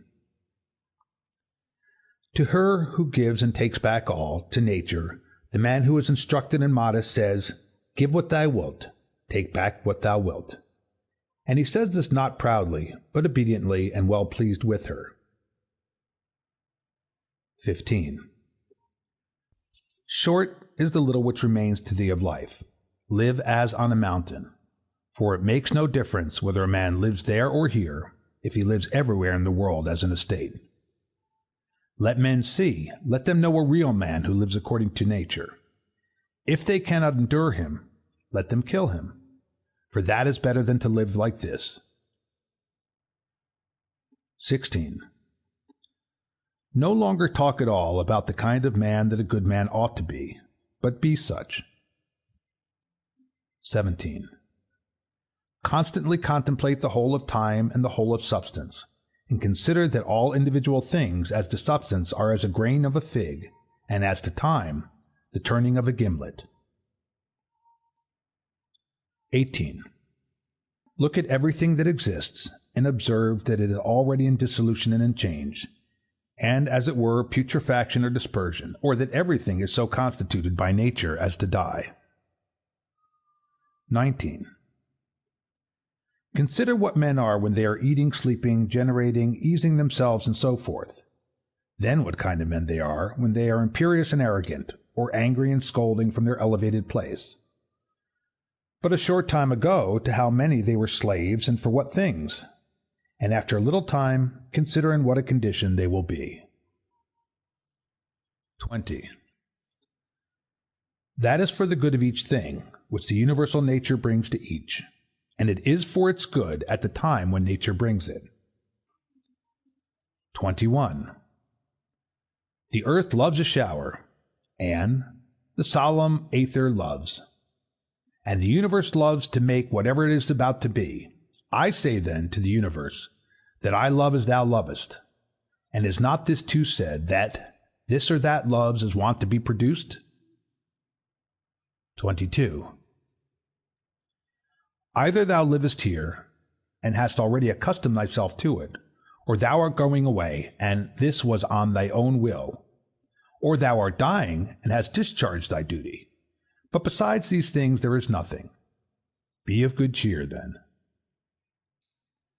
23. Let this always be plain to thee, that this piece of land is like any other, and that all things here are the same with things on top of a mountain, or on the seashore, or wherever thou choosest to be. For thou wilt find just what Plato says, dwelling within the walls of a city as in a shepherd's fold on a mountain. 24. What is my ruling faculty now to me? And of what nature am I now making it? And for what purpose am I now using it? Is it void of understanding?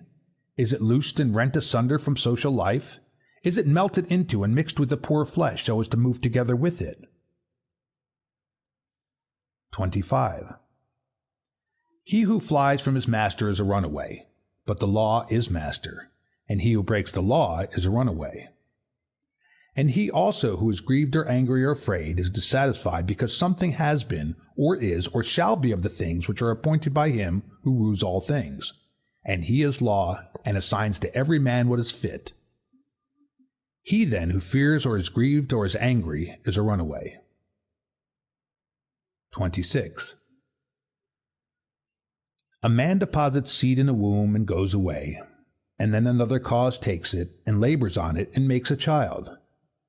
What a thing from such a material! Again, the child passes food down the throat, and then another cause takes it and makes it perception and motion.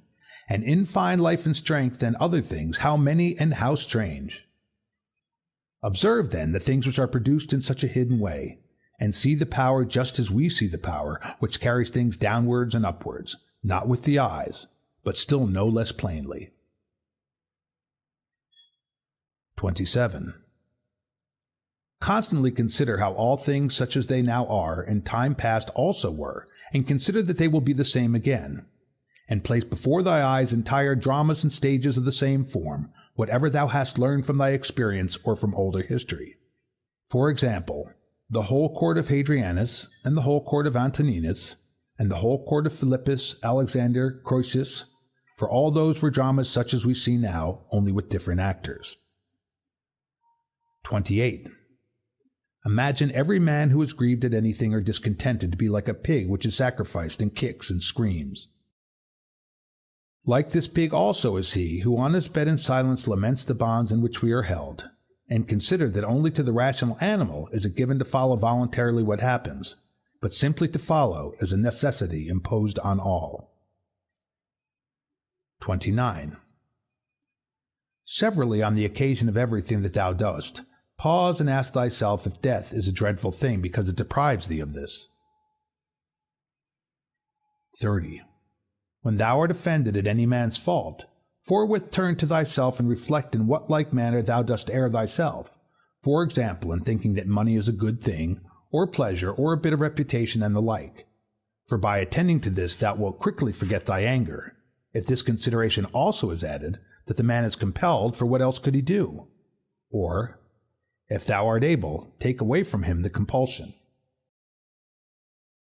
31. When thou hast seen Satron the Socratic, think of Eutyches or Hymen. And when thou hast seen Euphrates, think of Eutychion or Sylvanus. And when thou hast seen Alciphron, think of Troipophorus. And when thou hast seen Xenophon, think of Crito of Severus.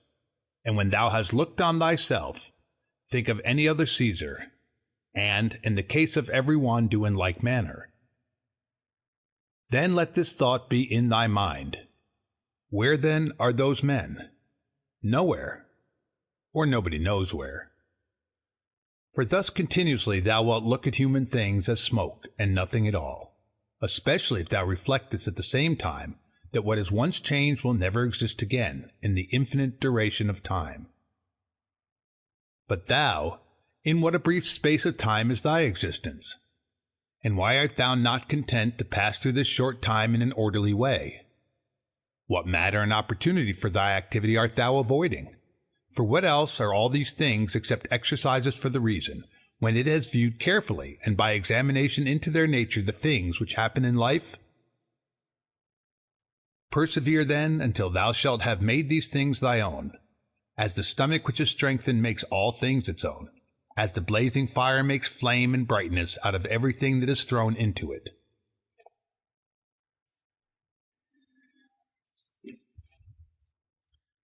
(32) Let it not be in any man's power to say truly of thee that thou art not simple, or that thou art not good. But let him be a liar whoever shall think anything of this kind about thee, and this is altogether in thy power. For who is he that shall hinder thee from being good and simple? Do thou only determine to live no longer, unless thou shalt be such? For neither does reason allow thee to live, if thou art not such. 33. What is that which as to this material our life can be done or said in a way most conformable to reason? For whatever this may be, it is in thy power to do it or say it, and do not make excuses that thou art hindered. Thou wilt not cease to lament till thy mind is in such a condition that, what luxury is to those who enjoy pleasure, such shall be to thee in the matter which is subjected and presented to thee, the doing of things which are conformable to man's constitution. For a man ought to consider as an enjoyment everything which is in his power to do according to his own nature.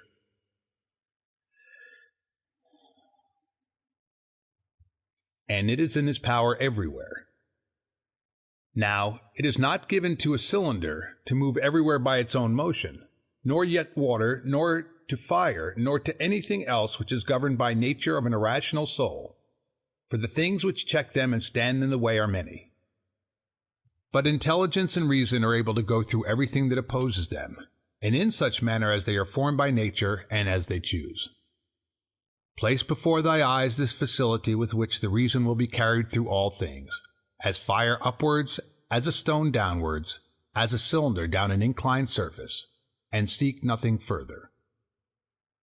For all other obstacles either affect the body only, which is a dead thing, or, except through opinion and the yielding of the reason itself, they do not crush nor do any harm of any kind, for if they did, he who felt it would immediately become bad. Now in the case of all things which have a certain constitution, whatever harm may happen to any of them, that which is so affected becomes consequently worse. But in the like case, a man becomes both better, if one may say so, and more worthy of praise by making a right use of these accidents. And finally, remember that nothing harms him who is really a citizen, which does not harm the state, nor yet does anything harm the state which does not harm law, and of these things which are called misfortunes, not one harms law. What then does not harm law does not harm either state or citizen. 34. To him who is penetrated by true principles, even the briefest precept is sufficient, and any common precept, to remind him that he should be free from grief and fair. For example, leaves, some the wind scatters on the ground. So is the race of men. Leaves also are thy children, and leaves too are they who cry out as if they were worthy of credit and bestow their praise, or on the contrary curse, or secretly blame and sneer. And leaves in like manner are those who shall receive and transmit a man's fame to aftertimes. For all such things as these, quote, are produced in the season of spring, end quote, as the poet says. But the wind casts them down, then the forest produces other leaves in their places. But a brief existence is common to all things, and yet thou avoidest and pursuest all things as if they would be eternal. A little time and thou shalt close thy eyes, and him who has attended thee to thy grave another soon will lament. 35. The healthy eye ought to see all visible things and not to say, I wish for green things, for this is the condition of a diseased eye. And the healthy hearing and smelling ought to be ready to perceive all that can be heard and smelled. And the healthy stomach ought to be with respect to all food just as the mill with respect to all things which it is formed to grind. And accordingly, the healthy understanding ought to be prepared for everything which happens, but that which says, Let my dear children live, and let all men praise whatever I may do, is an eye which seeks for green things, or teeth which seek for soft things. 36. There is no man so fortunate that there shall not be by him when he is dying some who are pleased with what is going to happen. Suppose that he was a good and wise man.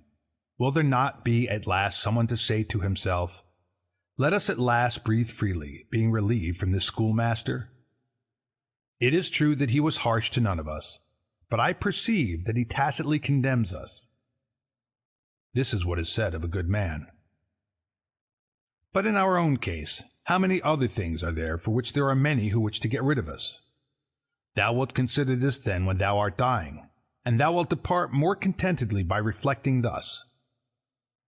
I am going away from such a life, in which even my associates, in behalf of whom I have striven so much, prayed and cared, themselves wish me to depart, hoping perchance to get some little advantage by it.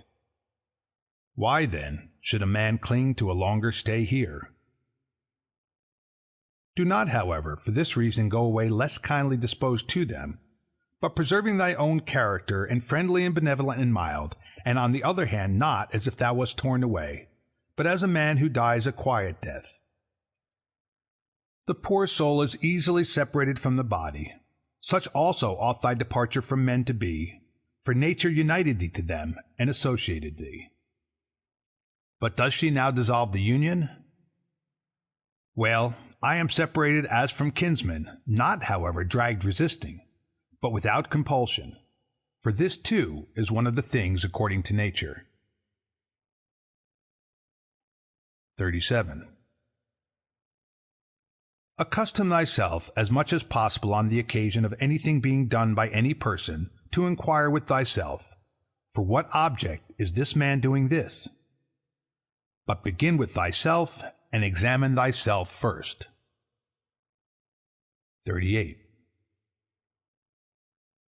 Remember that this which pulls the strings is the thing which is hidden within. This is the power of persuasion.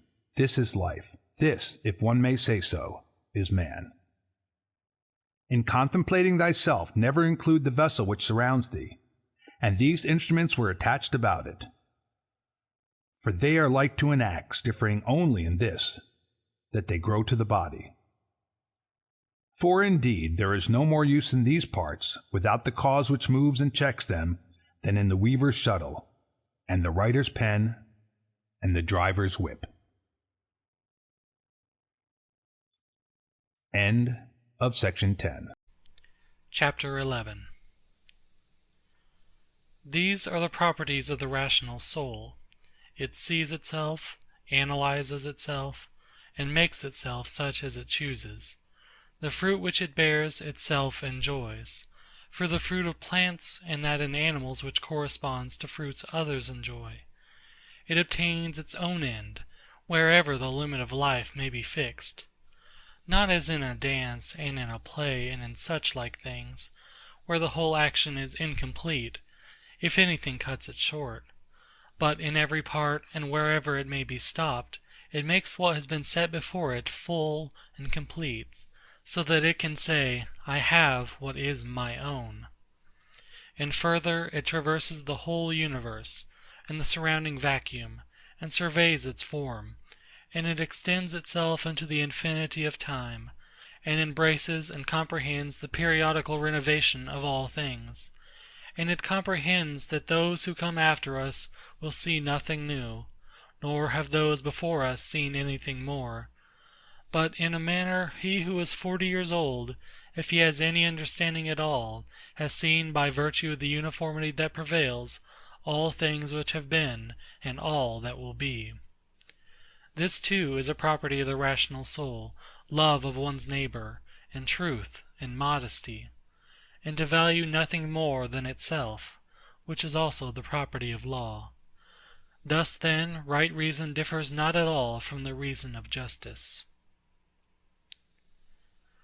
Thou wilt set little value on pleasing song and dancing and the pancratium, if thou wilt distribute the melody of the voice into its several sounds, and ask thyself as to each, if thou art mastered by this; for thou wilt be prevented by shame from confessing it.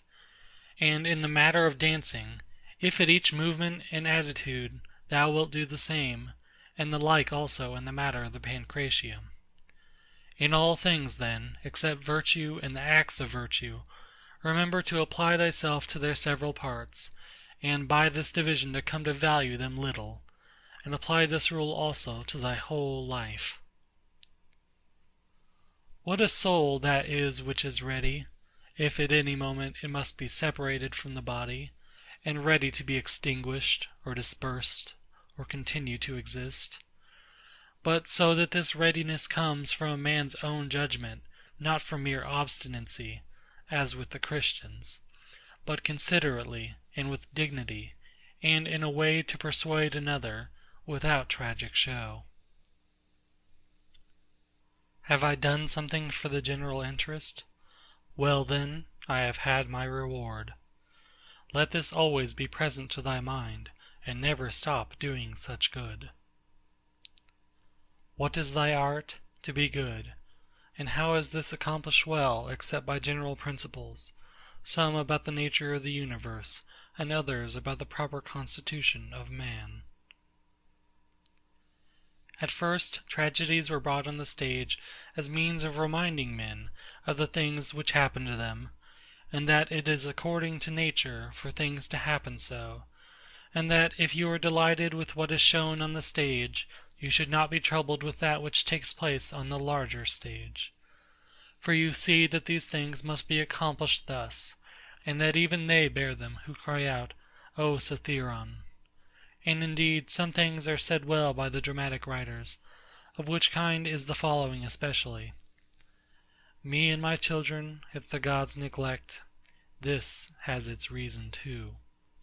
And again, we must not chafe and fret at that which happens. And life's harvest reap like the wheat's fruitful ear. And other things of the same kind. After tragedy the old comedy was introduced, which had a magisterial freedom of speech, and by its very plainness of speaking was useful in reminding men to beware of insolence, and for this purpose too Diogenes used to take from these writers. But as to the middle comedy which came next, observe what it was, and again, for what object the new comedy was introduced, which gradually sunk down into a mere mimic artifice. That some good things are said even by these writers, everybody knows. But the whole plan of such poetry and dramaturgy, to what end does it look? How plain does it appear that there is not another condition of life so well suited for philosophizing as this in which thou now happenest to be. A branch cut off from the adjacent branch must of necessity be cut off from the whole tree also. So too a man, when he is separated from another man, has fallen off from the whole social community.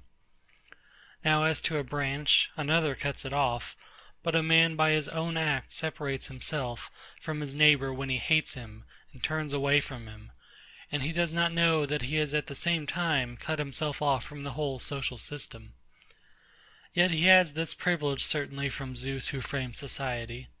For it is in our power to grow again to that which is near to us, and again to become a part which helps us to make up the whole. However, if it often happens, this kind of separation, it makes it difficult for that which detaches itself to be brought to unity, and to be restored to its former condition. Finally, the branch, which from the first grew together with the tree, and has continued to have one life with it, is not like that which after being cut off is then ingrafted. For this is something like what the gardeners mean when they say that it grows with the rest of the tree but that it has not the same mind with it.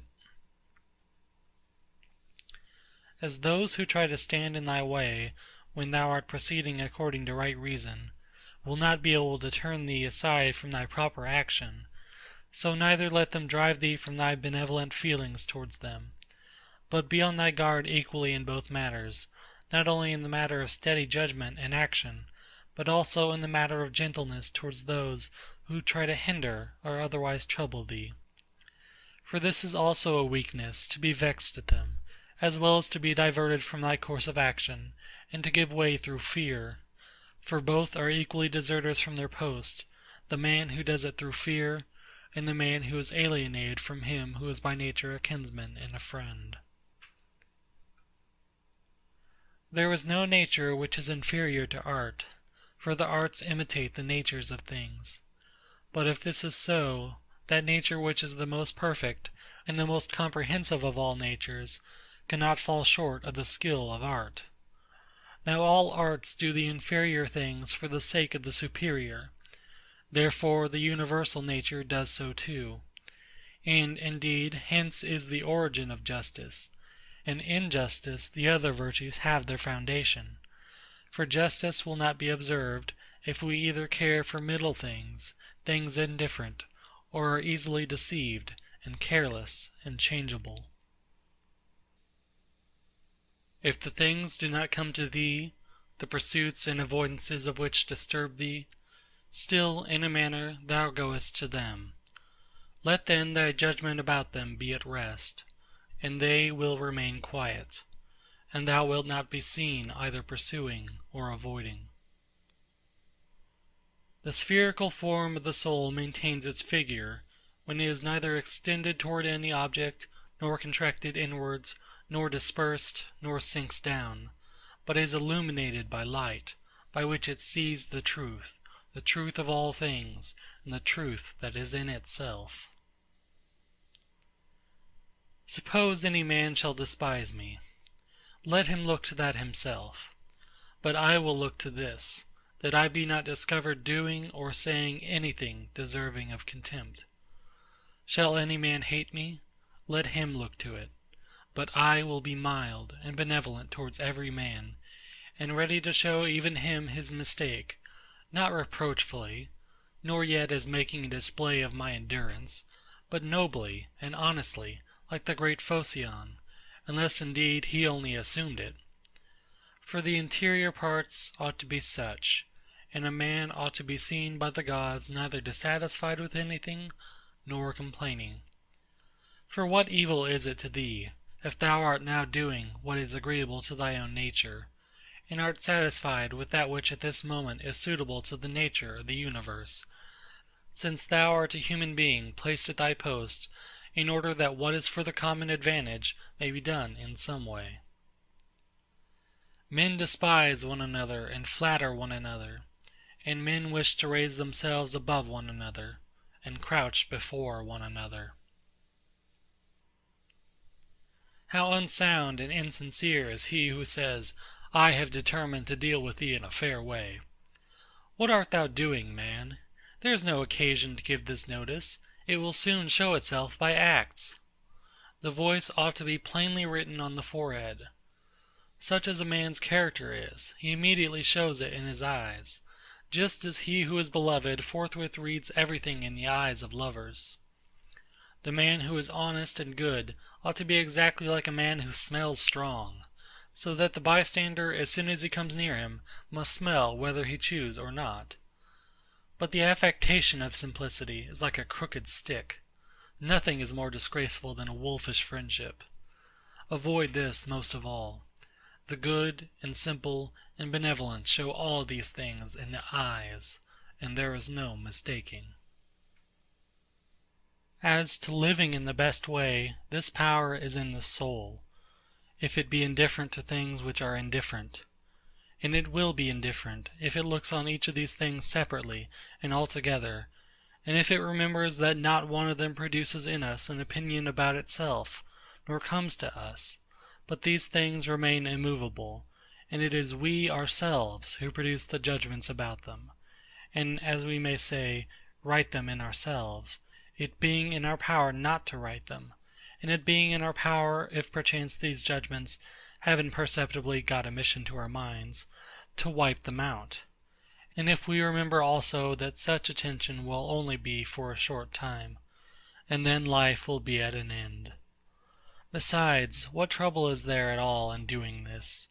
For if these things are according to nature, rejoice in them, and they will be easy to thee.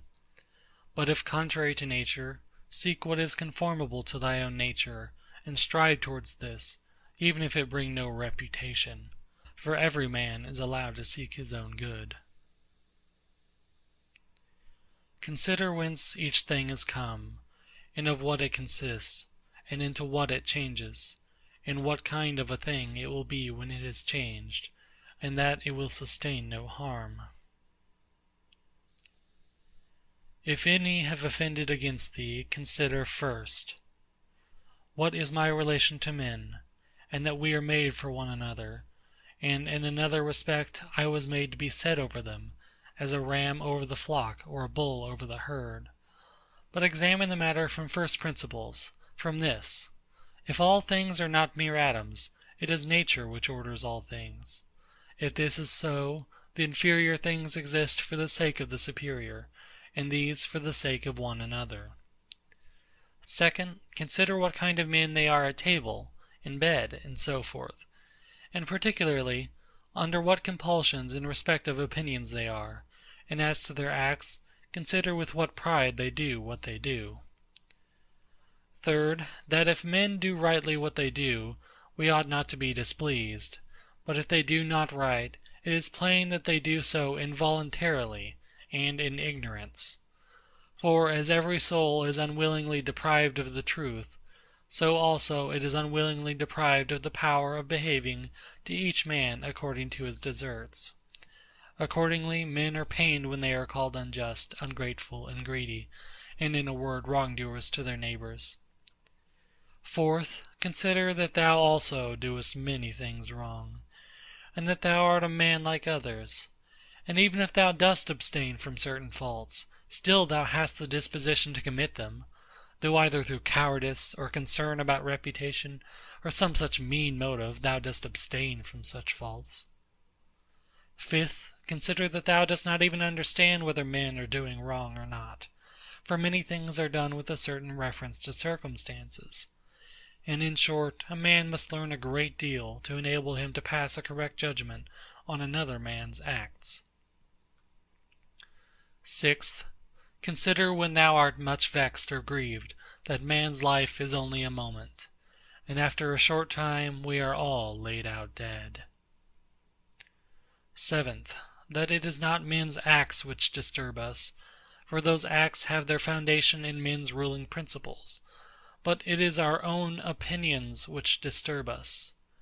Take away these opinions, then, and resolve to dismiss thy judgment about an act as if it were something grievous, and thy anger is gone. How then shall I take away these opinions? By reflecting that no wrongful act of another brings shame on thee. For unless that which is shameful is alone bad, thou also must of necessity do many things wrong, and become a robber in everything else. Eighth, consider how much more pain is brought on us by the anger and vexation caused by such acts than by the acts themselves at which we are angry and vexed. Ninth, consider that a good disposition is invincible, if it be genuine, and not an affected smile and acting a part. For what will the most violent man do to thee, if thou continuest to be of a kind disposition towards him, and if, as opportunity offers, thou gently admonishest him, and calmly correctest his errors at the very time when he is trying to do thee harm, saying, "Not so, my child. We are constituted by nature for something else. I shall certainly not be injured, but thou art injuring thyself, my child." And show him with gentle tact and by general principles that this is so, and that even bees do not do as he does, nor any animals which are formed by nature to be gregarious. And thou must not do this neither with any double meaning, nor in the way of reproach, but affectionately, and without any rancour in thy soul; and not as if thou wert lecturing him, nor yet that any bystander may admire, but either when he is alone, and if others are present. Remember these 9 rules, as if thou hadst received them as a gift from the Muses, and begin at last to be a man while thou livest. But thou must equally avoid flattering men and being vexed at them, for both are unsocial and lead to harm. And let this truth be present to thee in the excitement of anger, that to be moved by passion is not manly, but that mildness and gentleness, as they are more agreeable to human nature, so also are they more manly. And he who possesses these qualities possesses strength, nerves, and courage, and not the man who is subject to fits of passion and discontent.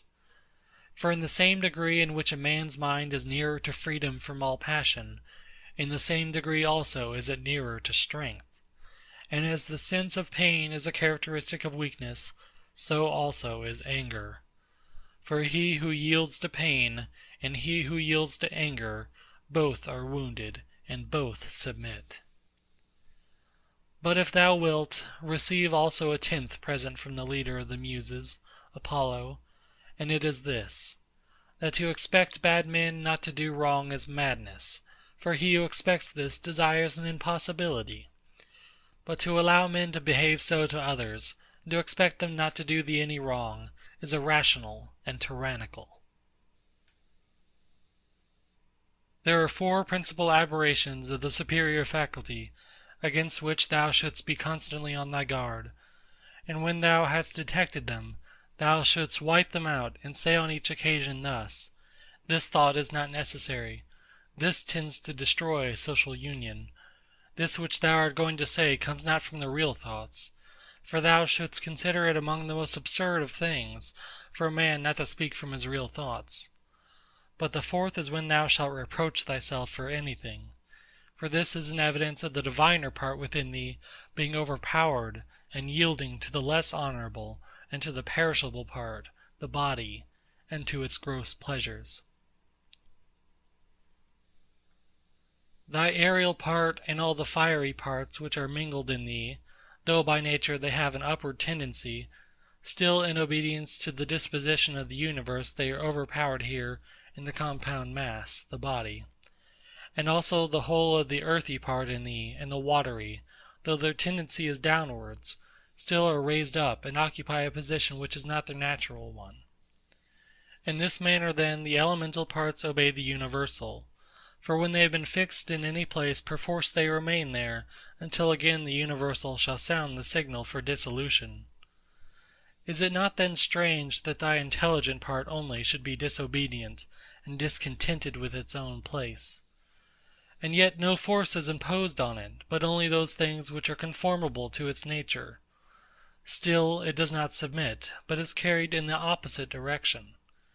For the movement toward injustice and intemperance, and to anger and grief and fear, is nothing else than the act of one who deviates from nature. And also when the ruling faculty is discontented with anything that happens, then too it deserts its post, for it is constituted for piety and reverence toward the gods, no less than for justice. For these qualities also are comprehended under the generic term of contentment with the constitution of things, and indeed they are prior to acts of justice. He who has not one and always the same object in life cannot be one and the same all through his life. But what I have said is not enough, unless this also is added, what this object ought to be. For as there is not the same opinion about all the things which in some way or other are considered by the majority to be good, but only about some certain things, that is, things which concern the common interest, so also we ought to propose to ourselves an object which shall be of a common kind, social and political. For he who directs all his own efforts to this object will make all his acts alike, and thus will always be the same. Think of the country mouse, and of the town mouse, and of the alarm and trepidation of the town mouse. Socrates used to call the opinions of the many by the name of lamii, bugbears to frighten children. The Lacedaemonians, at their public spectacles, used to set seats in the shade for strangers, but themselves sat down anywhere. Socrates excused himself to Perdiccas for not going to him, saying, "It is because I would not perish by the worst of all ends, that is, I would not receive a favour and then be unable to return it." In the writings of the Ephesians there was this precept, constantly to think of someone of the men of former times who practised virtue.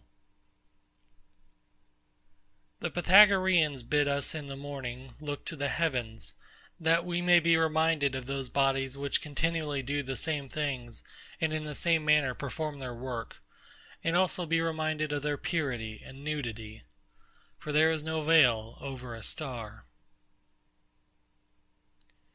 Consider what a man Socrates was when he dressed himself in a skin, after Xanthippe had taken his cloak and gone out, and what Socrates said to his friends who were ashamed of him, and drew back from him when they saw him dressed thus.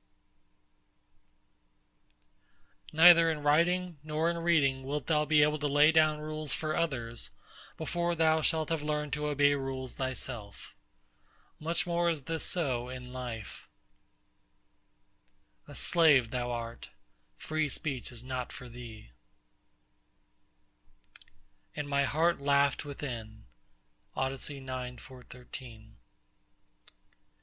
And virtue they will curse, speaking harsh words. Hesiod, Works and Days 184. To look for the fig in winter is a madman's act. Such is he who looks for his child when it is no longer allowed. Epictetus 3:24-87. When a man kisses his child, said Epictetus, he should whisper to himself, "Tomorrow perchance thou wilt die." But those are words of bad omen. No word is a word of bad omen, said Epictetus, which expresses any work of nature; or, if it is so, it is also a word of bad omen to speak of the ears of corn being reaped. Epictetus 3:24-88. The unripe grape, the ripe bunch, the dried grape, all are changes, not into nothing, but into something which exists not yet. Epictetus 3:24. No man can rob us of our free will. Epictetus 3:22-105. Epictetus also said, a man must discover an art, or rules, with respect to giving his assent, and in respect to his movements he must be careful that they be made with regard to circumstances, that they be consistent with social interests, that they have regard to the value of the object, and as to sensual desire, he should altogether keep away from it, and as to avoidance, he should not show it with respect to any of the things which are not in our power. The dispute then, he said, is not about any common matter, but about being mad or not. Socrates used to say, what do you want, souls of rational men or irrational? Souls of rational men. Of what rational men, sound or unsound? Sound. Why then do you not seek for them? Because we have them. Why then do you fight and quarrel?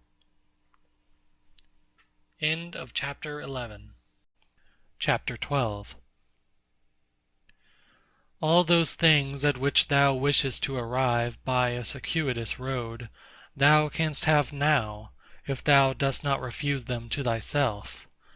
And this means, if thou wilt, take no notice of all the past, and trust the future to Providence, and direct the present only conformably to piety and justice.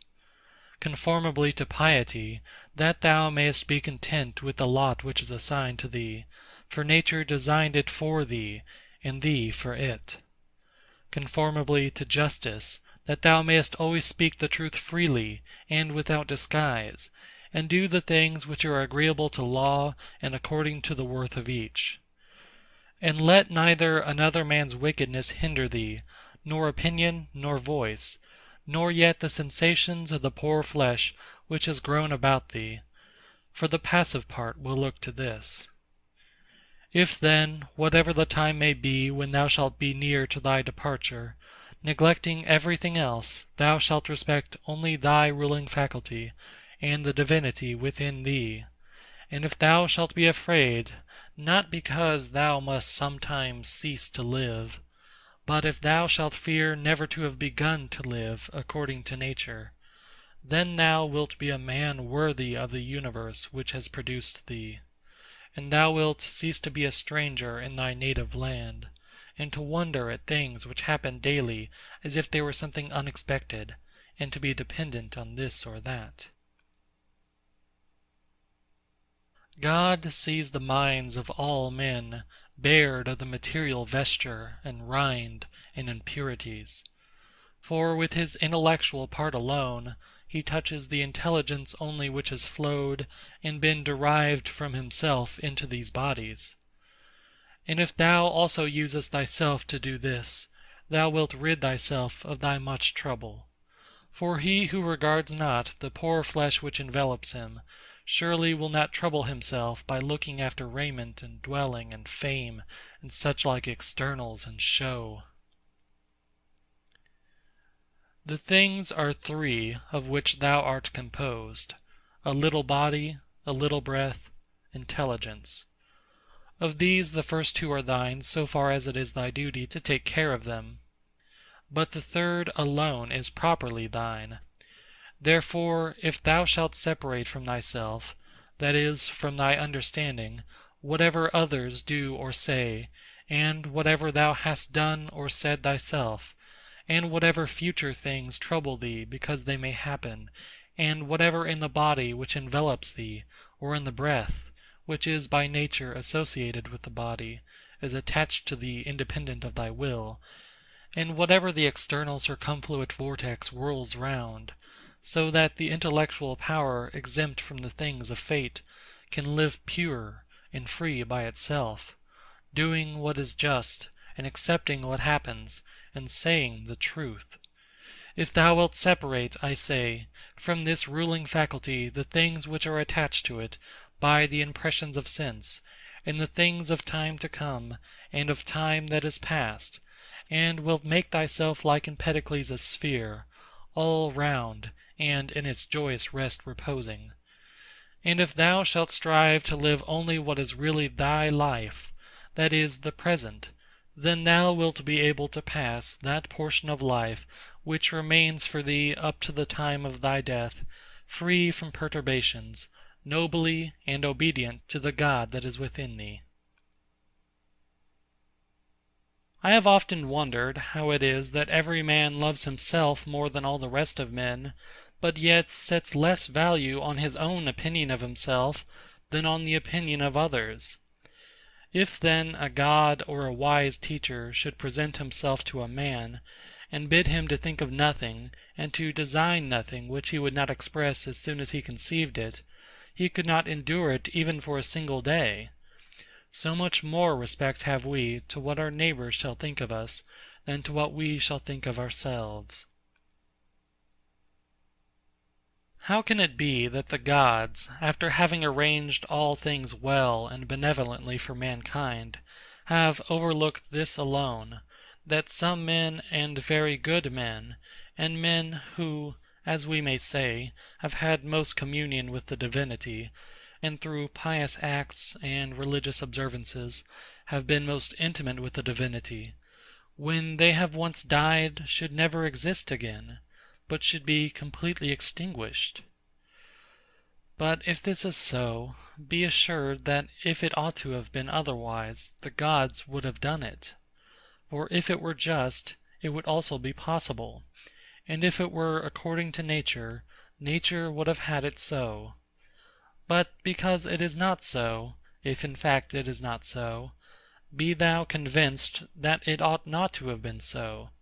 For thou seest even of thyself that in this inquiry thou art disputing with the Deity, and we should not thus dispute with the gods, unless they were most excellent and most just.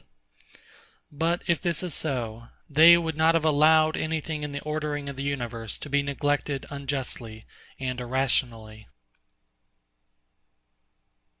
Practice thyself even in the things which thou despairest of accomplishing. For even the left hand, which is ineffectual for all other things for want of practice, holds the bridle more vigorously than the right hand, for it has been practised in this.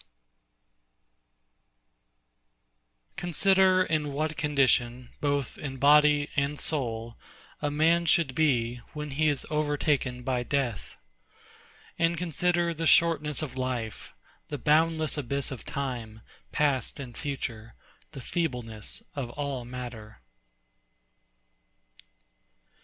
Contemplate the formative principles of things bare of their coverings, the purposes of actions.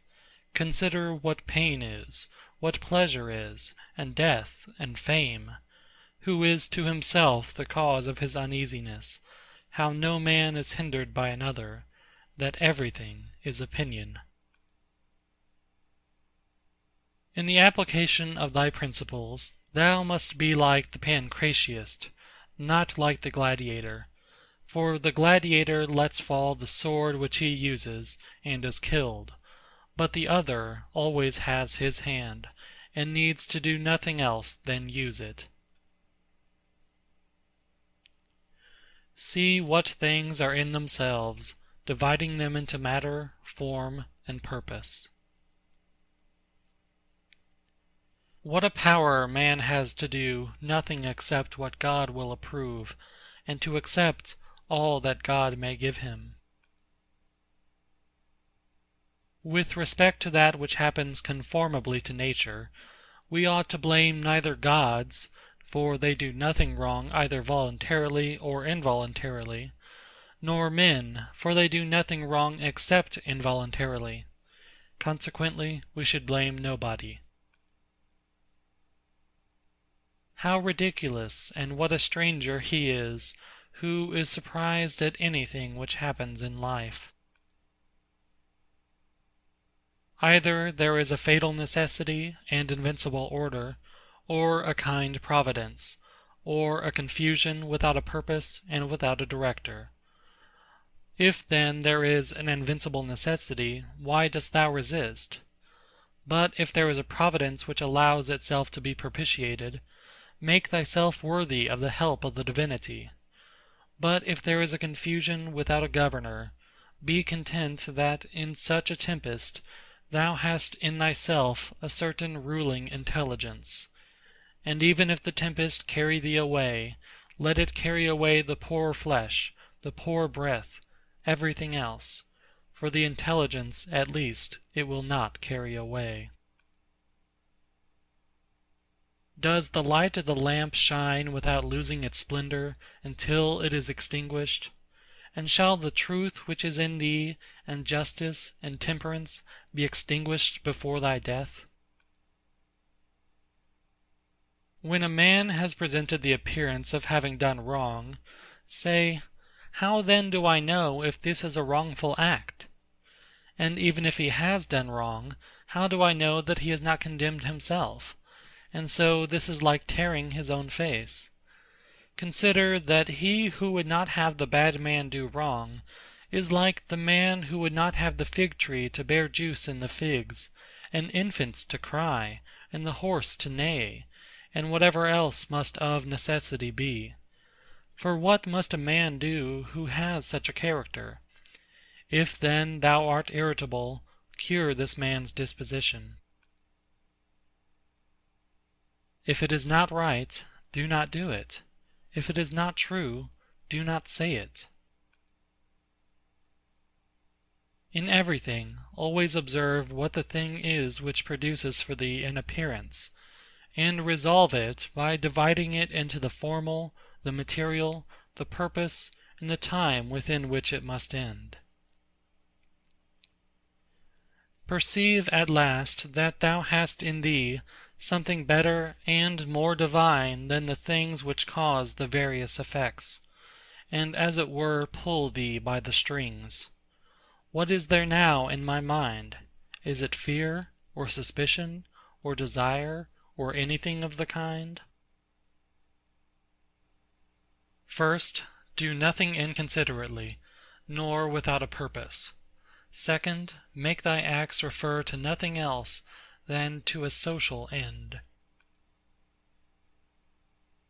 Consider that before long thou wilt be nobody and nowhere, nor will any of the things exist which thou now seest, nor any of those who are now living.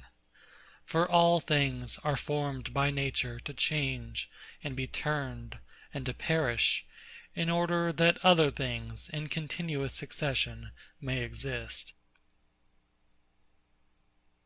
Consider that everything is opinion, and opinion is in thy power. Take away then, when thou choosest, thy opinion, and like a mariner who has doubled the promontory, thou wilt find calm, everything stable, and a waveless bay. Any one activity, wherever it may be, when it has ceased at its proper time, suffers no evil because it has ceased, nor he who has done this act does he suffer any evil for this reason that the act has ceased. In like manner, then, the whole which consists of all the acts which is our life, if it cease at its proper time, suffers no evil for this reason that it has ceased. Nor he who has terminated this series at the proper time has he been ill dealt with. But the proper time and the limit nature fixes, sometimes, as in old age, the peculiar nature of man, but always the universal nature, by the change of whose parts the whole universe continues ever young and perfect. And everything which is useful to the universal is always good and in season. Therefore the termination of life for every man is no evil, because neither is it shameful, since it is both independent of the will and not opposed to the general interest. But it is good, since it is seasonable and profitable to and congruent with the universal. For thus too he is moved by the Deity, who is moved in the same manner with the Deity, and moved towards the same things in his mind. These three principles thou must have in readiness. In the things which thou doest, do nothing either inconsiderately, or otherwise as justice herself would act. But with respect to what may happen to thee from without, consider that it happens either by chance, or according to Providence, and thou must neither blame chance, nor accuse Providence. Second, consider what every being is, from the seed to the time of its receiving a soul, and from the reception of a soul to the giving back of the same, and of what things every being is compounded, and into what things it is resolved. Third, if thou shouldest suddenly be raised up above the earth, and shouldest look down on human beings, and observe the variety of them, how great it is, and at the same time also shouldest see at a glance how great is the number of beings who dwell all around in the air and the ether, consider that as often as thou shouldest be raised up, thou wouldest see the same things, sameness of form, and shortness of duration. Are these things to be proud of? Cast away opinion, thou art saved. Who then hinders thee from casting it away? When thou art troubled about anything, thou hast forgotten this, that all things happen according to the universal nature, and forgotten this, that a man's wrongful act is nothing to thee, and further thou hast forgotten this, that everything which happens always happens so and will happen so, and now happens so everywhere. Forgotten this too, how close is the kinship between a man and the whole human race, for it is a community, not of a little blood or seed, but of intelligence. And thou hast forgotten this too, that every man's intelligence is a god, and is an efflux of the Deity.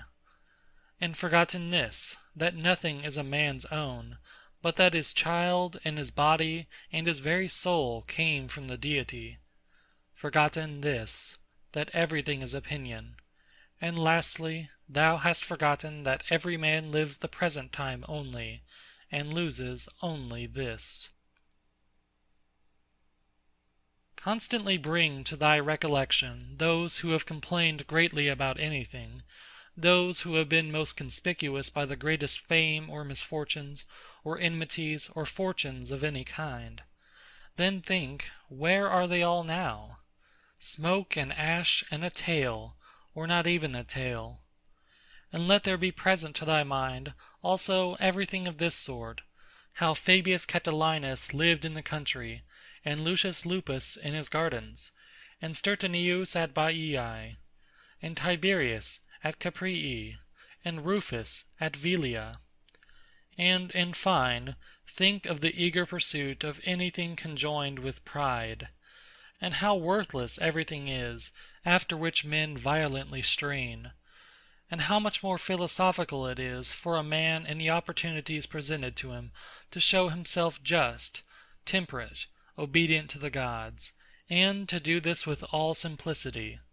For the pride which is proud of its want of pride is the most intolerable of all.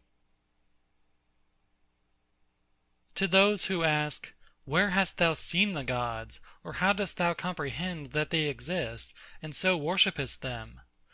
I answer, in the first place, they may be seen even with the eyes. In the second place, neither have I seen even my own soul, and yet I honor it. Thus then, with respect to the gods, from what I constantly experience of their power, from this I comprehend that they exist, and I venerate them. The safety of life is this, to examine everything all through, what it is itself, what is its material, what the formal part, with all thy soul to do justice and to say the truth. What remains except to enjoy life by joining one good thing to another, so as not to leave even the smallest intervals between? There is one light of the sun, though it is interrupted by walls, mountains, and other things infinite. There is one common substance, though it is distributed among countless bodies which have their several qualities. There is one soul, though it is distributed among infinite natures and individual circumscriptions. There is one intelligent soul, though it seems to be divided. Now, in the things which have been mentioned, all the other parts, such as those which are air and matter, are without sensation and have no fellowship, and yet even these parts the intelligent principle holds together, and the gravitation towards the same. But intellect in a peculiar manner tends to that which is of the same kin, and combines with it, and the feeling for communion is not interrupted. What dost thou wish? To continue to exist? Well, dost thou wish to have sensation, movement, growth, and then again to cease to grow, to use thy speech, to think? What is there of all these things which seems to thee worth desiring? But if it is easy to set little value on all these things, turn to that which remains, which is to follow reason and God. But it is inconsistent with honoring reason and God to be troubled, because by death a man will be deprived of the other things. How small a part of the boundless and unfathomable time is assigned to every man! For it is very soon swallowed up in the eternal. And how small a part of the whole substance, and how small a part of the universal soul, and on what a small clod of the whole earth thou creepest! Reflecting on all this, consider nothing to be great, except to act as thy nature leads thee, and to endure that which the common nature brings. How does the ruling faculty make use of itself? For all lies in this. But everything else, whether it is in the power of thy will or not, is only lifeless ashes and smoke. This reflection is most adapted to move us to contempt of death, that even those who think pleasure to be a good, and pain an evil, still have despised it. The man to whom that only is good which comes in due season, and to whom it is the same thing whether he has done more or fewer acts conformable to right reason, and to whom it makes no difference whether he contemplates the world for a longer or a shorter time. For this man, neither is death a terrible thing. Man, thou hast been a citizen in this great state, the world. What difference does it make to thee, whether for 5 years or 3? For that which is conformable to the laws is just for all. Where is the hardship then, if no tyrant, nor yet an unjust judge, sends thee away from the state, but nature who brought thee into it? The same as if a praetor who is employed an actor dismisses him from the stage. But I have not finished the 5 acts, but only 3 of them. Thou sayest well, but in life the 3 acts are the whole drama. For what shall be a complete drama is determined by him who was once the cause of its composition, and now of its dissolution. But thou art the cause of neither.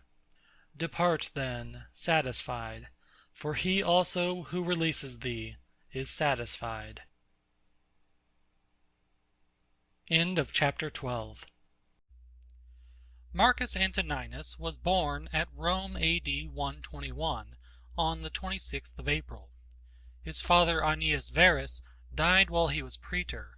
His mother was Domitia Culvilla, also named Lucilla. The emperor Titus Antoninus Pius married Aeneia Galeria Faustina, the sister of Aeneas Verus, and was consequently the uncle of Marcus Antoninus. When Hadrian adopted Antoninus Pius and declared him his successor in the empire, Antoninus Pius adopted both Lucius Saonius Commodus, the son of Aelius Caesar, and Marcus Antoninus, whose original name was Marcus Aeneas Verus. Antoninus then took the name of Marcus Aelius Aurelius Verus, to which was added the title of Caesar in A.D. 139. The name Aelius belonged to Hadrian's family, and Aurelius was the name of Antoninus Pius. When Marcus Antoninus became Augustus, he dropped the name of Verus and took the name of Antoninus. Accordingly, he is generally named Marcus Aurelius Antoninus, or simply Marcus Antoninus. The youth was most carefully brought up. He thanks the gods that he had good grandfathers, good parents, a good sister, good teachers, good associates, good kinsmen and friends, nearly everything good. He had the happy fortune to witness the example of his uncle and adoptive father Antoninus Pius, and he has recorded in his work the virtues of this excellent man and prudent ruler. Like many young Romans, he tried his hand at poetry and studied rhetoric. Herodes Atticus and Marcus Cornelius Fronto were his teachers in eloquence. There are extant letters between Fronto and Marcus, which show the great affection of the pupil for the master, and the master's great hopes of his industrious pupil. Footnote: Marcus Cornelii Frontonus Reliquiae, Berlin, 1816. There are a few letters between Fronto and Antoninus Pius. End footnote. Marcus Antoninus mentions Fronto among those to whom he was indebted for his education. When he was 11 years old, he assumed the dress of philosophers, something plain and coarse, became a hard student, and lived a most laborious, abstemious life, even so far as to injure his health. Finally, he abandoned poetry and rhetoric for philosophy, and he attached himself to the sect of the Stoics. But he did not neglect the study of law, which was a useful preparation for the high place which he was designed to fill. His teacher was Lucius Volusianus Maecianus, a distinguished jurist. We must suppose that he learned the Roman discipline of arms, which was a necessary part of the education of a man who afterwards led his troops to battle against a warlike race. Antoninus has recorded in his first book the names of his teachers and the obligations which he owed to each of them. The way in which he speaks of what he learned from them might seem to savor of vanity or self-praise if we look carelessly at the way in which he has expressed himself, but if anyone draws this conclusion he will be mistaken. Antoninus means to commemorate the merits of his several teachers, what they taught, and what a pupil might learn from them. Besides, this book, like the 11 other books, was for his own use, and if we may trust the note at the end of the first book, It was written during one of Marcus Antoninus's campaigns against the Quadi, at a time when the commemoration of the virtues of his illustrious teachers might remind him of their lessons and the practical uses which he might derive from them. Among his teachers of philosophy was Sextus of Chaeronea, a grandson of Plutarch. What he learned from this excellent man is told by himself. His favorite teacher was Quintus Junius Rusticus, a philosopher and also a man of practical good sense in public affairs. Rusticus was the adviser of Antoninus after he became emperor. Young men who are destined for high places are not often fortunate in those who are about them, their companions and teachers, and I do not know any example of a young prince having had an education which can be compared with that of Marcus Antoninus. Such a body of teachers, distinguished by their acquirements and their character, will hardly be collected again, and as to the pupil, we have not had one like him since. Hadrian died in July, A.D. 138, and was succeeded by Antoninus Pius. Marcus Antoninus married Faustina, his cousin, the daughter of Pius, probably about A.D. 146, for he had a daughter born in 147. He received from his adoptive father the title of Caesar, and was associated with him in the administration of the state. The father and the adopted son lived together in perfect friendship and confidence. Antoninus was a dutiful son, and the Emperor Pius loved and esteemed him. Antoninus Pius died in March A.D. 161. The Senate, it is said, urged Marcus Antoninus to take the sole administration of the empire, but he associated with himself the other adopted son of Pius, Lucius Saeanius Commodus, who is generally called Lucius Verus. Thus Rome, for the first time, had two emperors. Verus was an indolent man of pleasure and unworthy of his station. Antoninus, however, bore with him, and it is said that Verus had enough sense to pay his colleague the respect due to his character. A virtuous emperor and a loose partner lived together in peace, and their alliance was strengthened by Antoninus giving to Verus for wife his daughter Lucilla. The reign of Antoninus was first troubled by a Parthian war, in which Verus was sent to command, but he did nothing, and the success that was obtained by the Romans in Armenia and on the Euphrates and Tigris was due to his generals. This Parthian war ended in A.D. 165. Aurelius and Verus had a triumph, A.D. 166, for the victories in the east. A pestilence followed which carried off great numbers in Rome and Italy, and spread to the west of Europe. The north of Italy was also threatened by the rude people beyond the Alps from the borders of Gallia to the eastern side of the Hadriatic. These barbarians attempted to break into Italy, as the Germanic nations had attempted near 300 years before, and the rest of the life of Antoninus, with some intervals, was employed in driving back the invaders. In 169 Verus suddenly died, and Antoninus administered the state alone. During the German wars, Antoninus resided for 3 years on the Danube at Carnuntum. The Marcomanni were driven out of Pannonia and almost destroyed in their retreat across the Danube, and in A.D. 174 the emperor gained a great victory over the Quadi. In A.D. 175, Avidius Cassius, a brave and skillful Roman commander, who was at the head of the troops in Asia, revolted and declared himself Augustus. But Cassius was assassinated by some of his officers, and so the rebellion came to an end. Antoninus showed his humanity by his treatment of the family and the partisans of Cassius, and his letter to the Senate in which he recommends mercy is extant. Antoninus set out for the east on hearing of Cassius's revolt. Though he appears to have returned to Rome in A.D. 174, he went back to prosecute the war against the Germans, and it is probable that he marched direct to the east from the German war. His wife, Faustina, who accompanied him into Asia, died suddenly at the foot of the Taurus, to the great grief of her husband. Capitolinus, who has written the life of Antoninus, and also Dion Cassius, accused the empress of scandalous infidelity to her husband and of abominable lewdness. But Capitolinus says that Antoninus either knew it not or pretended not to know it. Nothing is so common as such malicious reports in all ages, and the history of imperial Rome is full of them. Antoninus loved his wife, and he says that she was obedient, affectionate, and simple. The same scandal had been spread about Faustina's mother, the wife of Antoninus Pius, and yet he too was perfectly satisfied with his wife. Antoninus Pius says after her death in a letter to Fronto that he would rather have lived in exile with his wife than in his palace at Rome without her. There are not many men who would give their wives a better character than these two emperors.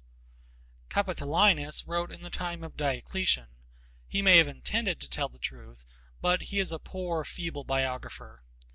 Dion Cassius, the most malignant of historians, always reports, and perhaps he believed, any scandal against anybody. Antoninus continued his journey to Syria and Egypt, and on his return to Italy through Athens he was initiated into the Eleusinian mysteries. It was the practice of the emperor to conform to the established rites of the age, and to perform religious ceremonies with due solemnity.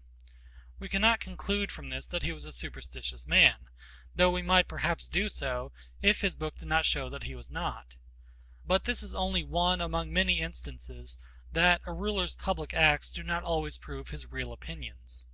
A prudent governor will not roughly oppose even the superstitions of his people, and though he may wish that they were wiser, he will know that he cannot make them so by offending their prejudices. Antoninus and his son Commodus entered Rome in triumph, perhaps for some German victories, on the 23rd of December, A.D. 176. In the following year Commodus was associated with his father in the empire and took the name of Augustus. This year, A.D. 177, is memorable in ecclesiastical history. Attalus and others were put to death at Lyons for their adherence to the Christian religion. The evidence of this persecution is a letter preserved by Eusebius. The letter is from the Christians of Vienna and Lugdunum in Gallia, Vienne and Lyon, to their Christian brethren in Asia and Phrygia, and it is preserved perhaps nearly entire. It contains a very particular description of the tortures inflicted on the Christians in Gallia, and it states that while the persecution was going on, Attalus, a Christian and a Roman citizen, was loudly demanded by the populace and brought into the amphitheater, but the governor ordered him to be reserved with the rest who were in prison, until he had received instructions from the emperor. Many had been tortured before the governor thought of applying to Antoninus. The imperial rescript, says the letter, was that the Christians should be punished, but if they would deny their faith they must be released. On this the work began again.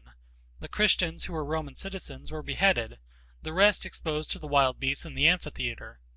Some modern writers on ecclesiastical history, when they use this letter, say nothing of the wonderful stories of the martyrs' sufferings.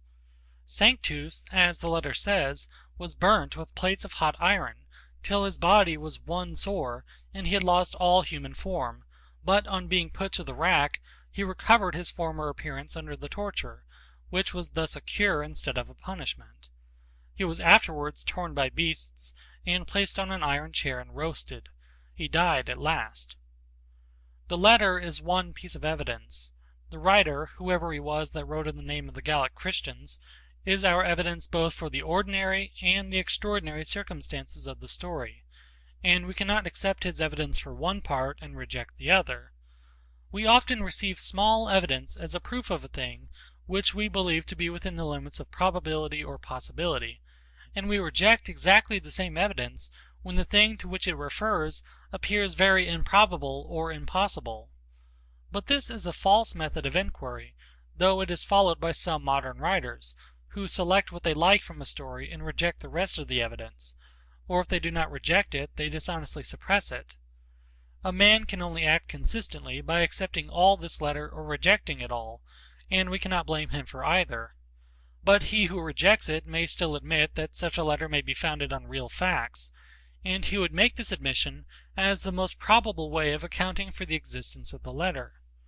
But if, as he would suppose, the writer has stated some things falsely, he cannot tell what part of his story is worthy of credit. The war on the northern frontier appears to have been uninterrupted during the visit of Antoninus to the east, and on his return the emperor again left Rome to oppose the barbarians. The Germanic people were defeated in a great battle, A.D. 179. During this campaign the emperor was seized with some contagious malady, of which he died in the camp at Sirmium (Mitrovitz) on the Sava in Lower Pannonia, but at Vindobona (Vienna), according to other authorities, on the 17th March A.D. 180, in the 59th year of his age. His son Commodus was with him. The body or the ashes probably of the emperor were carried to Rome, and he received the honor of deification. Those who could afford it had his statue or bust, and when Capitolinus wrote, many people still had statues of Antoninus among the Dea Penates, or household deities. He was in a manner made a saint. Commodus erected to the memory of his father the Antonine column, which is now in the Piazza Colonna at Rome.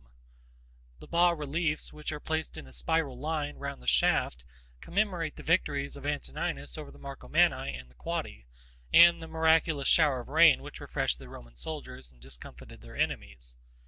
The statue of Antoninus was placed on the capital of the column, but it was removed at some time unknown, and a bronze statue of St. Paul was put in the place by Pope Sixtus V. The historical evidence for the times of Antoninus is very defective, and some of that which remains is not credible. The most curious is the story about the miracle which happened in A.D. 174 during the war with the Quadi.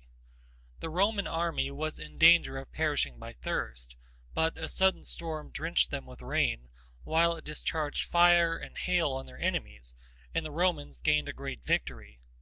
All the authorities which speak of the battle speak also of the miracle.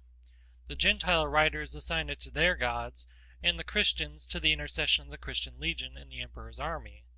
To confirm the Christian statement, it is added that the emperor gave the title of Thundering to this legion, but Dacier and others who maintain the Christian report of the miracle admit that this title of Thundering or Lightning was not given to this legion because the Quadi were struck with lightning, but because there was a figure of lightning on their shields, and that this title of the legion existed in the time of Augustus. Scaliger also had observed that the legion was called Thundering before the reign of Antoninus. We can learn this from Dion Cassius, who enumerates all the legions of Augustus's time. The name Thundering or Lightning also occurs on an inscription of the reign of Trajan, which was found at Trieste. Eusebius, when he relates the miracle, quotes Apollinarius, bishop of Hierapolis, as authority for this name being given to the legion Melitini by the emperor in consequence of the success which he had obtained through their prayers, from which we may estimate the value of Apollinarius's testimony. Eusebius does not say in what book of Apollinarius the statement occurs. Dion says that the Thundering Legion was stationed in Cappadocia in the time of Augustus. Valesius also observes that in the Notitia of the Imperium Romanum there is mentioned under the commander of Armenia the Prefectura of the 12th Legion, named Thundering Melitini, and this position in Armenia will agree with what Dion says of its position in Cappadocia. Accordingly, Valesius concludes that Melitini was not the name of the legion, but of the town in which it was stationed. Melitini was also the name of the district in which this town was situated. The legions did not, he says, take their name from the place where they were on duty, but from the country in which they were raised, and therefore what Eusebius says about the Melitini does not seem probable to him. Yet Valesius, on the authority of Apollinarius and Tertullian, believed that the miracle was worked through the prayers of the Christian soldiers in the emperor's army. Rufinus does not give the name of Melitini to this legion, says Valesius, and probably he purposely omitted it, because he knew that Melitini was the name of a town in Armenia Minor, where the legion was stationed in his time. The emperor, it is said, made a report of his victory to the Senate, which we may believe, for such was the practice, but we do not know what he said in his letter, for it is not extant. Dacier assumes that the emperor's letter was purposely destroyed by the Senate, or the enemies of Christianity, that so honorable a testimony to the Christians and their religion might not be perpetuated. The critic has, however, not seen that he contradicts when he tells us purport of the letter, for he says that it was destroyed, and even Eusebius could not find it. But there does exist a letter in Greek addressed by Antoninus to the Roman people and the Sacred Senate after this memorable victory. It is sometimes printed after Justin's first apology, but is totally unconnected with the apologies. This letter is one of the most stupid forgeries of the many which exist, and it cannot be possibly founded even on the genuine report of Antoninus to the Senate. If it were genuine, it would free the emperor from the charge of persecuting men because they were Christians. For he says in this false letter that if a man accuse another only of being a Christian, and the accused confess and there is nothing else against him, he must be set free. With this monstrous addition, made by a man inconceivably ignorant, that the informer must be burnt alive. During the time of Antoninus Pius and Marcus Antoninus, there appeared the first apology of Justinus, and under Marcus Antoninus the oration of Tatian against the Greeks, which was a fierce attack on the established religions. The address of Athenagoras to Marcus Antoninus on behalf of the Christians, and the apology of Melito, bishop of Sardes, also addressed to the emperor, and that of Apollinarius. The first apology of Justinus is addressed to Titus Antoninus Pius, and his two adopted sons, Marcus Antoninus and Lucius Verus, but we do not know whether they read it.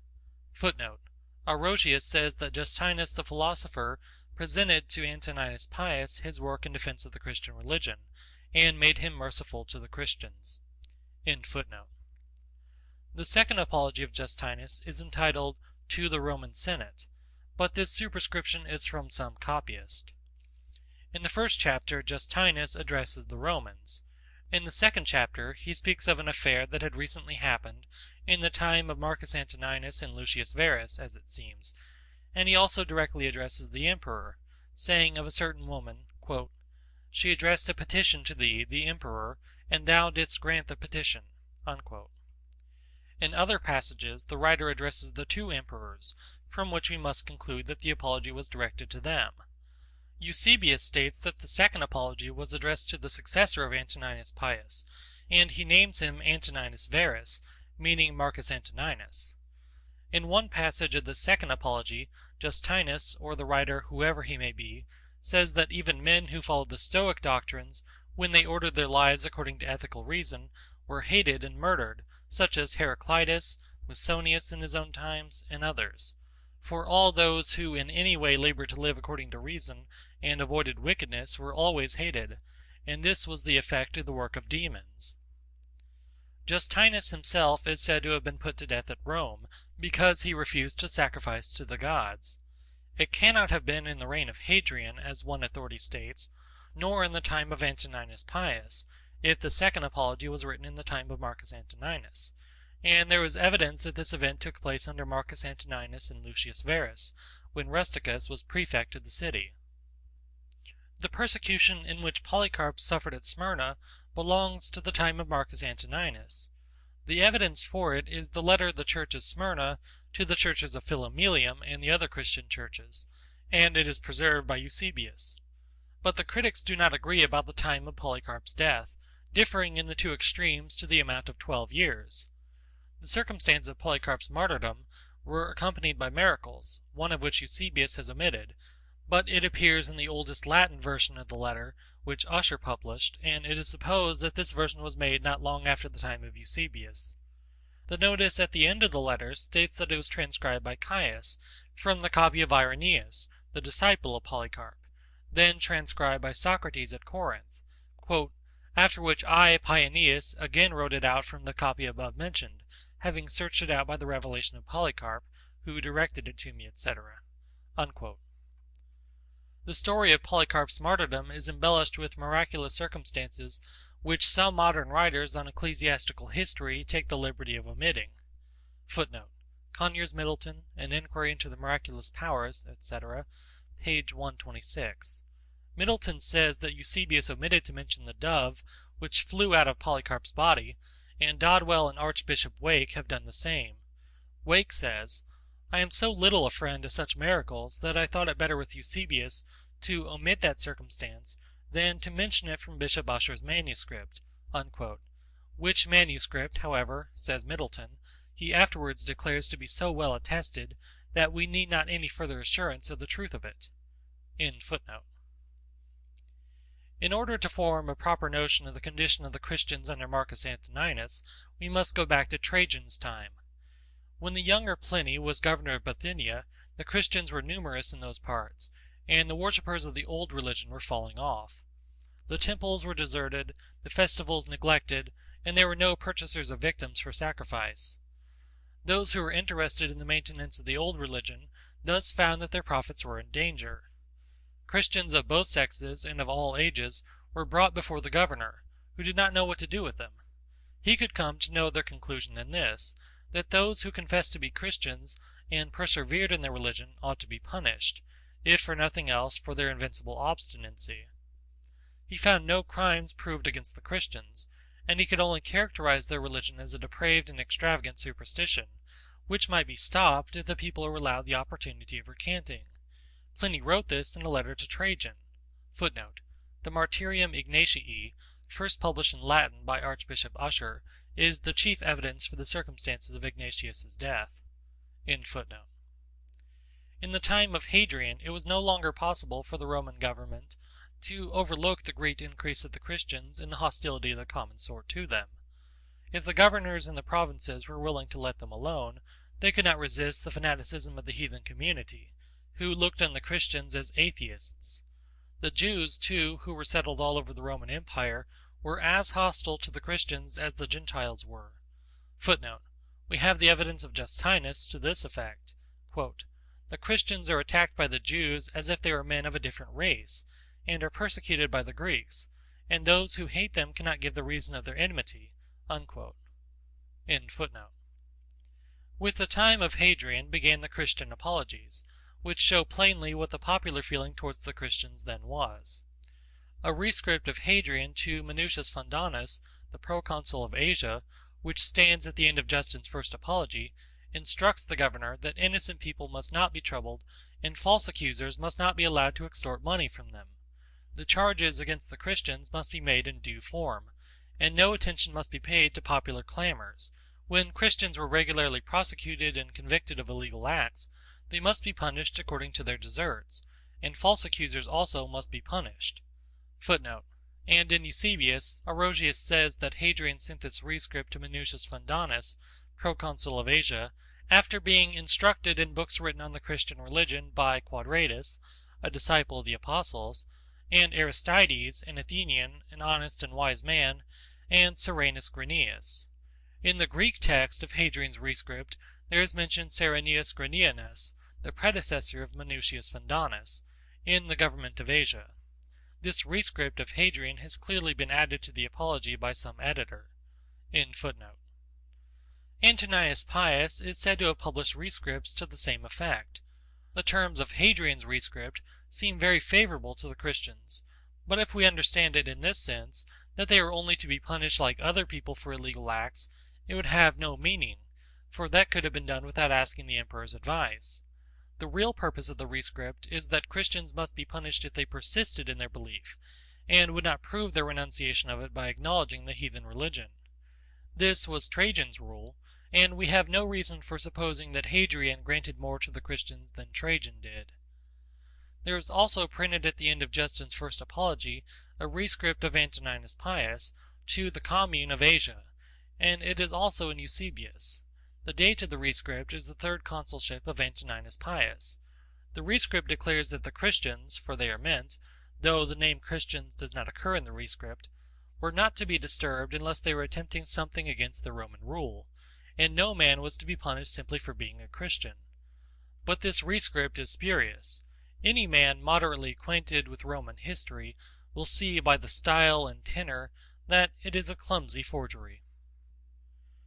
In the time of Marcus Antoninus, the opposition between the old and the new belief was still stronger, and the adherents of the heathen religion urged those in authority to a more regular resistance to the invasions of the Christian faith. Melito, in his apology to Marcus Antoninus, represents the Christians of Asia as persecuted under new imperial orders. Shameless informers, he says, men who were greedy after the property of others, used these orders as a means of robbing those who were doing no harm.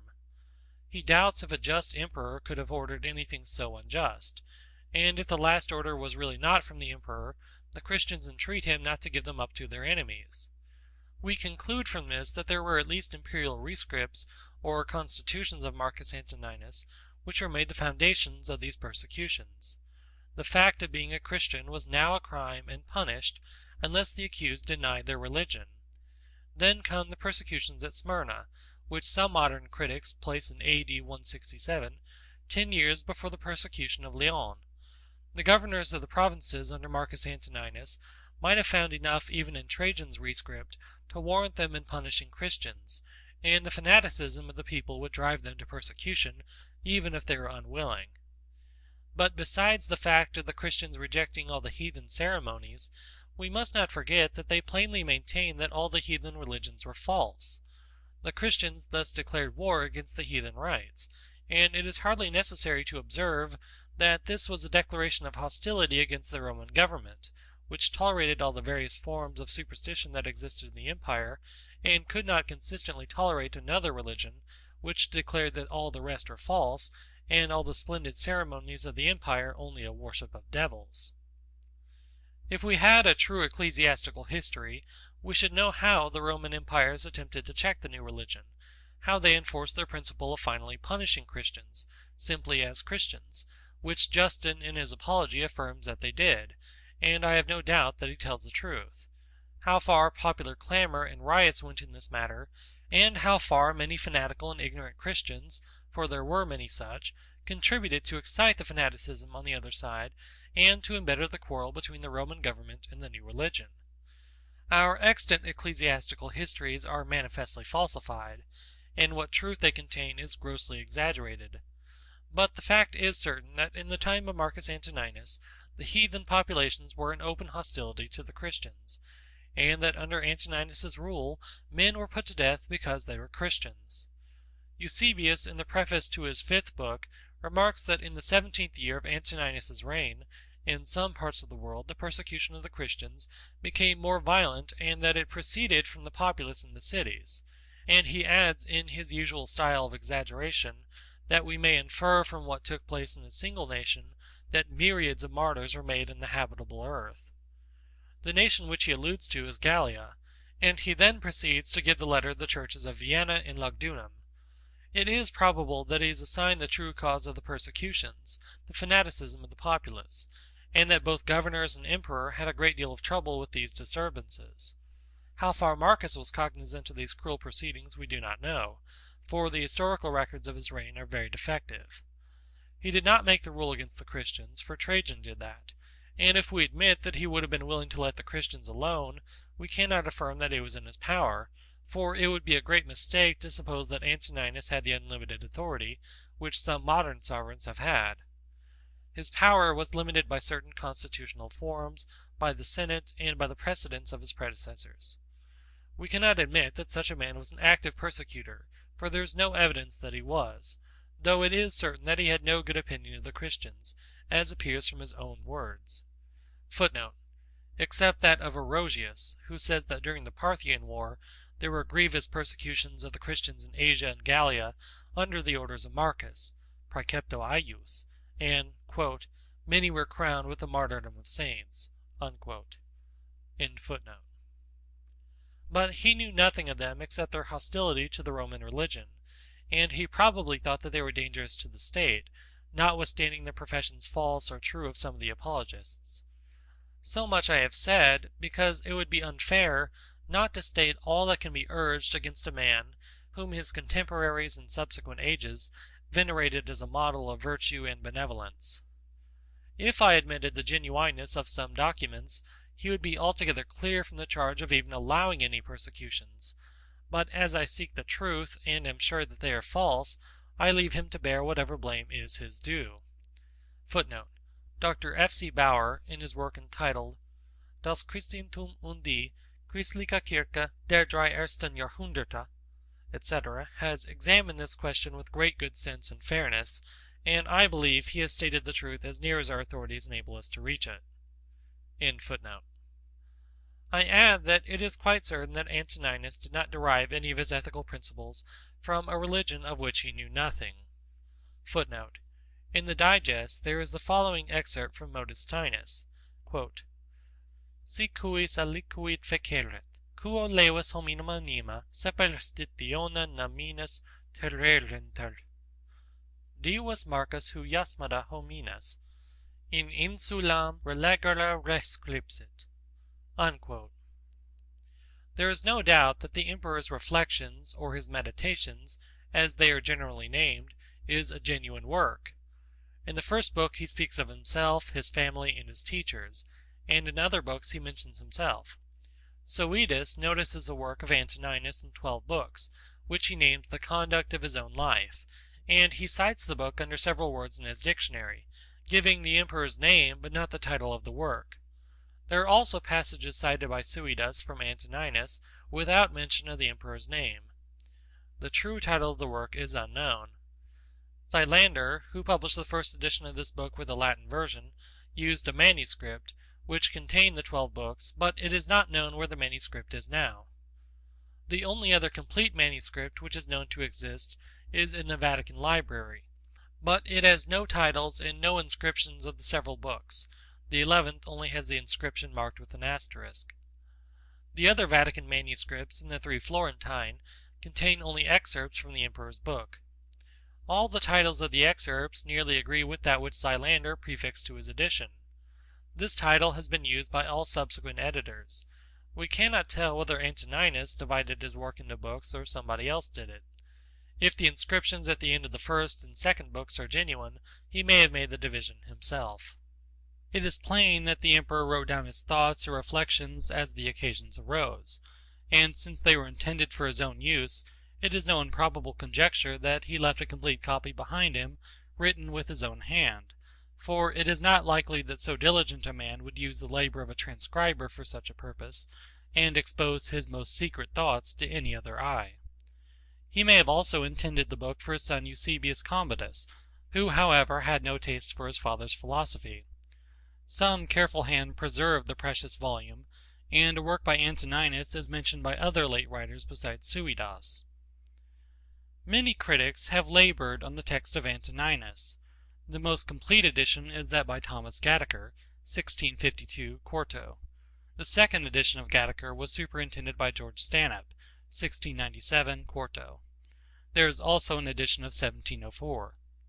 Gadaker made and suggested many good corrections, and he also made a new Latin version, which is not a very good specimen of Latin, but it generally expresses the sense of the original, and often better than some of the more recent translations. He added in the margin opposite to each paragraph references to the other parallel passages, and he wrote a commentary, one of the most complete that has been written on any ancient author. This commentary contains the editor's exposition of the more difficult passages, and quotations from all the Greek and Roman writers for the illustration of the text. It is a wonderful monument of learning and labor, and certainly no Englishman has yet done anything like it. At the end of his preface, the editor says that he wrote it at Rotherhithe, near London, in a severe winter, when he was in the 78th year of his age, 1651, a time when Milton, Selden, and other great men of the Commonwealth time were living, and the great French scholar Salmasius, with whom Gadaker corresponded and received help from him for his edition of Antoninus.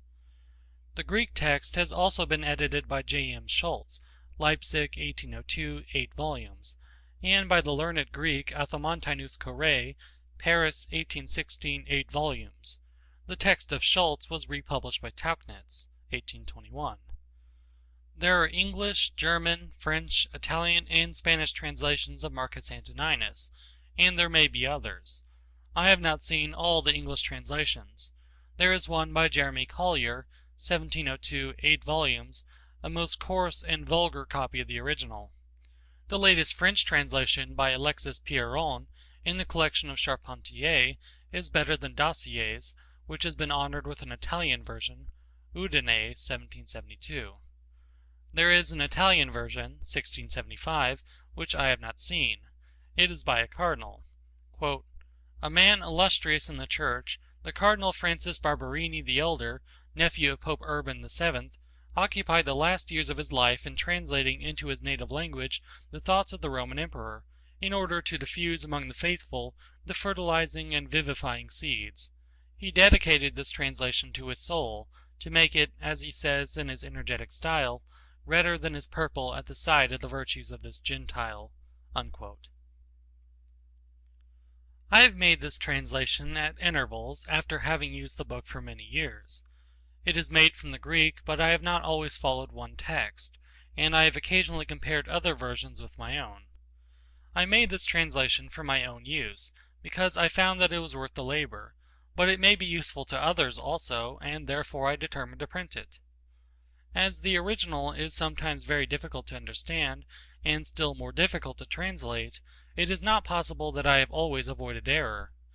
But I believe that I have not often missed the meaning, and those who will take the trouble to compare the translation with the original should not hastily conclude that I am wrong, if they do not agree with me. Some passages do give the meaning, though at first sight they may not appear to do so, and when I differ from the translators, I think in some places they are wrong, and in other places I am sure that they are. I have placed in some passages a plus sign, which indicates corruption in the text or great uncertainty in the meaning. I could have made the language more easy and flowing, but I have preferred a ruder style as being better suited to express the character of the original, and sometimes the obscurity which may appear in the version is a fair copy of the obscurity of the Greek. If I have not given the best words for the Greek, I have done the best that I could, and in the next text I have always given the same translation of the same word. The last reflection of the Stoic philosophy that I have observed is in Simplicius's Commentary of the Enchiridion of Epictetus. Simplicius was not a Christian, and such a man was not likely to be converted at a time when Christianity was grossly corrupted. But he was a really religious man, and he includes his commentary with a prayer to the deity, which no Christian could improve. From the time of Zeno to Simplicius, a period of about 900 years, the Stoic philosophy formed the characters of some of the best and greatest men. Finally it became extinct, and we hear no more of it till the revival of letters in Italy. Angelo Poliziano met with two very inaccurate and incomplete manuscripts of Epictetus's Enchiridion, which he translated into Latin and dedicated to his great patron Lorenzo de' Medici, in whose collection he had found the book. Poliziano's version was printed in the first Ball edition of the Enchiridion, A.D. 1531, apud Andream Curtandrum.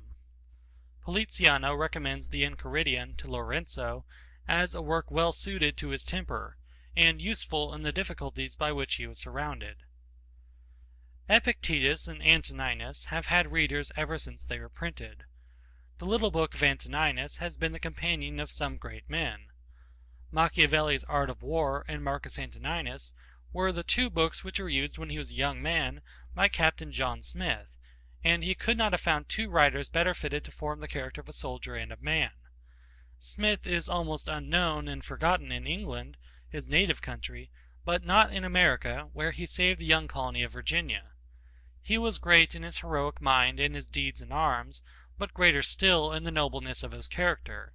For a man's greatness lies not in wealth and station, as the vulgar believe, nor yet in his intellectual capacity, which is often associated with the meanest moral character, the most abject servility to those in high places, and arrogance to the poor and lowly.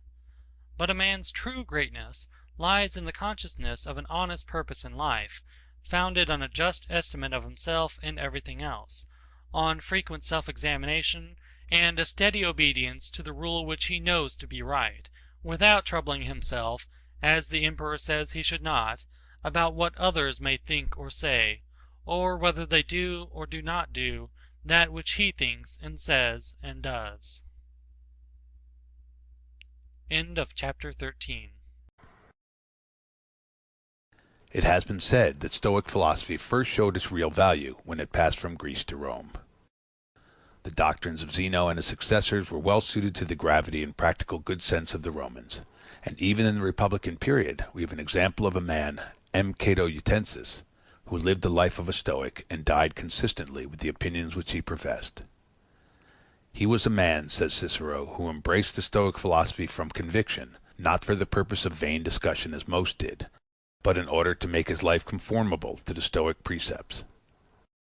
In the wretched time from the death of Augustus to the murder of Domitian, there was nothing but Stoic philosophy which could console and support the followers of the old religion under imperial tyranny and amidst universal corruption. There were even then noble minds that could dare and endure, sustained by good conscience and elevated idea of the purposes of man's existence. Such were Paetus Thasia, Helvidius Priscus, Cornutus, C. Musonius Rufus, and the poets Persius and Juvenal, whose energetic language and manly thoughts may be as instructive to us now as they might have been to their contemporaries.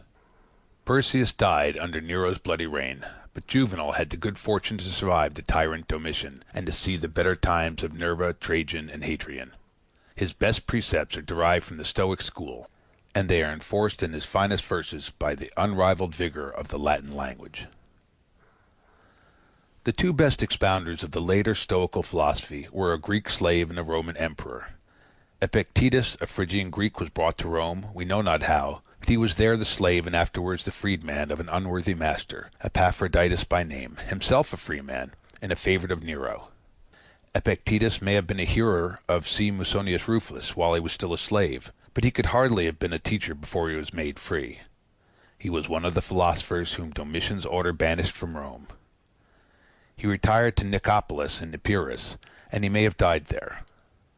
Like other great teachers, he wrote nothing, and we are indebted to his grateful pupil Arrian for what we have of Epictetus's discourses. Arrian wrote 8 books of the discourses of Epictetus, of which only 4 remain, and some fragments. We also have from Arrian's hand the small Enchiridion, or manual, or the chief precepts of Epictetus. There is a valuable commentary on the Enchiridion by Simplicis, who lived at the time of the Emperor Justinian. Antoninus, in his first book, in which he gratefully commentaries his obligations to his teachers, says that he was made acquainted by Junius Rusticus with the discourses of Epictetus, whom he mentions also in other passages. Indeed, the doctrines of Epictetus and Antoninus are the same, and Epictetus is the best authority for the explanation of the philosophical language of Antoninus and the exposition of his opinions. But the method of the two philosophers is entirely different. Epictetus addressed himself to his hearers in a continuous discourse, and in a familial and simple manner. Antoninus wrote down his reflections for his own use only, in short, unconnected paragraphs, which are often obscure. The Stoics made 3 divisions of philosophy: physic, ethic, and logic. This division, we are told by Diogenes, was made by Zeno of Citium, the founder of the Stoic sect, and by Chrysippus. But these philosophers placed the 3 divisions in the following order: logic, physic, ethic.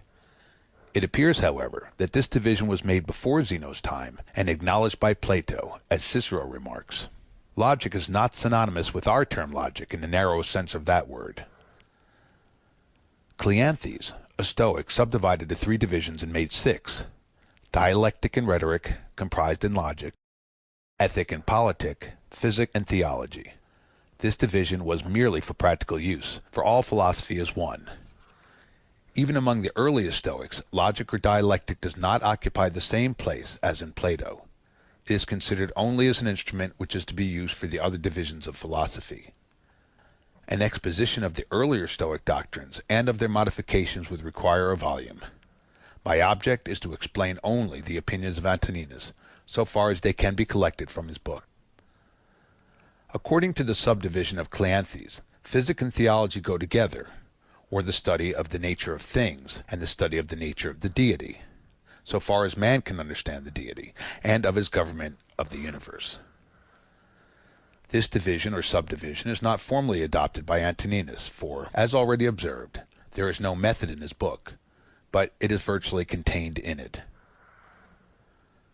Cleanthes also connects ethic and politic, or the study of principles of morals, and the study of the constitution of civil society, and undoubtedly he did well in subdividing ethic into 2 parts: ethic in a narrower sense, and politic, for though the 2 are intimately connected, they are also very distinct, and many questions can only be properly discussed by carefully observing the distinction. Antoninus does not treat of politic. His subject is ethic, and ethic in its practical application to his own conduct in life as a man and as a governor. His ethic is founded on the doctrines about man's nature, the universal nature, and the relations of every man to everything else. It is therefore intimately and inseparably connected with physics, or the nature of things, and with theology, or the nature of the deity. He advises us to examine well all the impressions on our minds, and to form a right judgment of them, to make just conclusions, and to inquire into the meanings of words, and so far to apply dialectic. But he has no attempt at any exposition of dialectic, and his philosophy is in substance purely moral and practical. He says, quote, "Constantly, and, if it be possible, on the occasion of every impression on the soul, apply it to the principles of physic, of ethic, and of dialectic," end quote. Which is only another way of telling us to examine the impression in every possible way. In another passage he says, quote, "To the age which have been mentioned let this one still be added. Make for thyself a definition or description of the object, which is presented to thee so as to see distinctly what kind of a thing it is in its substance, in its nudity, in its complete entirety, and tell thyself its proper name and the names of the things which it has been compounded, and into which it will be resolved," end quote. Such an examination implies a use of dialectic, which Antoninus accordingly employed as a mean towards establishing his physical, theological, and ethical principles. There are several expositions of the physical, theological, and ethical principles which are contained in the work of Antoninus, and more expositions than I have read. Ritter, after explaining the doctrines of Epictetus, treats very briefly and insufficiently those of Antoninus, but he refers to a short essay in which the work is done better. There is also an essay on the philosophical principles of M. Aurelius Antoninus by J. M. Schultz, placed at the end of his German translation of Antoninus.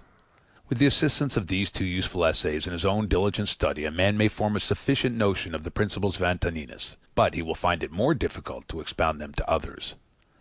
Besides the want of arrangement in the original and of connection among the numerous paragraphs, the corruption of the text, the obscurity of the language and the style, and sometimes perhaps the confusion in the writer's own ideas, besides all this there is occasionally an apparent contradiction in the emperor's thoughts, as if his principles were sometimes unsettled, as if doubt sometimes clouded his mind. A man who leads a life of tranquility and reflection, who is not disturbed at home, and meddles not with the affairs of the world, may keep his mind at ease and his thoughts in one even course. But such a man has not been tried. All his ethical philosophy and his passive virtue might turn out to be idle words if he were once exposed to the rude realities of human existence. Fine thoughts and moral dissertations from men who have not worked and suffered may be read, but they will be forgotten. No religion, no ethical philosophy is worth anything if the teacher has not lived the quote, "life of an apostle," end quote, and has been ready to die quote, "the death of a martyr," end quote. Quote, "Not in passivity, the passive affects, but in activity lie the evil and the good of the rational social animal, just as his virtue and his vice lie not in passivity, but in activity." End quote. Section 9, paragraph 16. The Emperor Antoninus was a practical moralist. From his youth, he followed a laborious discipline, and though his high station placed him above all want or the fear of it, he lived as frugally and as temperately as the poorest philosopher. Epictetus wanted little, and it seems that he always had the little that he wanted, and he was content with it, as he had been with his servile station. But Antoninus, after his accession to the empire, sat on an uneasy seat. He had the administration of an empire which extended from the Euphrates to the Atlantic, from the cold mountains of Scotland to the hot sands of Africa, and we may imagine, though we cannot know it by experience, what must be the trials, the troubles, the anxiety, and the sorrows of him who has the world's business on his hands, with the wish to do the best he can, and the certain knowledge that he can do very little of the good which he wishes. In the midst of war, pestilence, conspiracy, general corruption, and with the weight of so unwieldy an empire upon him, we may easily comprehend that Antoninus often had need of all his fortitude to support him. The best and bravest men have moments of doubt and of weakness, but if they are the best and the bravest, they rise again from their depression by recurring to first principles, as Antoninus does. The emperor says that life is smoke, a vapor, and St. James in his epistle is of the same mind, that the world is full of envious, jealous, malignant people, and a man might well be content to get out of it. He has doubts, perhaps, sometimes even about that to which he holds most firmly. There are only a few passages of this kind, but they are the evidence of struggles which even the noblest of the sons of men had to maintain against the hard realities of his daily life. A poor remark it is, which I have seen somewhere, and made in a disparaging way, that the emperor's reflections show that he had need of consolation and comfort in life, and even to prepare him to meet his death. True that he did need comfort and support, and we see how he found it. He constantly recurs to his fundamental principle that the universe is wisely ordered, that every man is a part of it and must conform to that order which he cannot change, that whatever the deity has done is good, that all mankind are a man's brethren, that he must love and cherish them and try to make them better, even those who would do him harm. This is his conclusion. Quote, "What then is that which is able to conduct a man? One thing and only one, philosophy. But this consists in keeping the divinity within a man free from violence and unharmed, superior to pains and pleasures, doing nothing without a purpose, nor yet falsely and with hypocrisy, not feeling the need of another man's doing, or not doing anything, and besides accepting all that happens and all that is allotted, as coming from thence, wherever it is, from whence he himself came, and finally, waiting for death with a cheerful mind as being nothing else than a dissolution of the elements of which every living being is compounded. But if there is no harm to the elements themselves and each continually changing into another, why should the man have any apprehension about the change and dissolution of all the elements himself? For it is according to nature, and nothing is evil that is according to nature." End quote. The physic of Antoninus is the knowledge of the nature of the universe, of its government, and of the relation of man's nature to both. He names the universe, quote, "the universal substance," end quote, and he adds that, quote, "reason," end quote, covers the universe. He also uses the term, quote, "universal nature," end quote, or, quote, "nature of the universe," end quote.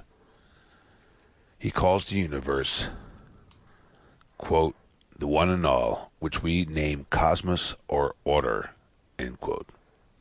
If he ever seems to use these general terms as significant of the all, of all that man can in any way conceive to exist, he still on other occasions plainly distinguishes between matter, material things, and cause, origin, reason. This is conformable to Zeno's doctrine that there are two original principles of all things, that which acts and that which is acted upon. That which is acted on is the formless matter. That which acts is the reason, God, who is eternal and operates through all matter and produces all things. So Antoninus speaks of the reason which pervades all substance and through all time by fixed periods (revolutions) administers the universe. God is eternal and matter is eternal. It is God who gives form to matter, but he is not said to have created matter. According to this view, which is as old as Anaxagoras, God and matter exist independently, but God governs matter. This doctrine is simply the expression of the fact of the existence both of matter and of God. The Stoics did not perplex themselves with the insoluble question of the origin and nature of matter. Antoninus also assumes a beginning of things, as we now know them, but his language is sometimes very obscure.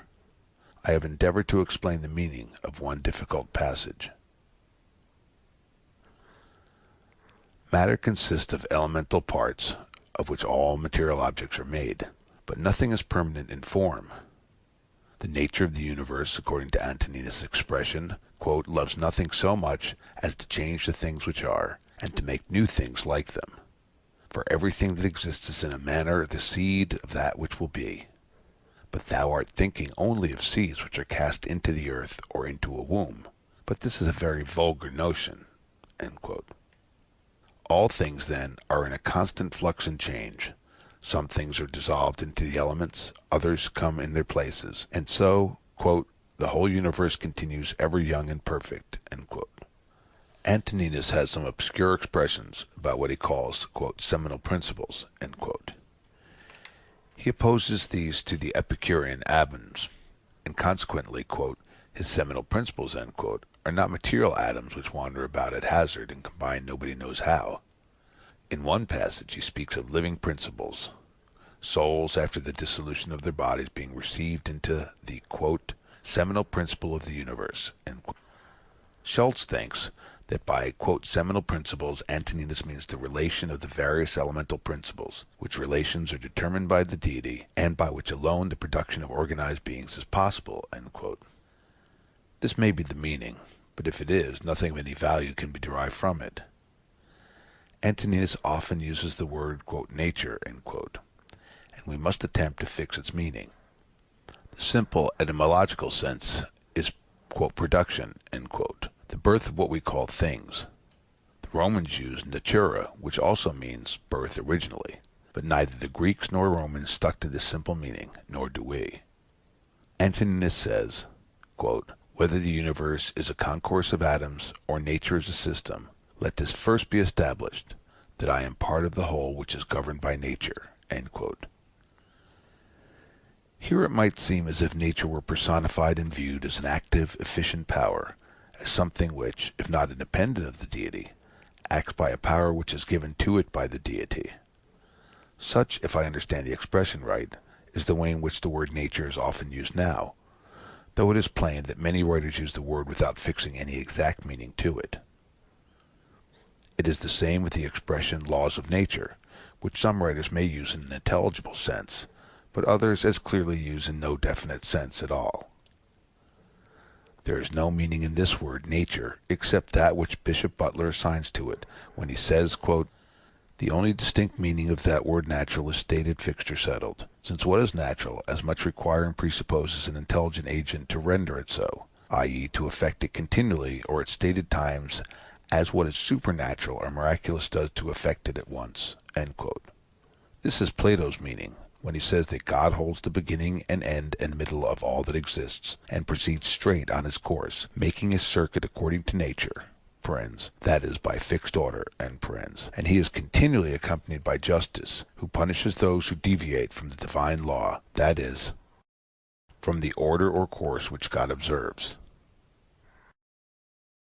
When we look at the motion of the planets, the action of what we call gravitation, the elemental combination of unorganized bodies and their resolution, the production of plants and of living bodies, their generation, growth, and their dissolution, which we call their death, we observe a regular sequence of phenomena, which, within the limits of experience, present, and past, so far as we know the past, is fixed and invariable. But if this is not so, if the order and sequence of phenomena as known to us are subject to change in the course of an infinite progression, and such change is conceivable, we have nor discovered, not shall we ever discover, the whole of the order and sequence of phenomena, in which sequence there may be involved according to its very nature, that is, according to its fixed order, some variation which we now call order or the nature of things. It is also conceivable that such changes have taken place, changes in the order of things, as we are compelled by the imperfection of language to call them, which are no changes. And further, it is certain that our knowledge of the true sequence of all actual phenomena, as for instance, the phenomena of generation, growth, and dissolution, is and ever must be imperfect. We do not fare much better when we speak of causes and effects than when we speak of nature. For the practical purposes of life, we may use the terms cause and effect conveniently, and we may fix a distinct meaning to them, distinct enough at least to prevent all misunderstanding. But the case is different when we speak of causes and effects as of things. All that we know is that phenomena, as the Greeks called them, or appearances which follow one another in a regular order as we conceive it, so that if some one phenomenon should fail in the series, we conceive that there must either be an interruption of the series, or that something else will appear after the phenomenon which has failed to appear, and will occupy the vacant place, and so the series in its progression may be modified or totally changed. Cause and effect then mean nothing in a sequence of natural phenomena beyond what I have said, and the real cause, or the transcendent cause, as some would call it, of each successive phenomena is in that which is the cause of all things which are, which have been, and which will be forever. Thus the word creation may have a real sense if we consider it as the first, if we can conceive of first in the present order of natural phenomena. But in the vulgar sense, a creation of all things at a certain time, followed by a quiescence of the first cause and an abandonment of all sequences and phenomena to the laws of nature, or to the other words that people may use, is absolutely absurd.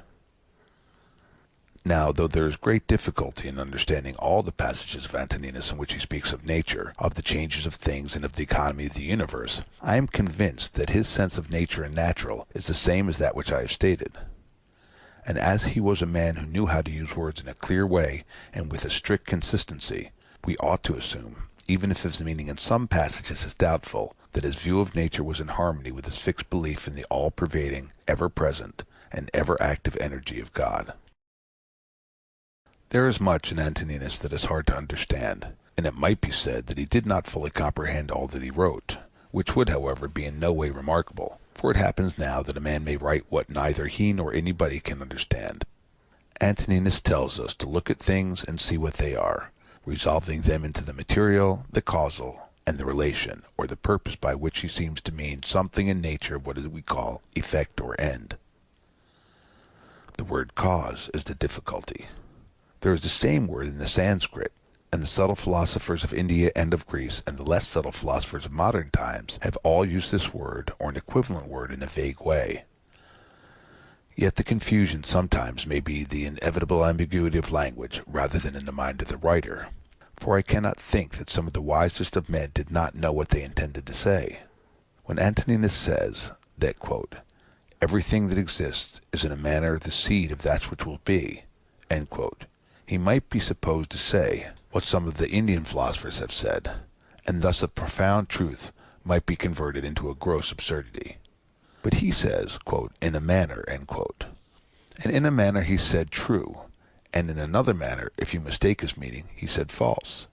When Plato said, quote, nothing ever is, but is always becoming, end quote, he delivered a text out of which we may derive something, for he destroys by it not all practical, but all speculative notions of cause and effect. The whole series of things as they appear to us must be contemplated in time, that is, in succession, and we conceive or suppose intervals between one state of things and another state of things, so that there is priority and sequence, and interval, and being, and a ceasing to be, and beginning and ending. But there is nothing of this kind in the nature of things. It is an everlasting continuity. When Antoninus speaks of generation, he speaks of one cause acting, and then another cause taking up the work, which the former left in a certain state, and so on.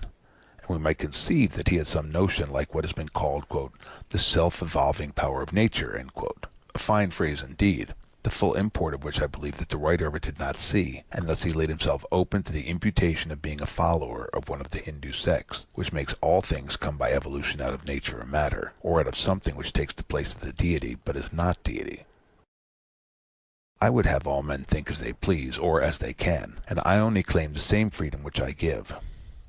When a man writes anything, we may fairly try to find out all that his words must mean, even if the result is that they mean what he did not mean. And if we find this contradiction, it is not our fault, but his misfortune. Now Antoninus is perhaps somewhat in a condition in what he says, though he speaks at the end of the paragraph of the power which acts unseen by the eyes, but still no less clearly. But whether in this passage he means the power is conceived to be in different successive causes, or in something else, nobody can tell. From other passages, however, I do collect that his notion of the phenomena of the universe is what I have stated.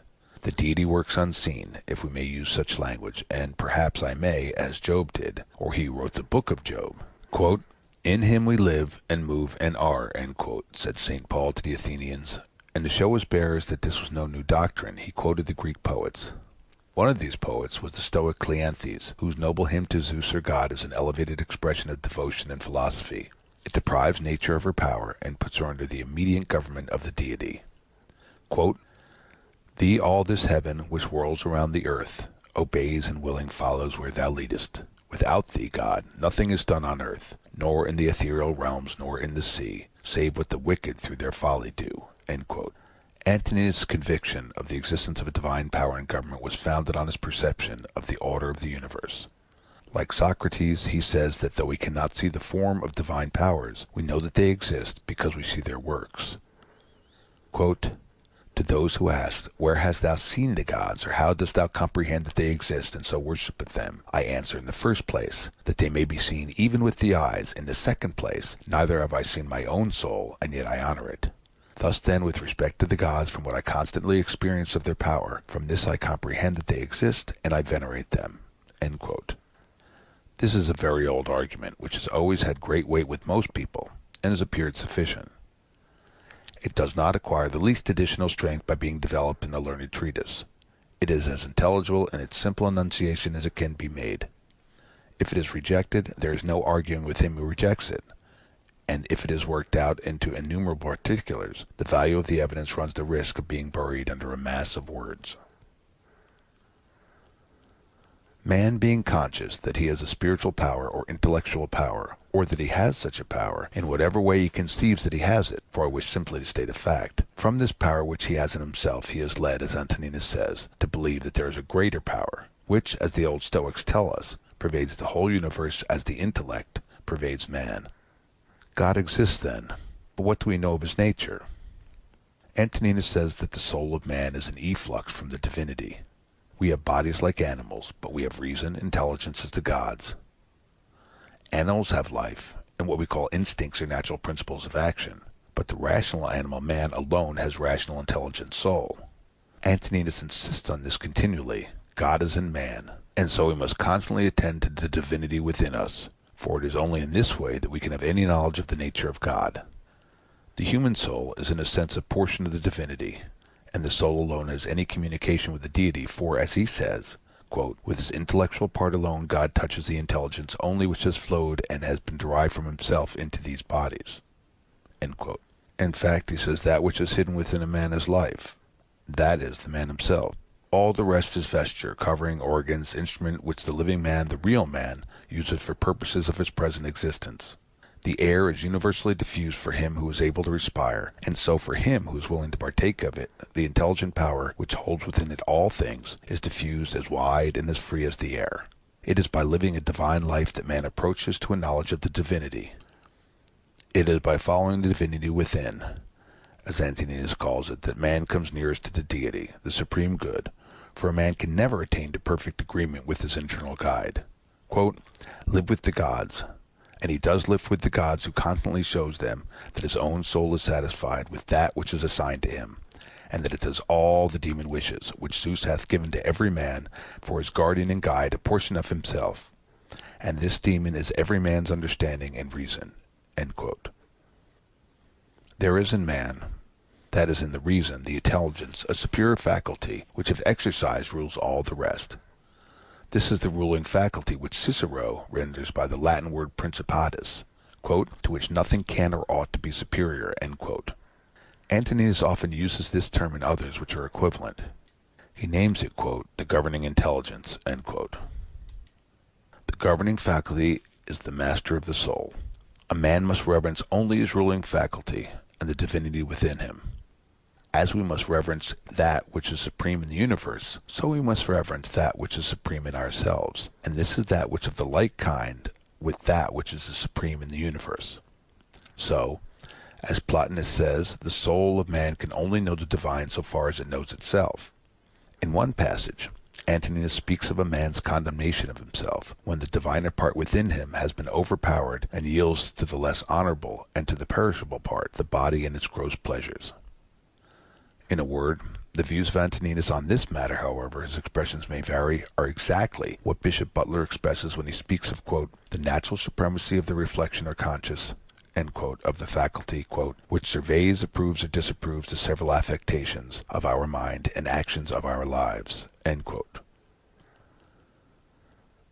Much matter might be collected from Antoninus on the notion of the universe being one animated being, but all that he says amounts to no more, as Schultz remarks, than this. The soul of man is most intimately united to his body, and together they make one animal which we call man. So the deity is most intimately united to the world or the material universe, and together they form one whole. But Antoninus did not view God and the material universe as the same any more than he viewed the body and soul of man as one. Antoninus has no speculations on the absolute nature of the deity. It was not his fashion to waste his time on what a man cannot understand. He was satisfied that God exists, that he governs all things, that man can only have an imperfect knowledge of his nature, and he must attain this imperfect knowledge by reverencing the divinity which is within him and keeping it pure. From all that has been said, it follows that the universe is administered by the providence of God, and that all things are wisely ordered. There are passages in which Antoninus expresses doubts or states different possible theories of the constitution and government of the universe, but he always recurs to his fundamental principle, that if we admit the existence of a deity, we must also admit that he orders all things wisely and well. Epictetus says that we can discern the providence which rules the world if we possess two things, the power of seeing all that happens with respect to each thing, and a grateful disposition. But if all things are wisely ordered, how is the world so full of what we call evil, physical and moral?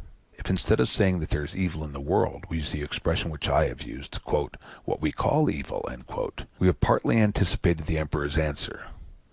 We see and feel and know imperfectly very few things in the few years that we live, and all the knowledge and all the experience of all the human race is positive ignorance of the whole, which is infinite.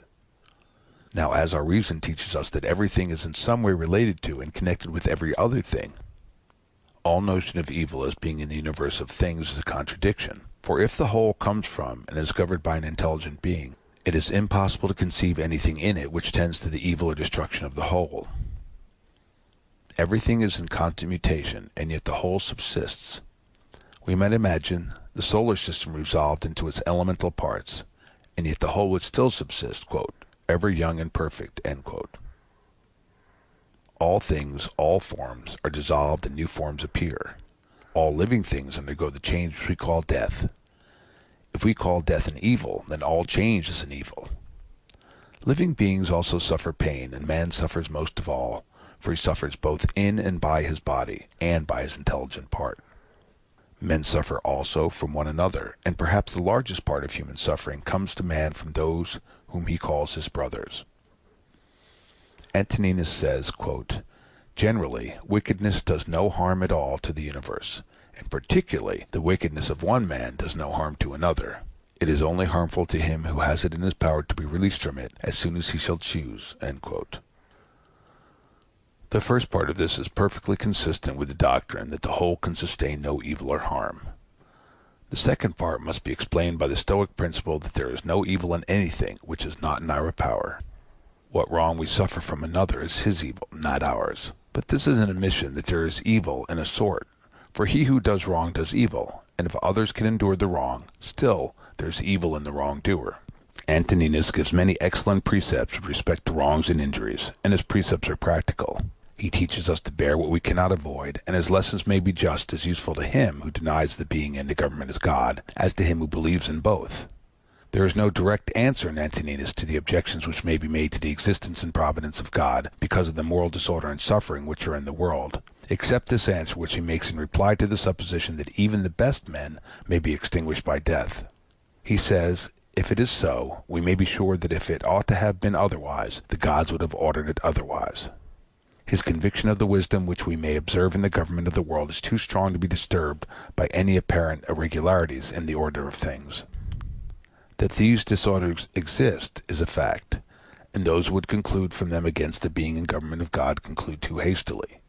We all admit that there is an order in the material world, a nature, in the sense in which the word has been explained, a constitution, what we call a system, a relation of parts to one another, and a fitness of the whole for something. So in the constitution of plants and animals there is an order, a fitness for some end. Sometimes the order, as we conceive it, is interrupted, and the end, as we conceive it, is not attained. The seed, the plant, or the animal sometimes perishes before it has passed through all its changes and done all its uses. It is according to nature, that is, a fixed order, for some to perish early, and for others to do all their uses and leave successors to take their place. So man has a corporeal and intellectual and moral constitution fit for certain uses, and on the whole, man performs these uses, dies, and leaves other men in his place. So society exists, and a social state is manifestly the natural state of man, the state for which his nature fits him, and society amidst innumerable irregularities and disorders still subsists. And perhaps we may say that the history of the past and our present knowledge give us a reasonable hope that its disorders will diminish, and that order, its governing principle, may be more firmly established. As order, then, a fixed order, we may say, subject to deviations real or apparent, must be admitted to exist in the whole of nature of things. That which we call disorder, or evil, as it seems to us, does not in any way alter the fact of the general constitution of things having a nature, or fixed order. Nobody will conclude from the existence of disorder that order is not the rule, for the existence of order, both physical and moral, is proved by daily experience and all past experience. We cannot conceive how the order of the universe is maintained. We cannot even conceive how our own life from day to day is continued, nor how we perform the simplest movements of the body, nor how we grow and think and act, though we know many of the conditions which are necessary for all these functions. Knowing nothing, then, of the unseen power which acts in ourselves except by what is done, we know nothing of the power which acts through what we call all time and all space. But seeing that there is a nature or fixed order in all things known to us, it is conformable to the nature of our minds to believe that this universal nature has a cause which operates continually, and that we are totally unable to speculate on the reason of any of those disorders or evils which we perceive. This, I believe, is the answer which may be collected from all that Antoninus has said. The origin of evil is an old question. Achilles tells Priam that Zeus has two casks, one filled with good things and the other with bad, and that he gives to men out of each according to his pleasure, and so we must be content, for we cannot alter the will of Zeus. One of the Greek commentators asked how we must reconcile this doctrine with what we find in the first book of the Odyssey, where the king of the gods says, "Men say evil comes to them from us, but they bring it on themselves through their own folly." The answer is plain enough, even to the Greek commentator. The poets make both Achilles and Zeus speak appropriately to their several characters. Indeed, Zeus says plainly that men do attribute their sufferings to the gods, but they do it falsely, for they are the cause of their own sorrows. Epictetus, in his Enchiridion, makes short work of the question of evil. He says, quote, "As a mark is not set up for the purpose of missing it, so neither does the nature of evil exist in the universe." End quote. This will appear obscure enough to those who are not acquainted with Epictetus, but he always knows what he is talking about. We do not set up a mark in order to miss it, though we may miss it.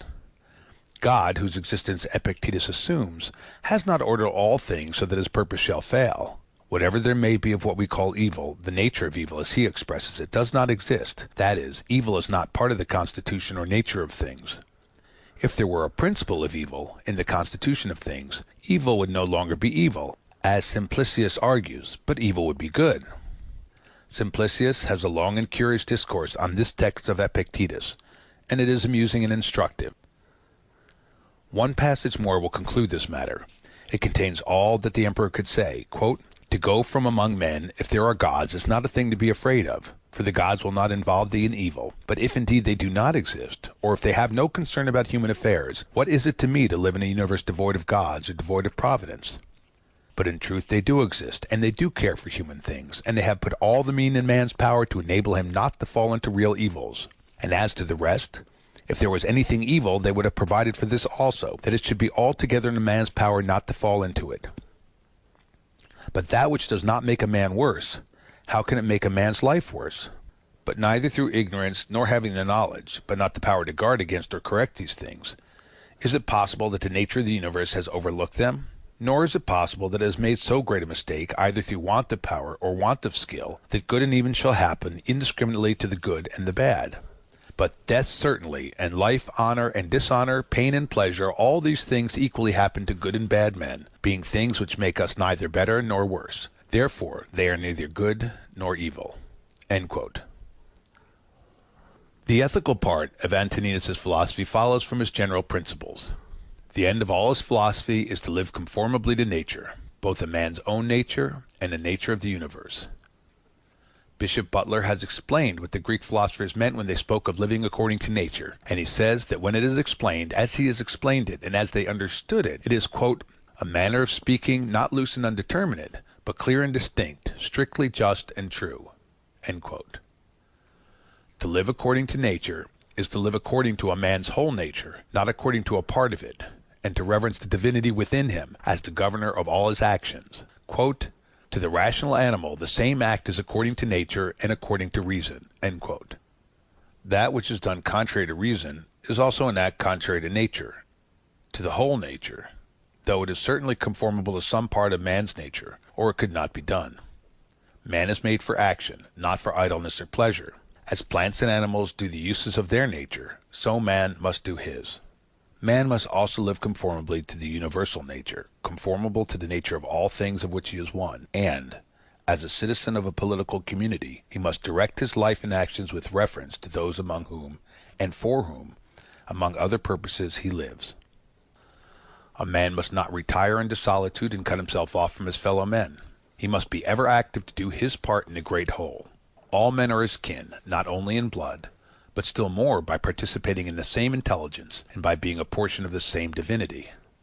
A man cannot really be injured by his brethren, for no act of theirs can make him bad, and he must not be angry with them nor hate them. Quote, "For we are made for cooperation, like feet, like hands, like eyelids, like the rows of the upper and lower teeth. To act against one another then is contrary to nature, and it is acting against one another to be vexed and to turn away." End quote.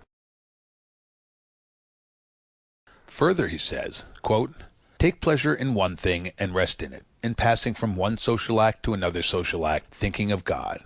End quote. Again, quote, love mankind, follow God. End quote. It is the characteristic of the rational soul for man to love his neighbor. Antoninus teaches in various passages the forgiveness of injuries, and we know that he also practiced what he taught. Bishop Butler remarks that, quote, this divine precept to forgive injuries and to love our enemies, though to be met with gentile moralists, yet is in a particular sense a precept of Christianity, as our Savior has insisted more upon it than on any other single virtue. End quote. The practice of this precept is the most difficult of all virtues.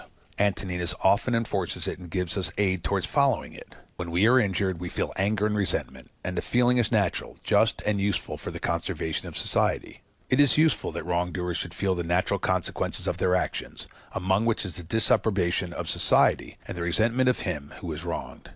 But revenge, in the proper sense of that word, must not be practiced. Quote, the best way of avenging thyself, end quote, says the emperor, quote, is not to become like the wrongdoer. End quote. It is plain by this that he does not mean that we should in any case practice revenge, but he says to those who talk of revenging wrongs, be not like him who has done the wrong. Socrates in the Credo says the same in other words, and St. Paul, quote, when a man has done thee any wrong, immediately consider with what opinion about good or evil he has done wrong. For when thou hast seen this, thou wilt pity him, and wilt neither wonder nor be angry. End quote. Antoninus would not deny that wrong naturally produces the feeling of anger and resentment, for this is implied in the recommendation to reflect on the nature of the man's mind who has done the wrong, and then you will have pity instead of resentment. And so it comes to the same as St. Paul's advice to be angry and sin not, which, as Butler well explains it, is not a recommendation to be angry, which nobody needs, for anger is a natural passion, but it is a warning against allowing anger to lead us into sin. In short, the emperor's doctrine about wrongful acts is this: wrongdoers do not know what good and bad are. They offend out of ignorance, and in the sense of the Stoics, this is true. Though this kind of ignorance will never be admitted as a legal excuse, and ought not to be admitted as a full excuse in any way by society, there may be grievous injuries, such as it is in a man's power to forgive without harm to society. And if he forgives because he sees that his enemies know not what they do, he is acting in the spirit of the sublime prayer, quote, Father, forgive them, for they know not what they do. End quote. The emperor's moral philosophy was not a feeble, narrow system which teaches man to look directly to his own happiness, though a man's happiness or tranquility is indirectly promoted by living as he ought to do. A man must live conformably to the universal nature, which means, as the emperor explains it in many passages, that a man's action must be conformable to his true relations to all other human beings, both as a citizen of a political community and as a member of the whole human family. This implies, and he often expresses it in the most forcible language, that a man's words and actions, so far as they affect others, must be measured by a fixed rule, which is their consistency with the conservation and the interests of the particular society of which he is a member, and of the whole human race. To live conformably to such a rule, a man must use his rational faculties in order to discern clearly the consequences and full effect of all his actions, and of the actions of others. He must not live a life of contemplation and reflection only, though he must often retire within himself to calm and purify his soul by thought, but he must mingle in the work of man, and be a fellow laborer for the general good. A man should have an object or purpose in life, that he may direct all his energies to it, of course a good object. He who has not one object or purpose of life cannot be one and the same all through his life. Bacon has a remark to the same effect, on the best means of, quote, reducing of the mind unto virtue and good estate, which is the electing and propounding unto a man's self-good and virtuous ends of his life, such as may be in a reasonable sort within his compass to attain. End quote. He is a happy man who has been wise enough to do this when he was young and has had the opportunities. But the emperor, seeing well that a man cannot always be so wise in his youth, encourages him to do it when he can, and not to let his life slip away before he has begun. He who can propose to himself good and virtuous ends of life, and be true to them, cannot fail to live conformably to his own interest and the universal interest, for in the nature of things they are one. If a thing is not good for the hive, it is not good for the bee. One passage may end this matter. Quote, If the gods have determined about me and about the things which must happen to me, they have determined well, for it is not easy even to imagine a deity without forethought.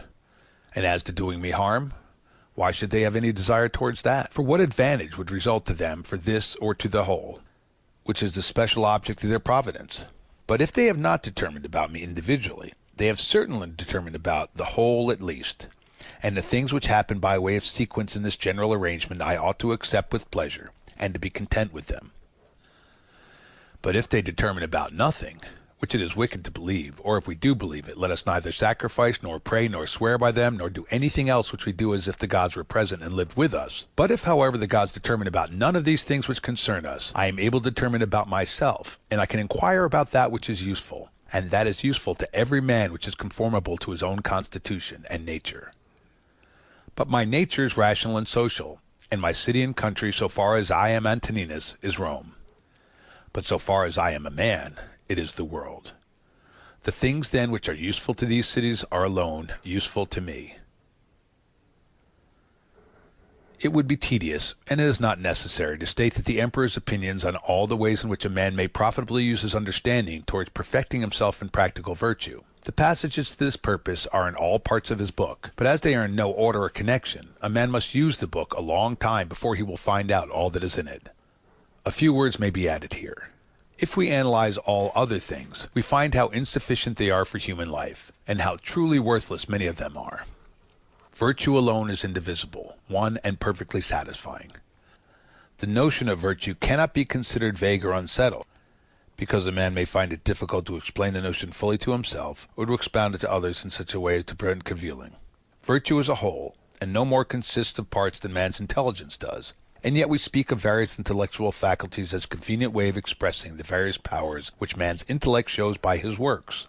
In the same way, we may speak of various virtues or parts of virtue in a practical sense, for the purpose of showing what particular virtues we ought to practice in order to exercise of the whole of virtue, that is, as much as man's nature is capable of. The prime principle in man's constitution is social. The next in orders is not to yield to the persuasions of the body, when they are not conformable to the rational principle, which must govern. The third is freedom from error and from deception. Quote, "Let then the ruling principle holding fast to these things go straight on, and it has what is its own." End quote. The emperor selects justice as the virtue which is the basis of all the rest, and this had been said long before his time. It is true that all people have some notion of what is meant by justice as a disposition of the mind, and some notion about acting in conformity to this disposition. But experience shows that men's notions about justice are as confused as their actions are inconsistent with the true notion of justice. The emperor's notion of justice is clear enough, but not practical enough for all mankind. Quote, "Let there be freedom from perturbations with respect to the things which come from the external cause, and let there be justice in the things done by virtue of the internal cause. That is, let there be a movement and action terminating in this, in social acts, for this is according to thy nature." End quote. In another place he says that, quote, "He who acts unjustly acts impiously," end quote, which follows, of course, from all that he says in various places. He insists on the practice of truth as a virtue and as a means to virtue, which it no doubt is, for lying even in indifferent things weakens the understanding, and lying maliciously is as great a moral offense as man can be guilty of, viewed both as showing an habitual disposition and viewed with respect to consequences. He couples the notion of justice with action. A man must not pride himself on having some fine notion of justice in his head, but he must exhibit his justice in act, like St. James' notion of faith. But this is enough. The Stoics, and Antoninus among them, call some things beautiful and some ugly, and as they are beautiful so they are good, and as they are ugly so they are evil or bad. All these things, good and evil, are in our power absolutely. Some of the stricter Stoics would say, in a manner only, as those who would not depart altogether from common sense would say, practically they are to a great degree in the power of some persons and in some circumstances, but in a small degree only in other persons and in other circumstances. The Stoics maintain man's free will as to the things which are in his power, for as to the things which are out of his power, free will terminating in action is, of course, excluded by the very terms of the expression. I hardly know if we can discover exactly Antoninus' notion of the free will of man, nor is the question worth the inquiry. What he does mean and does say is intelligible. All the things which are not in our power are indifferent. They are neither good nor bad, morally. Such are life, health, wealth, power, disease, poverty, and death. Life and death are all men's portion. Health, wealth, power, disease, and poverty happen to men indifferently, to the good and to the bad, to those who live according to nature and to those who do not. Quote, life, says the emperor, is a warfare and a stranger's sojourn, and after fame is oblivion. End quote. After speaking of those men who have disturbed the world and then died, and of the death of philosophers such as Heraclitus and Democritus, who was destroyed by lice, and of Socrates, whom other lice, his enemies, destroyed, he says, quote, what means all this? Thou hast embarked, thou hast made the voyage, thou art come to shore, get out. If indeed to another life there is no want of gods, not even there. But if to a state without sensation thou wilt cease to be held by pains and pleasures, and to be a slave to the vessel which is as much inferior to that which serves it as superior, for the one is intelligence and deity, the other is earth and corruption. End quote.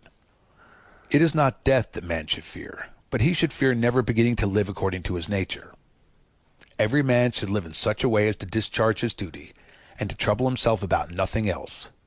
He should live such a life that he shall always be ready for death, and shall depart content when the summons comes. For what is death? Quote, a cessation of the impressions through the senses, and of the pulling of the strings which move the appetites, and of the discursive movements of the thoughts, and of the service to the flesh. End quote. Death is such as generation is, a mystery of nature. In another passage, the exact meaning of which is perhaps doubtful, he speaks of the child which leaves the womb, and so he says the soul at death leaves its envelope. As the child is born or comes into life by leaving the womb, so the soul may, on leaving the body, pass into another existence which is perfect. I am not sure if this is the emperor's meaning. Antoninus's opinion of a future life is nowhere clearly expressed. His doctrine of the nature of the soul of necessity implies that it does not perish absolutely, for a portion of divinity cannot perish. The opinion is at least as old as the time of Epicharmus and Euripides. What comes from the earth goes back to the earth, and what comes from heaven, the divinity, returns to him who gave it.